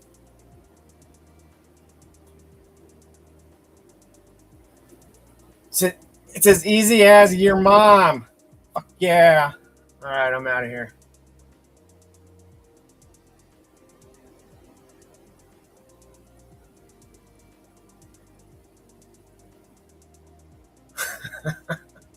Oh, shit, I got to run. Woo-hoo!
Up from the ashes, rise, I'm a beast. Make sure the target is steady. Watch as I'm clawing and snapping my teeth. Think you can handle me, baby? Ooh, the meanest of reversions. Don't blink, 'cause you'll miss it. Oh, so you better listen.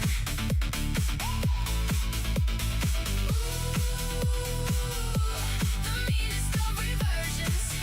Don't blink, 'cause you'll miss it. Oh, so you better listen. Reversions.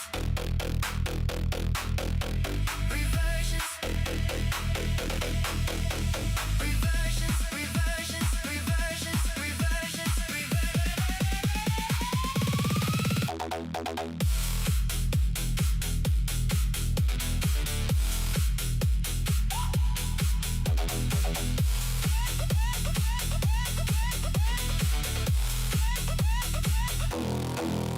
Heard the alarms go off in your head, just trying to keep me in bed. I'm so electric, you're turning me red. Oh, I think I'm ready to snap now. The meanest of reversions.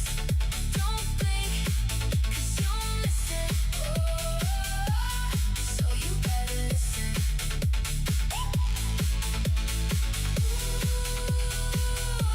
The meanest of reversions. Don't blink, 'cause you'll miss it. Oh, so you better listen.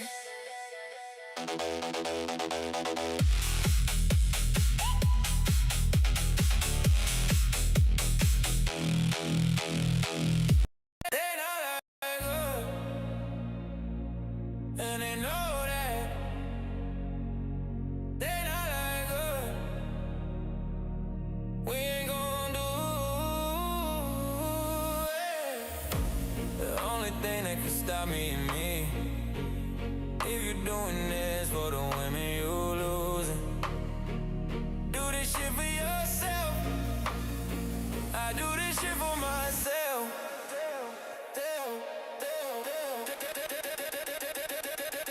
They not like us, and they know that. They not like us. We ain't gon' do. They not like us, and they know that. They not like us. We ain't gon' do it.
check.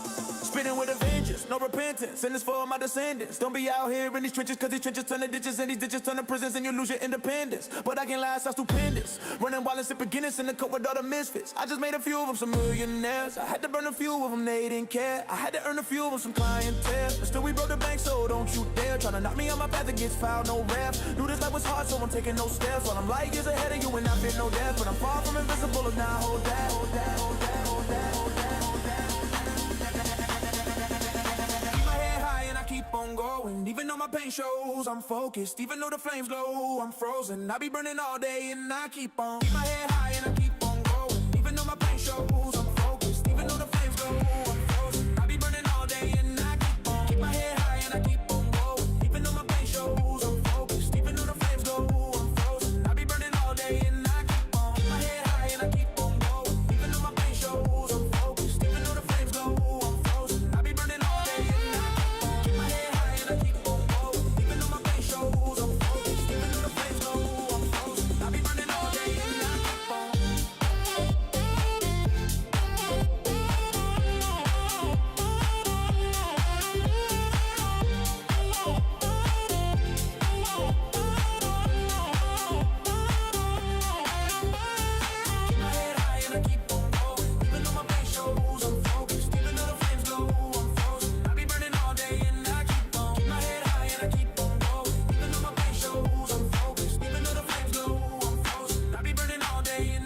on.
This song, this beat, my voice, these bars, I did it myself.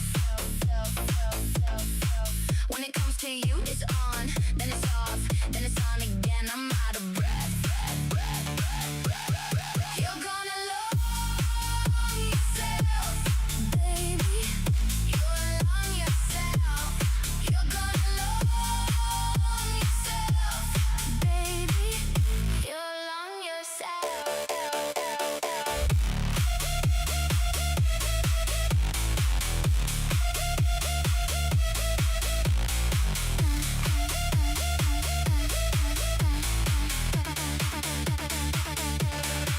This house, this drink, my car, my house, I did it myself. When it comes to you, it's on, then it's off, then it's on again. I'm out of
it back, make it the trend. Is your friend, follow it till the end. What do you have to spend if you wanna contend? Don't try to pretend. The trend is your friend. You can fight the day, but you can't fight fate. Ride the wave and elevate. The trend is your friend. The trend is your friend. The trend is your friend. The trend is your friend. The trend is your friend. The trend is your friend. The trend is your friend. The trend is your friend. It's been a while, baby. Take it slow. It's been a while, baby. Take it slow.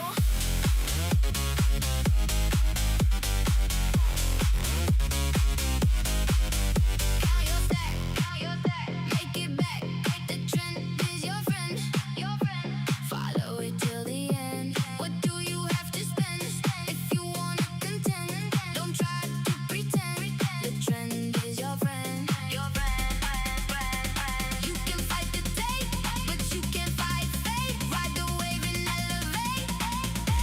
The trend is your friend. The trend is your friend. The trend is your friend. The trend is your friend. The trend is your friend. The trend is your friend. The trend is your friend. The trend is your friend. It's been a while, baby. Take it slow.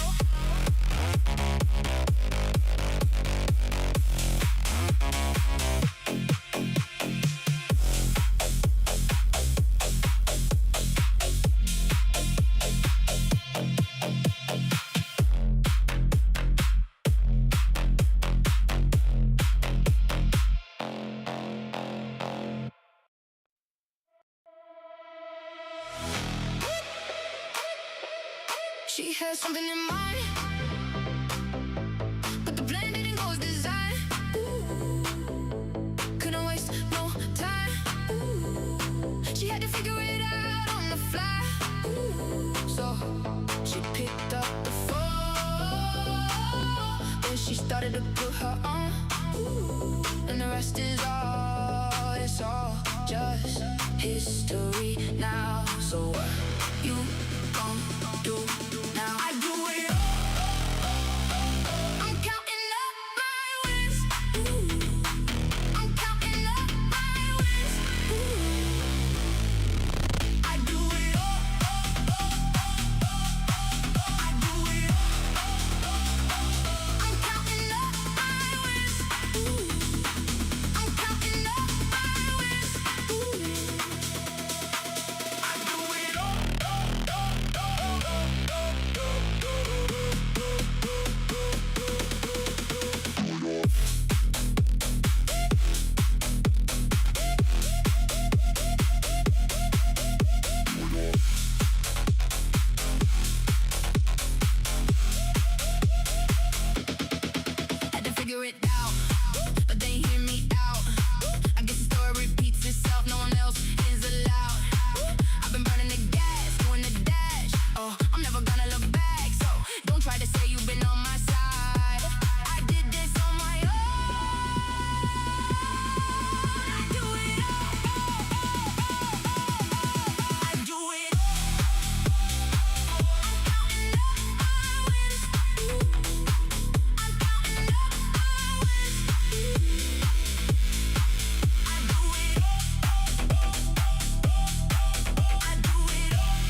Up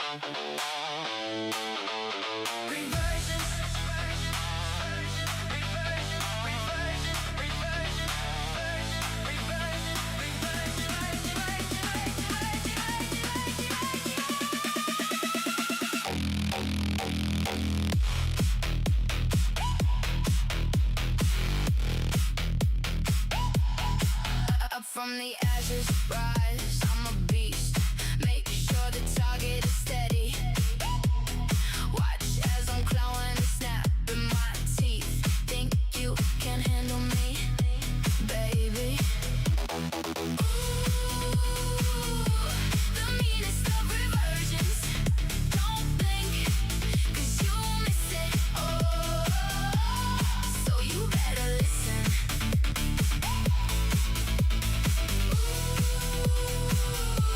The meanest of reversions. Don't blink, 'cause you'll miss it. Oh, so you better listen. Reversions. Reversions.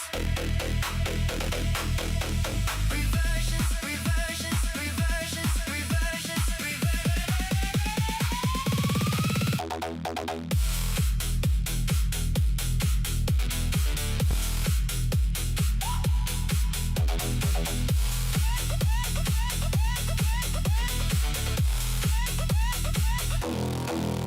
Could the alarms go off in your head? Just trying to keep me in bed. I'm so electric, you're turning me red. Oh, I think I'm ready to snap now.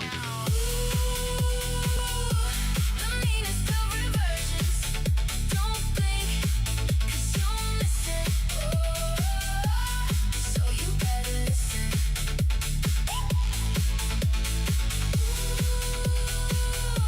The meanest of reversions. Don't blink, 'cause you'll miss it. Oh, so you better listen.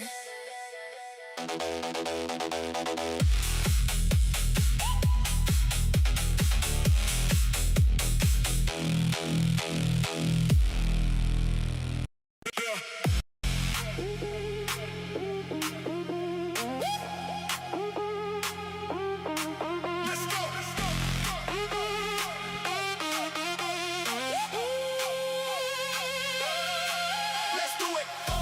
Let's do it. Let's do it. Oh, let's do it. Let's do it.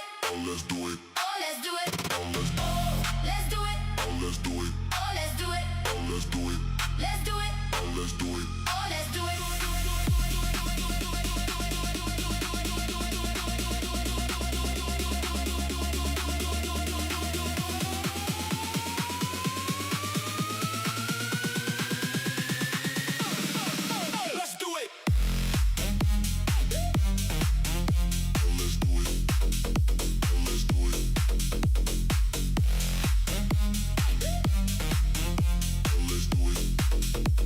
Let's do it. Every time you hear me, you can't help but. You can't help but. You can't help but. You can't help but. Let's do it. Let's do it. Oh, let's do it. Let's do it. Let's do it. Let's do it. Oh, let's do it. Let's do it. Let's do it. Oh, let's do it. Let's do it. Let's do it. Let's do it. Oh, let's do it.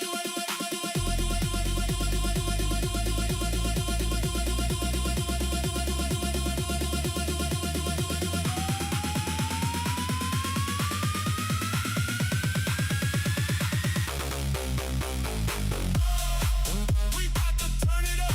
Turn it up. We about to turn it up. Turn it up. We about to turn